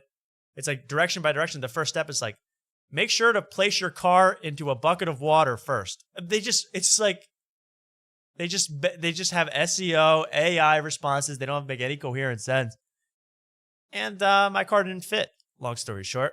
And I'm out a Toyota Camry. So I am this is awkward to do right now after everything we've done tonight, but I do need $26,000 for a Nissan Pathfinder. Sorry. Sorry. I mean, we could just start you that gotta wash your car before you move to Austin, Texas. Exactly. If I'm going to go long haul trucking, I need that thing waxed and buffed. But I might not go. I also might not drive anywhere with it. I might resell it for my own profit. But let me know. The show. I also think about that. We could turn this whole show AI. Don't look at that. That's my big reveal. If my voice, I've talked so much on the show, and so has Mark. They could just take our voices and create an entire show. The same show we do now, but without that soul. Am I right, Luke? Got that black man's soul in it. They don't got that country soul. I feel like watching this show is like baking cornbread with Mammy. But AI is soulless. And it will never replicate the kind of chemistry that Mark and I have. Right, Mark? Yeah. Right. Exactly. It's that kind of back and forth that gets us through the day. Hey, now let's do one more Sean Kelly era podcast. This is again from just a little bit ago, and I snuck this in last week when I was playing that Kamala audiobook. I was playing this woman, but her name's Kim Anami, and you know when you see this guy,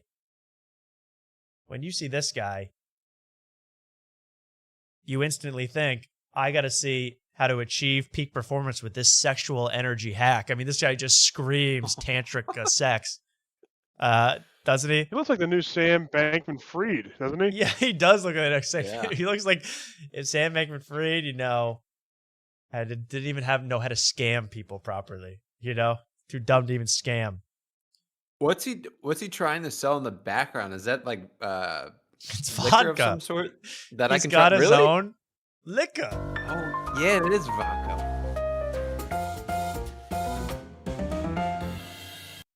So I watched another one where he won't even say like the word sex, like he's afraid to. And this interview, he's going tantric on us. And Kim Anami is an absolute revelation. I love this woman. I'm addicted to her touch, virtual, and it's gonna be really good. Listen to this guy go. For that, why do you think it's important for expertise in this space? Thanks for coming on. My pleasure. It's great to be And here. the audio's all messed up. He doesn't give a rat's ass about that, with 1 million subs. But listen to it anyway. Yeah, what you teach is not really in the mainstream. It's very interesting stuff. Well, I hope to make it more and more mainstream. I've had some things cross over into the mainstream, like the vaginal weightlifting had its huge viral moment over 10 years ago. I had this campaign, hashtag things I lift with my vagina, that features me traveling all over the world, lifting objects indigenous to various regions with my vagina. So now I like that she doesn't bring in foreign objects to lift with her vagina. It's only things native. Thank you. Leave no trace. That's what I say about picking things up with my genitals. I want to pretend I was never there. Somebody respects the land. Thank Right. you. She's doing a land acknowledgement before lifting a mango with her punani. in Why- Indonesia, does she- I was She have anything to do with AI? Is that why she was on the podcast? No, this is for? different. He interviews everybody on Earth. That's the thing. He interviews he interviewed Andrew Tate. He interviewed Nick Fuentes. He interviews literally everybody. You could be on this in a day, Luke. He just wants a clip. I'd love. I actually this- think I'd we love should to do be this. on If this you and make up a Cornfed resume for Rockers. yourself, he'll believe it, and you could go on the show. Like, say you're part of an AI company, he would believe it in 5 seconds. Oh, I'd love to do it. Yeah, we might get you set up on that. But here's Kim Anami. She's lifting things with her vagina. Yes, Mark?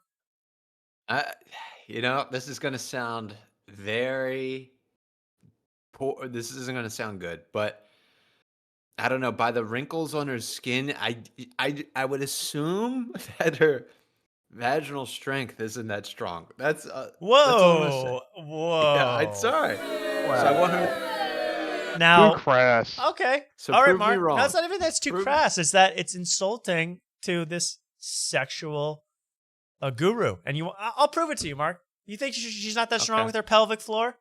Okay. Nah. Happy Hollow. Oh, no. How about this? Merry Oh. Christmas.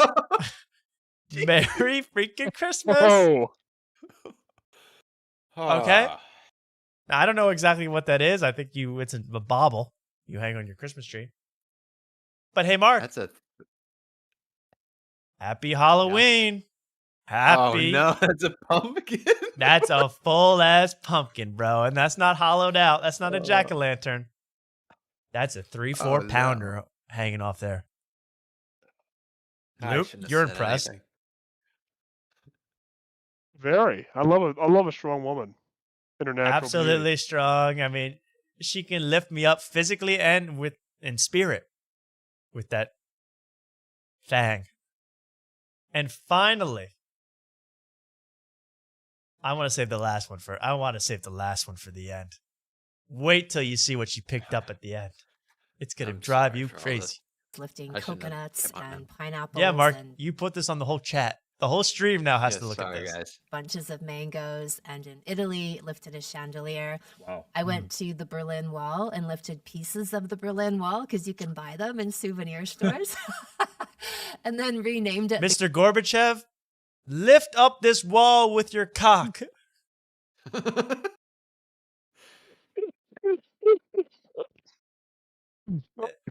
This is brilliant. She Oh my is God, breaking that up killed me. barriers. What's that, Luke? Oh, that made me almost choke laughing. Oh, good. I'm glad. So she is literally healing nations. She's bringing East and West Germany together. What have you done lately, Mark? You're ruining this girl. She's old. She's done it all with her vagina, and you're still judging her. She's still doing it. Great She's teaching wall. others how to do it if you It's listen. it's nice to see Kamala being busy after the election. It's great to see her thriving. Exactly. Vagina. Oh my god. And what was the idea for that? Why do you think it's important for women to do that? Well, pelvic floor strength is essential for men and women. In women, it Yes. leads, like a weak pelvic floor leads to urinary incontinence. Hear that, ladies? Start lifting fruit today. I don't know how you have to weight train for this. I don't know if you start with, the little 1-pounders, you move on to, you start with small legumes, you move on to larger and larger, gourds. Pebbles. I don't know how it works. You start with a banana. Banana. Right. I guess a banana would be easy. Something like lime, perhaps. But now you're going to Blueberries. learn about what she has to. What's that? I said blueberries. Well, yeah, see, I think I could do a blueberry right now. I think I could have a whole bushel if I needed to. We should do that as I would never videotape it. We should all do that as a private contest. Who can lift the most weight? I think that's a Kenny versus Spenny episode, actually. Who can lift the most weight with their genitals? I think so. Maybe one of the mini game competitions. Karen Feehan needs to do that. I agree. Becoming more disconnected. She's lifting up Drew Montana's credit score with her coochie. But that's not much because Drew is financially responsible. He's financially so responsible. He's back off. 750. He's 750 plus at least. Did you see Karen Feehan at the last 10 minutes of Skankfest? No. You No. saw Drew Montana. She's probably being trampled in the mosh pit. Yeah. She's All right. probably shooting videos in her Yeah, hotel room. she's bending over with the camera behind her. Squatting. Drew, come on this show. From the voice of their vagina.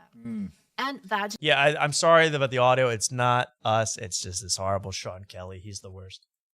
weightlifting actually is one of the best physical tools to improve lubrication. Circulation equals lubrication. If you're exercising Write that, that down. area and stimulating it, you're getting all of that oxygen and hormonal flow, and you lubricate much more easily. But that's part of the equation. The rest of it, like I said, is deeper emotional connection and physical stimulation. That makes sense. So no lube in the bedroom, guys. Yeah. Unless you're doing anal. That's right. Oh my God, this sicko. Oh, this you're guy's gross. complete psycho. Oh wait. Boo. This is not even what I meant to play. It ends on a nice note. Oh, only. That's funny. Anything else you want to get off your? I mean, did you ever want to hear the words lube when looking at this guy? I mean, really? No, but I The do only want thing to be compare that lube, just put some conditioner in that hair. Lube that up. I do want to compare that vodka to this vodka. Let's see. Amnesia. I would love to try that vodka. It's amnesia. I'm sure that shit is expensive for no reason. Oh It's God! just Well, put yeah. in Even like the bottling makes you think it's expensive. All this vodka sucks. Chest, or where can people learn Yeah, from no, you it all also? sucks. You can come to kimanami.com. That's where I host all of my online programs that I call sexual savant salons. And so we have them for men, women. That's so funny. That's what I've been calling these live streams. Sexual savant salons. Sexual savant salon. Yeah. This is sexual savant salon number 100. And How do you couples and vagina. have on a podcast? You have a woman whose whole thing is she lives things with her vagina, Yes. and you're the more creepier person. That's pretty Yeah, exactly. impressive. Yeah, I know. I don't know how this guy does it. This guy's a crazy person. Specifically vaginal kung fu for the weightlifting. Oh, listen to this part. Vaginal kung I need to fu. get into this. Yeah, Mark. We went I need to kung- get into this as a martial art. Women, couples, and vaginas, specifically vaginal kung fu for the weightlifting teachings. And then Now, first of all, she says we have seminars for men, women, and vaginas. Do the vaginas come separately from the women? They come at a different time? Is that a different... They get a different schedule, a different orientation. They're the 7:15 to 8:15 p.m. slot on Wednesdays. Right. Talk about an icebreaker. Whoa. And now... Mommy can't come to your T-ball game. She has to do vaginal kung fu. Vaginal Okay. kung fu.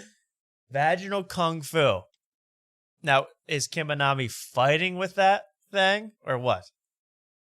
I need to know. I have a podcast, Orgasmic Enlightenment. I'm active on Instagram and not so much on YouTube these days. But She deserves a plug. well, Let's okay. I just want to. What kind of plug? it just felt like it slowed down, right? There's a For point everyone it did. where YouTube. that you just the about growth YouTube? isn't coming back, and you put so much energy into videos and Yeah. making good videos. Vaginal energy.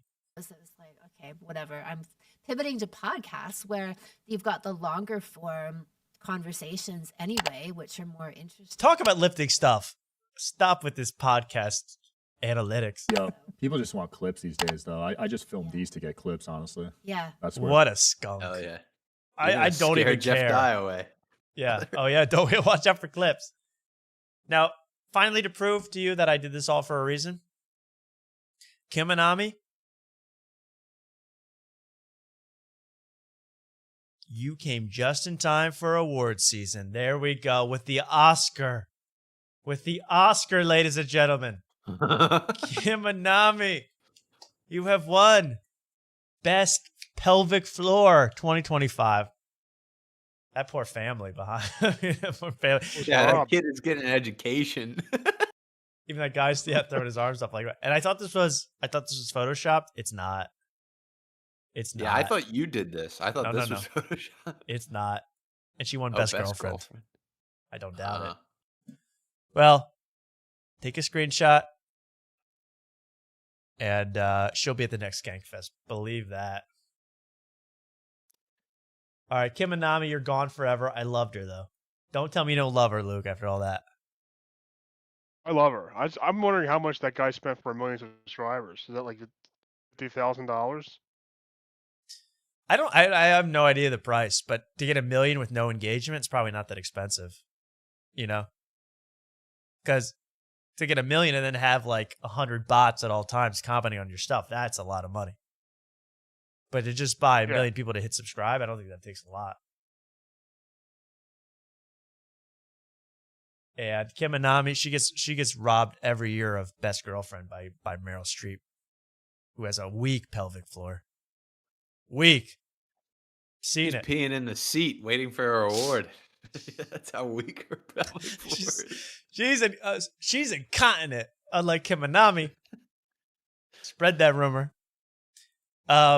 Well, there we go. Sean Kelly. I'm so like you could watch Sean Kelly videos for the rest of your life. Somehow he's created 1 million hours of content, and he's like 18 years old. The Coke bottle? Hey, not until I go to sexual kung fu. I'm not even trying this one. Hey, I want to get to William Montgomery in a second, but there's someone I have to say happy birthday to. Someone important in my life, and hopefully a future friend. That's right. Oh. Whoopi! Yes. I always celebrate Whoopi's birthday. Wait. Was there desserts here? Wait, you're wondering if Whoopi had desserts for her birthday? Yeah. Well, there seems to be a lot of talk about the dessert I requested for my birthday show. We're talking about it right now. Hell yeah. Hell So wait, yeah. that sound clip was from a year ago? Yeah, it's already a year old, that whole sound clip. Oh, wow. Oh, my God. Time flies on this show. Time really does fly. I feel like it was just yesterday that was that whole controversy. I don't even remember. She got a cake, but it was from like a gay baker. I don't even remember. Yeah, I don't know either.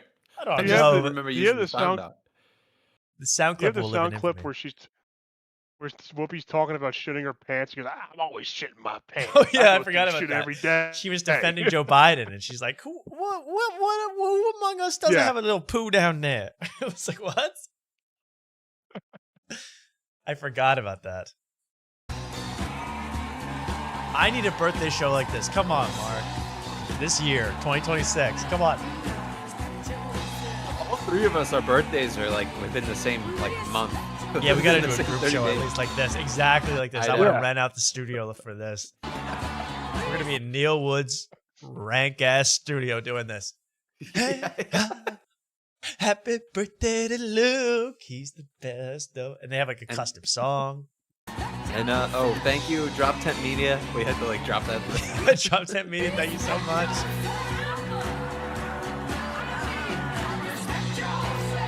Why are people betting? What is this, Cowshy? Don't bet when this show's over. This show over when I say it's over. I'm talking Whoopi's birthday for the next hour. Minimum.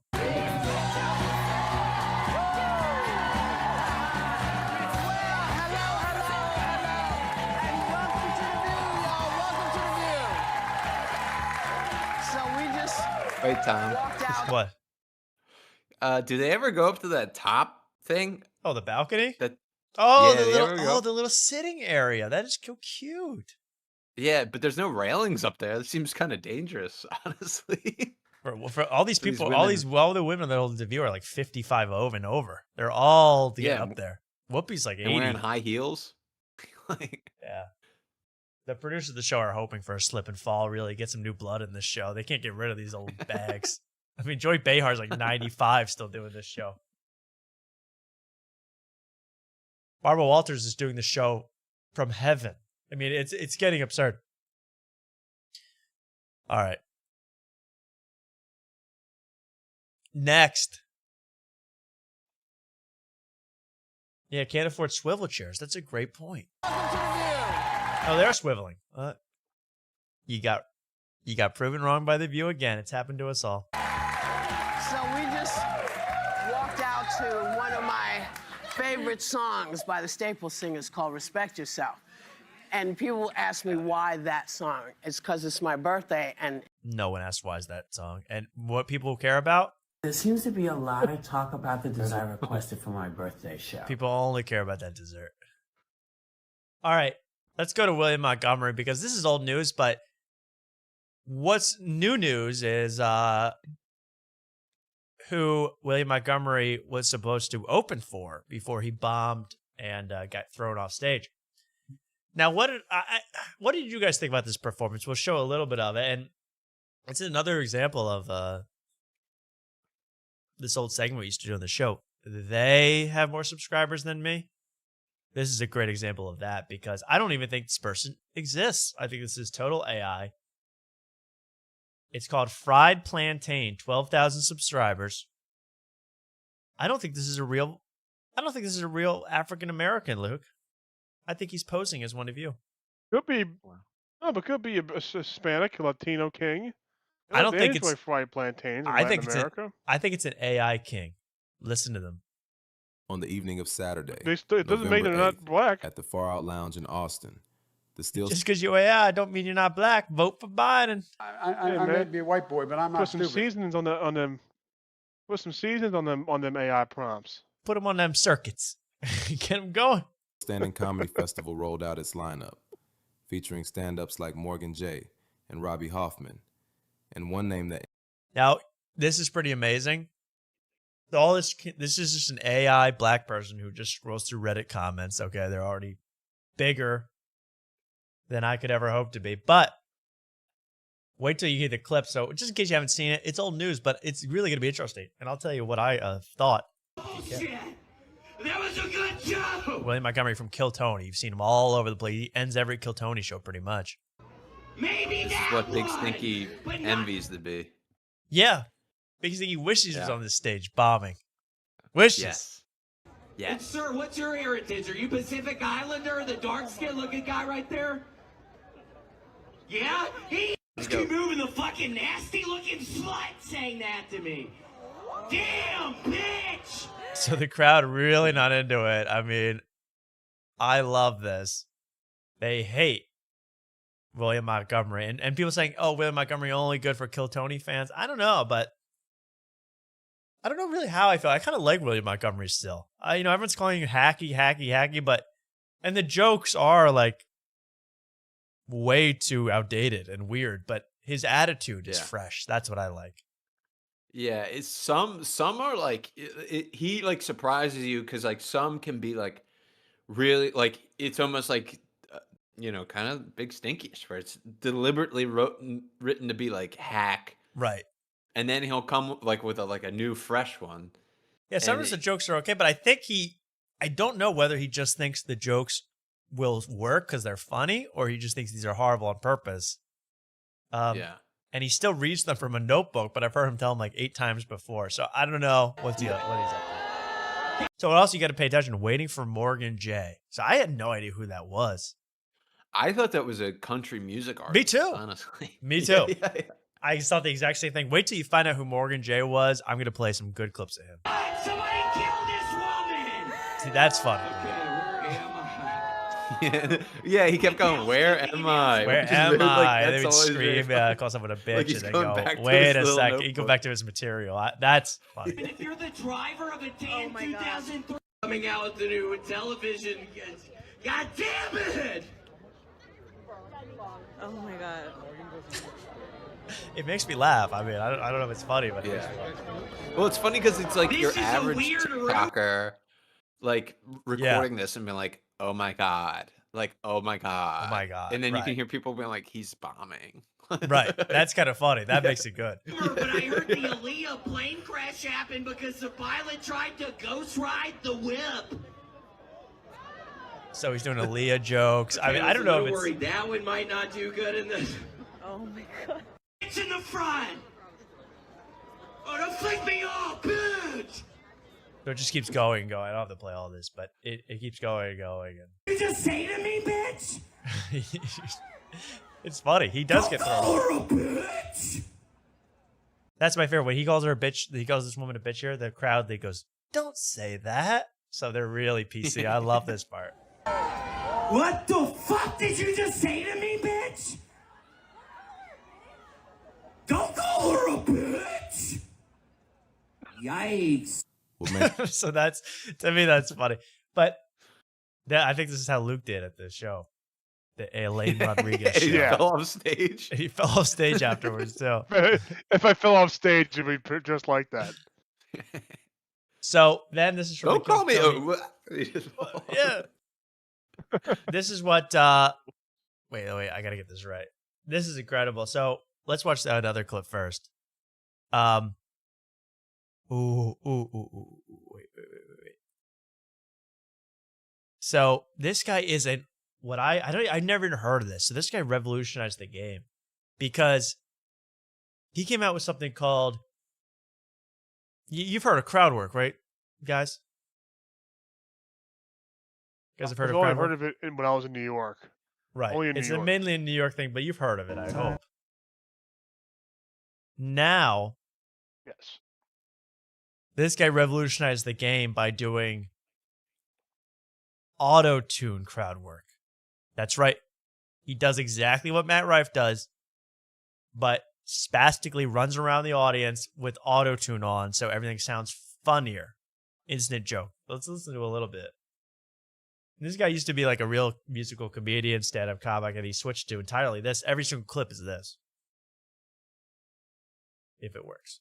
Yeah, maybe it won't work. But you got to hear a clip of this or you won't understand what I've been going through watching this guy. Are you gay? Organize it right now. So you can hear the hilarity already. I'm laughing. I was trying to get an auto-tune effect to work for this. I couldn't get it. As one vocal riff, it's like, bro was spamming the X button. He was like, And this guy's 40 years old going, bro was like totally like off the heezy with that one, bro. Wow. Well, if he's 40 years old, he doesn't have a gray hair in his head, so I don't believe you, Tom. I think you're full of shit. Oh, damn. Thank you. You don't even need the auto-tune. Big Stinky just got the perfect roasted. pitch. He's got perfect Yeah, pitch. thank you, dude. Are you gonna make love tonight? I hope so. Yeah. Hell yeah. So like Matt Rife, that would get a pretty good applause, but with this, everyone goes freaking nuts. Time to have a good time. Time to have some. Well. So he has no. So anyway, it's a mess. And then here's my favorite clip. He is trying to do crowd work with this woman, right? And it gets ultra explicit. You're gonna love this part. You're gonna love it. Yeah, Luke. Does he like bomb with auto-tune? Wait for this. Wait till you see this part. So he's kind of humping the air. He's having to read something. Okay. You ready? Here we go. And if this doesn't depress you, he sells out full theaters. I mean, this is a giant guy. And it's all young, it's all kids and whatever, but it's like this is what appeals to people to do on their Friday night. Just listen to auto-tune crowd work.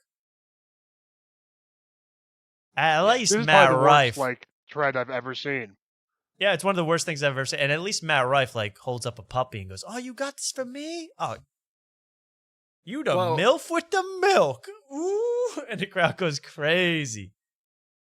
Well, it blends the worst two things of like two different industries. It's like Yes. auto-tune's like the worst of music and Crowdwork's like the worst of comedy, and he Yes. puts it together. Puts it together, and it's Yeah. goofy. And he just tries to be goofy. It's crowd work. It's like musical crowd work comedy, and I hate musical comedy sucks, and so does like crowd work. It's like Yeah. mixtures bad too. Like mixtures. The only thing yeah. that would make it any worse is if he was also naked. Do that. Just combine everything. Yeah. Yeah. But lucky for us, he's clothed. Let's watch. Here we go. I'll hold it. Here we go. So she's reading some text. But listen to this. Be a good girl, you can do your worst. Now fist that ass and make that pussy squirt. Oh, he's got a live band with him. He's got a live band and he's doing Mark Norman style, Oh, rolling yikes. around. I mean, he's really a sicko. But watch how it ends, Mark. I mean, karma is a beautiful thing. Jesus. You killed it. One more time, you killed it. What? 16. I didn't know. I didn't know. Yes. So she goes, "I'm 16, and you just made me say Lock all him that. up. Lock him up. Release the Put files. this guy lock away." him up. This was my favorite clip of the year. This guy getting just totally, yeah. Maybe you shouldn't make anybody say fisting and then spread your legs and start humping yourself. I don't know. Oh, he's too embarrassed. Press charges. I didn't know shit. I don't know what I didn't know. My bad. This is just this is like when Chris Hansen walks to the guy, but into the door. To catch Predator, the guy has Autotune. I didn't know. I was just trying to protect her. It'd be funny if William Montgomery like came back out and was like, "You're Gotcha, 16, bitch." bitch. What the fuck?" Yeah. No, he is Now a that would be very certified funny. creep. But you know what I found? I was going deep. And I found this vlog. Hey, yo. I was going pelvic floor deep, and I found this. Now, this is not going to mean a lot to many people, but it might mean a whole heck of a lot to a very, very small amount of you. And why? So first of all, Tiffany Haddish, who I've been watching her go around too. Tiffany I mean, she's. Yeah, you like her? She'll do anything. My God. Well, this is like Adam Ray's at this thing, whatever they're doing. This is some Toronto festival or something. But yeah, Tiffany Haddish was on, what's it called? Drew Barrymore's show, and she was acting very strange. You know, Tiffany Haddish on the Drew Barrymore show. Oh, sorry, wait. Yeah, Mark? Tiffany Haddish gets it, man. Oh my God. He just gets it. Another one that you could add. I don't know if he said this one, but what about this one? Tiffany Haddish. Great hang. Great hang. See, that's not on a this good one. episode. But you could use I'll have that to one, get though. that. You could say great hang.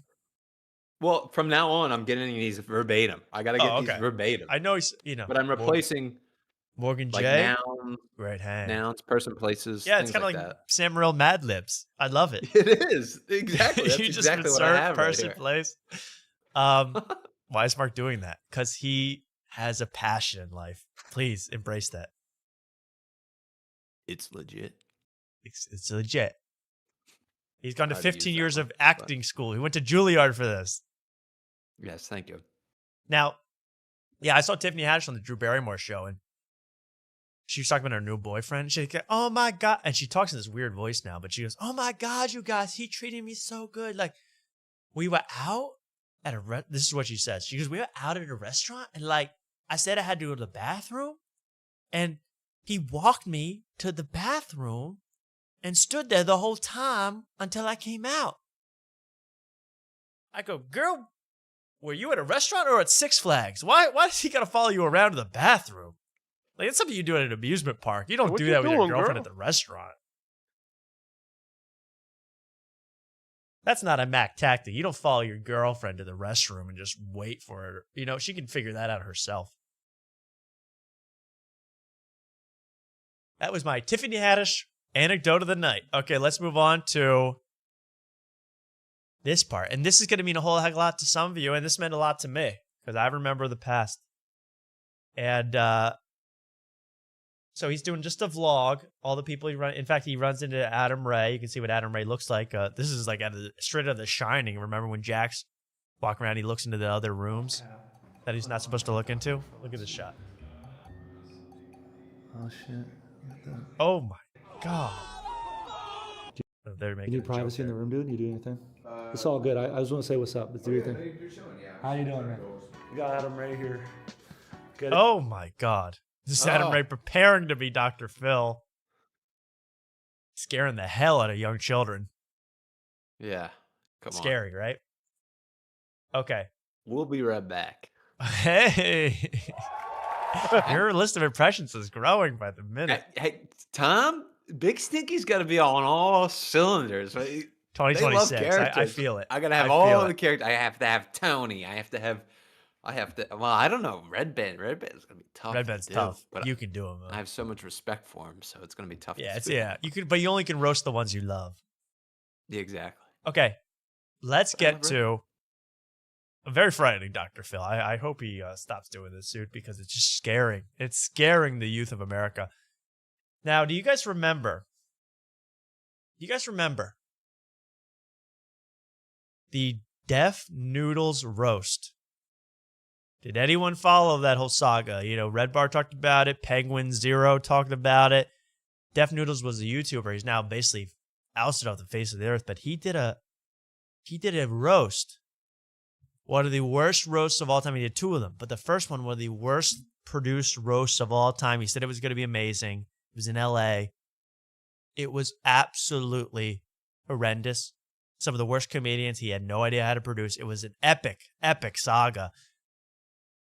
One of the people from the Def Noodles roast I saw, and I can't believe they're still around. This really got me good because I just couldn't believe it. I was so excited. It really is not good content, besides if you know the Def Noodles roast. Watch this. Okay. So, I'm sorry, wait. No one saw that too. Well, watch what he does. Watch what this guy's up to, man. By the way, the Stiff Socks guys were doing that today on their show too. So don't get it twisted. And by the way, his little motto, his shirt's motto is Goofy Gang. You're just inviting children into your little web of disgusting secrets. Wait, that's supposed to be him on the back of that Yeah, that's him. hoodie? Yeah. That looks like somebody in blackface. It kind of looks like Sam Morril with a mustache. I mean, purple. Why that is he guy's purple? skin is purple. Yeah, it's like Yeah. blue. I think it might be the lights. Watch this. Watch the. So apparently this show in Detroit was horrible. They almost admit to it. But watch this. Watch who else opened for it. Yo, what do you guys think about the Detroit shows? Dude, Detroit show was fire. It's Miranda from the Def Noodles roast. Who remembers Miranda? She won the first roast. She was maybe the least funny person ever put on screen. I always wanted to find a clip of her for this, but you just got to know Miranda. You got to know Miranda Meadows. I know my Miranda rights. Right to life. And lifts. Hey, who else has been arrested? Badass. Now, that's not even Miranda. wrong. She's still doing stand-up, and she's on the road? She was the one that go like Def Noodles was wearing. I watched some of Def Noodles was wearing a Dare sweatshirt. She goes, yeah, you're wearing a Dare sweatshirt. Like, you dare to, like, do drugs so that you seem, like, funnier. That was like her whole thing. She was horrendous. She didn't prepare anything. She was the worst. And now she's back. Oh, you look like, yeah, that was where someone in the chat remembers. One of her big roast was, you look like my cousin. Ooh, damn. You know, it was like that. The typo in the chat's even better. You like my cousin. Oh, yeah, I think it was you look like my cousin. And then everyone's like, yeah, but you like my cousin. you is like, funnier, yeah, I think. that's a schoolyard burn. You like my cousin. Yeah. You KISSING in the tree with your cousin. Miranda Meadows, she's the worst. I love her. Crowds were rowdy as shit, and they were fired. And even she actually bombs here because even the vlog, the videographer's like, get away from her as fast as possible. Dude, Detroit show was fire. The crowds were rowdy as shit, and they were fired. Oh, skipped right over her. Yeah, she wasn't even done talking. And they were fire, I guess. And this guy who's working for, Al Newsra. What the hell? Oh, wait. Yeah. Yo, the Detroit shows was like on another level. On fire. Fire. That's actually it. That's a actually good one. legit That's a quote. good one. That's what reminded me of Let's that so much. let's finish that. I just wanted to show Miranda Meadows. I like as soon as I saw her, it unlocked a memory. I was like, oh my God, the roasted Def Noodles. She is absolutely fire.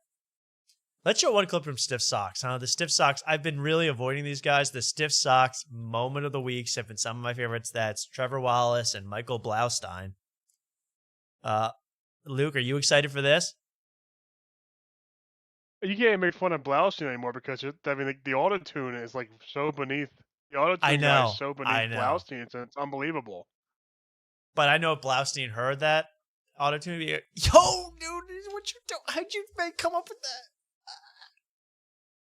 Here he is. Autotune, you do comedy? Like what? Here he is. This is last week's episode. I really got like 3 moments to show from this show. And here's my favorite thing about the show to pay attention to. Like, this is just funny on its own. I mean, this is just humor. Oh my God. But the funniest thing to me now about the show, paying attention. Yeah, Mark, what does that look like? Something like that. Is that even comfortable to like do a show in? No. Nope. Absolutely not. And my joints aren't the 40-year-old joints of Michael Blaustein. Yeah, Michael Blaustein. Now, here's my thing. my new favorite thing to watch the show is pay attention to. It's like they're so unconfident in knowing anything about the world. You know, like they know nothing, right? In fact, in this one, Michael Blasting calls this Sistine Chapel. He calls it the 16th chapel. That was funny. Okay, it's the 16th one. And another funny thing is, Trevor Wallace probably said the funniest thing I ever heard him say. He's like, I was at a restaurant and I overheard this table next to me. They were talking. And they were like pretty young. They were like community college aged. I said, that's the funniest thing I've ever heard. Why did he specifically say they're community college age is great. I'm gonna start using that. They're community college age. He didn't think it was funny. But the new thing is like they're so unconfident in what they know that if they say anything that's even very obvious, they'll go, is that right? They'll like double check. So they'll be like, so like, when you're at a restaurant and you know, you get the bill, it's bill, right? It's called a bill. Like everything's like a question about what is real, what they know. I don't think it's even a moment about that, but just something to pay attention to if you're a stiff socker like myself.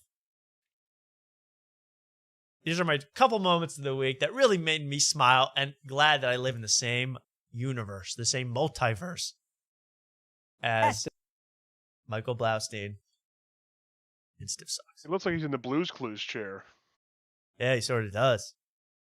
Be careful. I'm getting compared to Blues Clues in the YouTube comments, so look out. Whoa. Was that Freudian slip there, Tom? Blue Chews. Whoa. I'm kidding. I did say Blue Chews. Is your brain going over it like when you're sleeping? Like it has This to is just a good old-fashioned nonsense bomb where they're trying to riff and it doesn't work out. Another favorite of mine. Like, wait, why would you know it better when you're not looking at it for Maybe 8 hours? And this is probably not the answer, but maybe it's like, you know how you always remember the beginning and the end of a movie? In the middle, you don't remember? It's like you remember the end of the night, so you remember the end of the night. Yo, you picking up what I'm putting down? No, sir. Because you remember the end of the night. You're going to bed, that's the end of the night, so you're going to remember the end of the night. All right. I love this show. This show kills me. I just think their chemistry unmatched. Okay. Couple more clips. Okay, that was just a funny one. This one, Michael Blaustein. What else does he like to do? He likes to run around like Morgan Jay. We know that. I will say, you get a good pen that like glides. You're like, bitch. It feels like the pen's a little drunk a little bit. You're like, oh, You know we just what? saucing up on this. Oh, this is very funny. He dies at his own joke that I don't even understand. Listen to this feel one. like- Bitch. It feels like the pen's a little drunk a little bit. You're like, oh, You know we just what? saucing up on this paper. Can I say this? I don't like a glide pen. I like a pen that's like really like pointy and it's so I can feel it. It's got tact. That says everything I need to know about you. I like when the ballpoint's a little This is wrong. thicked up. Oh, God, this is wrong. This is off by a minute. I made you listen and talk about pens for 30 seconds. I'm so sorry. Here we go. This is better. You'll I like how- this. The emphasis he had on tact. Tact. It's not. We got to be the first podcast to ever shout out a freeze-dried brand. Yeah. I mean, unless we're like NorthFace.com. All right, guys, welcome back to North Face Podcast. Today, you guessed it, we're talking about mountains. It was really legit good. Oh, I got a game. Look at Blasted. Have a breakdown. North Face Mountains. I missed Only that. talk about. Sorry, that was just funny for me. I don't know. Him putting his head in his hands over some nonsense. What did he even say, Luke?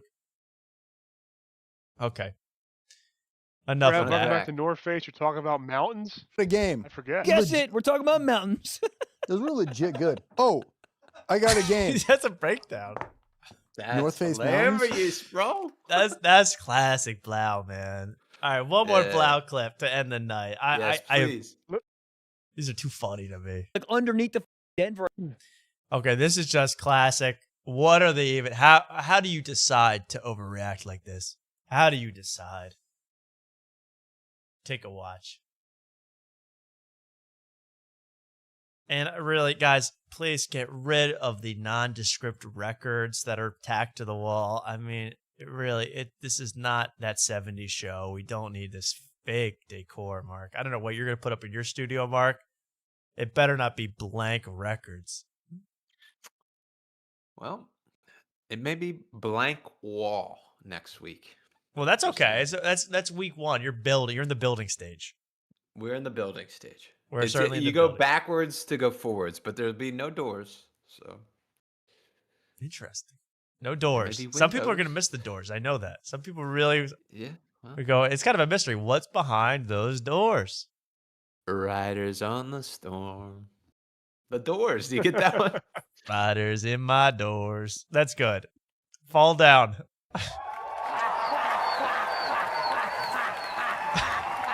That's enough. He's off his rocker tonight. He is totally lost his marbles.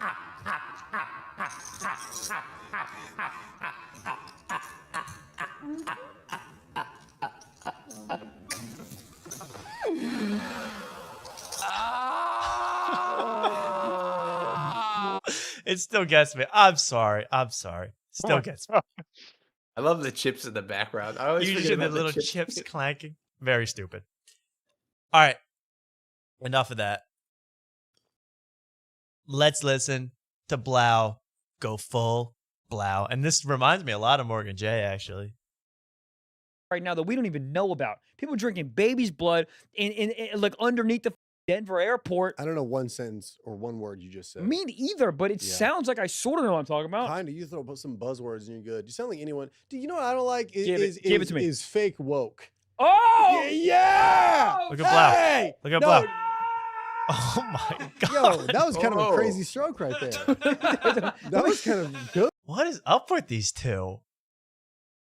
They've always had the manic And how energy old's of like Trevor? 6-year-olds. How did they do it?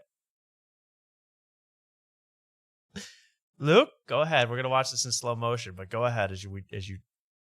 How old is Trevor? Is he like He's 36? He got to be 34, 35 by now. Really? You think so? Look it up as we Yeah, I watch don't this. know. This is being fake woke. Look at this. He doesn't even hesitate. I mean, you got to commit with the car. It's funny. It's making me laugh. Just add some Autotune. I'll be crying.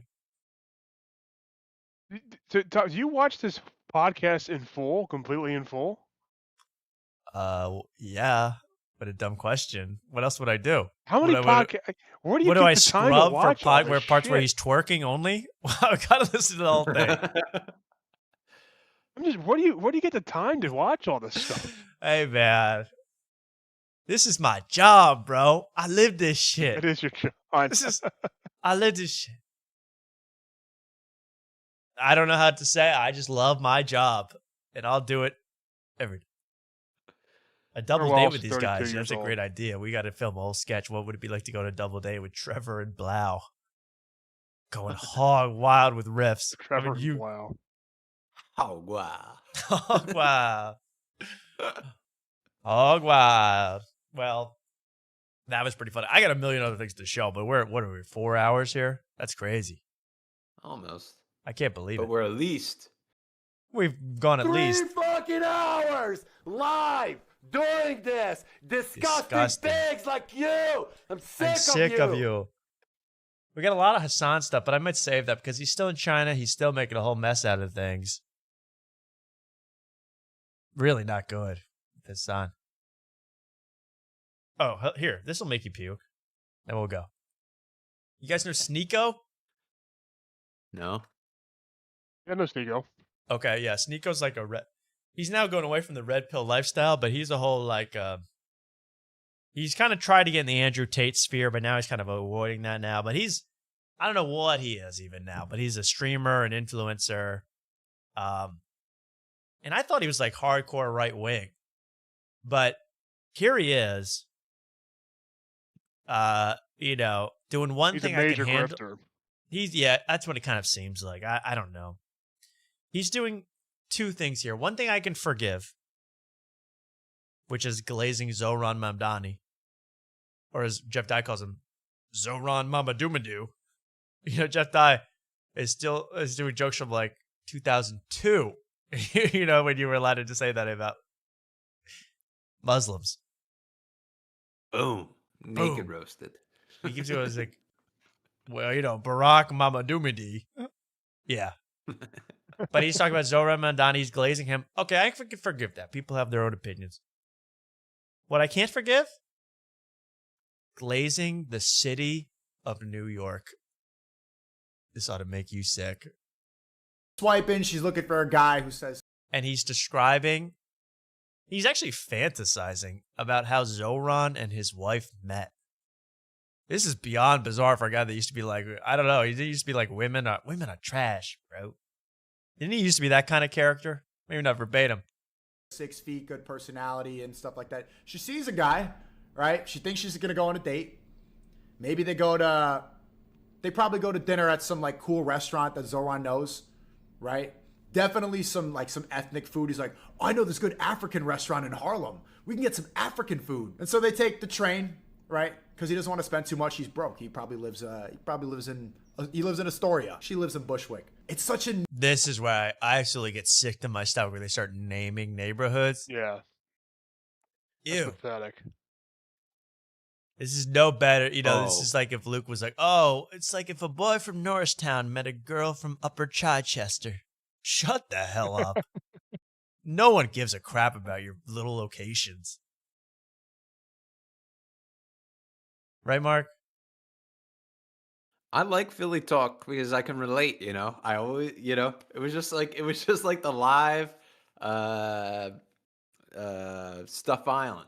You know, it was just Philly boys bullying. Oh, Philly bro. boys being Delco boys, being being freaking Lansdale Kings. Where are my Lansdale Kings at? Yeah, and why does Sneeko Where's shoot Ben his Salem thing? at? Sneeko shoots his stream through a fisheye lens, too. He's like, and he always photographs like he's artsy. New York love story, a Bushwick girl and an Astoria guy. She brings a little joint in that container in her purse. She shows up 15 minutes late. She's wearing a cool outfit that she thrifted. And where she thrifted? Oh, I'm really gonna puke, dude. You're just driving Macklemore lyrics now, as if they're cool because they're in New York. She's thrifting fur jackets for herself. No big deal. She's just the queen of NYC. Sneeko, aren't you like a Muslim fundamentalist? I mean, aren't you an Islamic radical? I mean, what is going on? I think they met by the hot dog cart in Hell's Kitchen. Does he live in New York? Oh yeah, big time. Oh, okay. And he can't afford. Oh, sorry. Go ahead. No, he goes on the street and get clowned on by the other New Yorkers. Oh, okay. This is like if they took this train from 45th Street down to Broadway. I mean, it would have been a love story from day one. No one likes that. No one knows what you're talking about. And I don't want to be there. It smells. I've seen it with my nose. That outfit, there's L Train Vintage. She's wearing a jacket from L Train Vintage. She's got good style. She follows Rihanna on Instagram. She knows some things. And just write fanfic like I wrote Diagram. Stop with this. This is fanfic. Maybe she's listening to Brat on her headphones. Have you tried jollof rice? You eat with your hands. That's Zoran's riz to try to get a liberal girl. Yeah, that's authentic. You're supposed to eat it with your hands. Oh, yeah, cool. Yeah. Oh, my God, this guy's fucking poor. But then she tries the jollof rice. It's a little spicy. She doesn't finish it because she's a girl and she doesn't want to fart. This is worse than Diagram or Ingram hearing this story. Yeah. It's more... It's so self-flash. It's so disgusting. It's the worst thing I think I've ever seen on the show. Really? I never see John Tocolo come on a podcast and go, it's like she got a hoagie from Primo, but then he wanted to go to John's roast pork. I mean, it was like meant to be. You know? It's stupid. Yeah, we go to D'Alessandro's, and she asks if she wants to split it in half. I say, it's all right, cuz I stole $10,000 from Ryan Shaner. I got it covered for you. She says, I want to go to Pat's or Gino's. I say, no. You want to go to Ishkabibbles. That's the real Philly. That's where we really get it done. Yo. Then they're probably like making out on SEPTA. I mean, it's just beautiful. They're probably hooking up by the out because you can't say that. They're probably hooking up by the freaking City Hall stop where people get stabbed every day. Get the hell out of here. Yeah, it was good. I'm just so full. And then maybe he calls an Uber back. Instead of taking the train, he already showed that he's a working class guy. You don't need to take the train. Yeah. To be in Sneako's defense, I always like to play devil's advocate. He's telling this story with more emotion than Ingram or Diagram. True. Well, no, he's got a lot of passion for these two people he's Yeah, never passion. met and is pretending that they ate rice together. Didn't say barefoot bottoms, so That's true, not yet. Bleeding barefoot bottoms. Bleeding my Barefoot bleeding bottoms. barefoot bottoms on the subway. He calls an Uber, and they're going back. He's saying he's just going to stop at hers. He's going to make a stop at Astoria and then go to Bushwick. Oh, and there are all these niggas obsessed with the direction you have to go. He had to go north to Bushwick, but then he had to go 8 blocks southwest to Astoria, and then he had to go through Dumbo to get to Tribeca. I mean, it was like crisscross applesauce on the L train. Blow it up.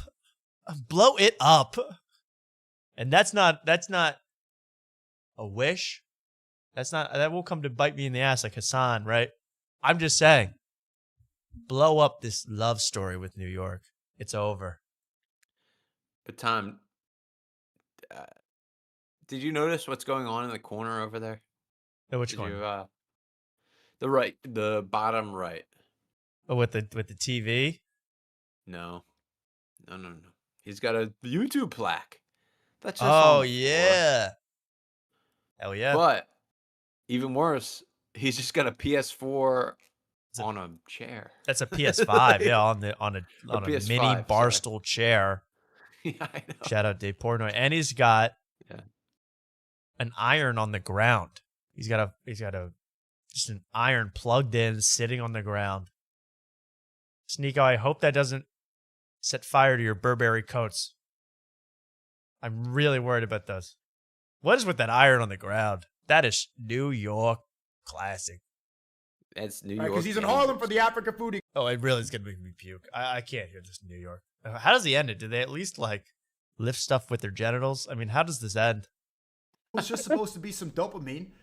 And she hasn't even texted a group chat in 30 minutes. She hasn't said this guy's weird. All of her friends have her location. She didn't even check it once. She's laughing. He's vibing. He's charming. He's doing the smile. He's doing the smile. Couple years later, she's the first lady in New York City. Oh my God, dude. Bomb sound effect. Wow. Yo, that's absolutely dope for them. Yo, we got to get some jollof rice and some burrito bowls from Kava. And then, of course, we getting, a little bit of a chopped cheese from the bodega. And cookies. Cookies. Dude. You want me to zoom in? I can't zoom in anymore. My whole thing's messed up. Zoom in on your own time, but it is like, there's like a thing that looks like a black and white Mona Lisa on the back right wall. I mean, really, it's enough. I mean, this guy like really that one, thinks he has music great video. style. What? It was like that one music video. What the hell is it called? The guy where he's like just moving across the floor. Jamiroquai. weirdly. Yeah, Jamiroquai. Yeah, like virtual insanity. That's Yeah, what it virtual looks like. insanity. Virtual mamdamity. Okay, get the hell off my show. Get off my page. Bushwick, Brooklyn, New York is so awesome. This really might be the greatest city on earth. Yeah, 2 people went out to eat, and now they're married. Have you ever seen anything like it in your life? Only in New York could 2 people get food and then go home in an Uber. And then, 2 years later, she's king of the Big Apple. Trismegistus. Get the hell out of here. Well, Sneeko, I didn't know he did all that. I thought he was like really cynical and red-pilled, but instead he's like, I wish I was a fly on that wall when Zoran met the mom. I mean, shut up. Eat some more rice. Eat some more rice and buy some more big coats. And watch whatever shitty movie that is. I usually watch like Wolf of Wall Street on the side screen at all times. It's on a loop. Red, white, and black. I guess that's his colors. His yeah. Sorry. I don't know what set he rep, but I'm taking them all down. Me and my gang. Well, I wish I could end a more positive note, but I really had a great time tonight, and no harm, no foul to Sneeko. He seems like he's got an adventurous spirit. He's got a very imaginative mind. That's what I wanted a kid. Thank you, Luke, for sticking around. Nice to have you. Well, thanks for having me, guys. Take care. Hey, Mark. See you, Tom. Stay grinding see you, out chat. there, Luke. Thanks, chat, for the support. And See you, yeah, Luke. follow Luke I on will. all Take care, guys. socials. Is that what you're supposed to say? Yeah. Yeah. And is he gone? And then plug them. Yeah. Oh, plug him. That's not till after the show. I mean, what? No, but What's his vaginal wall look like? It is just Or pelvic floor. Vaginal. Pelvic floor. You got Sorry. you know, I got reconstruction vaginal on the walls, mind, I got obviously. pelvic Floors. And penis ceilings. Yeah, I got I got high penis ceilings, vaulted. Well, thank you all for joining us. Anybody that subscribed, I never even asked anybody to. Be sure to like, comment, and subscribe. But if you enjoyed the show, please do that. And we do this all for you. We do this all for the love of the game. Mark, any final words before, I didn't really know we were going to be sending off the doors like this, but goodbye doors. Goodbye doors. Yeah, I thought it'd be funny just to, what's that called? Side, where you attack from the side. Pincer move. Yeah, exactly. I thought it'd be funny to do that to you out of the blue, but it'd also be funny next week. It's just the doors are off the hinges. The doors are gone. I just want freestanding doors. I don't want them attached to anything. Yeah. If you could get a door from Home Depot, Maybe for I that can show. maybe I can take these off and then bring them to the next place and just have it so it's all doors. It's just all doors. Yeah, I think you should do that. I don't think that would hurt your security deposit. Just take all the doors off their No. hinges and take them with you. I've already been stealing doorstop things off the. Well, it's Yeah, gonna anyways, be Door City. We're I gonna don't have wanna a incriminate great myself. time with our doors. Yeah, Mark. Have at least one door next time. At least. Maybe a window. Well, when Mark gets rid of a door, he opens a window. And thank you so much, Mark. We'll see you later. Good night, Tom. Good night, everyone. Good night. I didn't know this went on for 4+ hours. I'm so happy to be here with you people.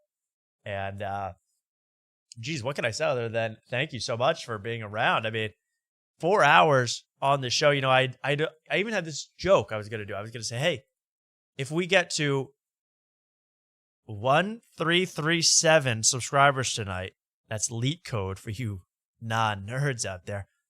I was going to do this whole gag. I was going to play a video game on the show as a little joke. That's not happening. We'll figure out some funny thing to do next time for that.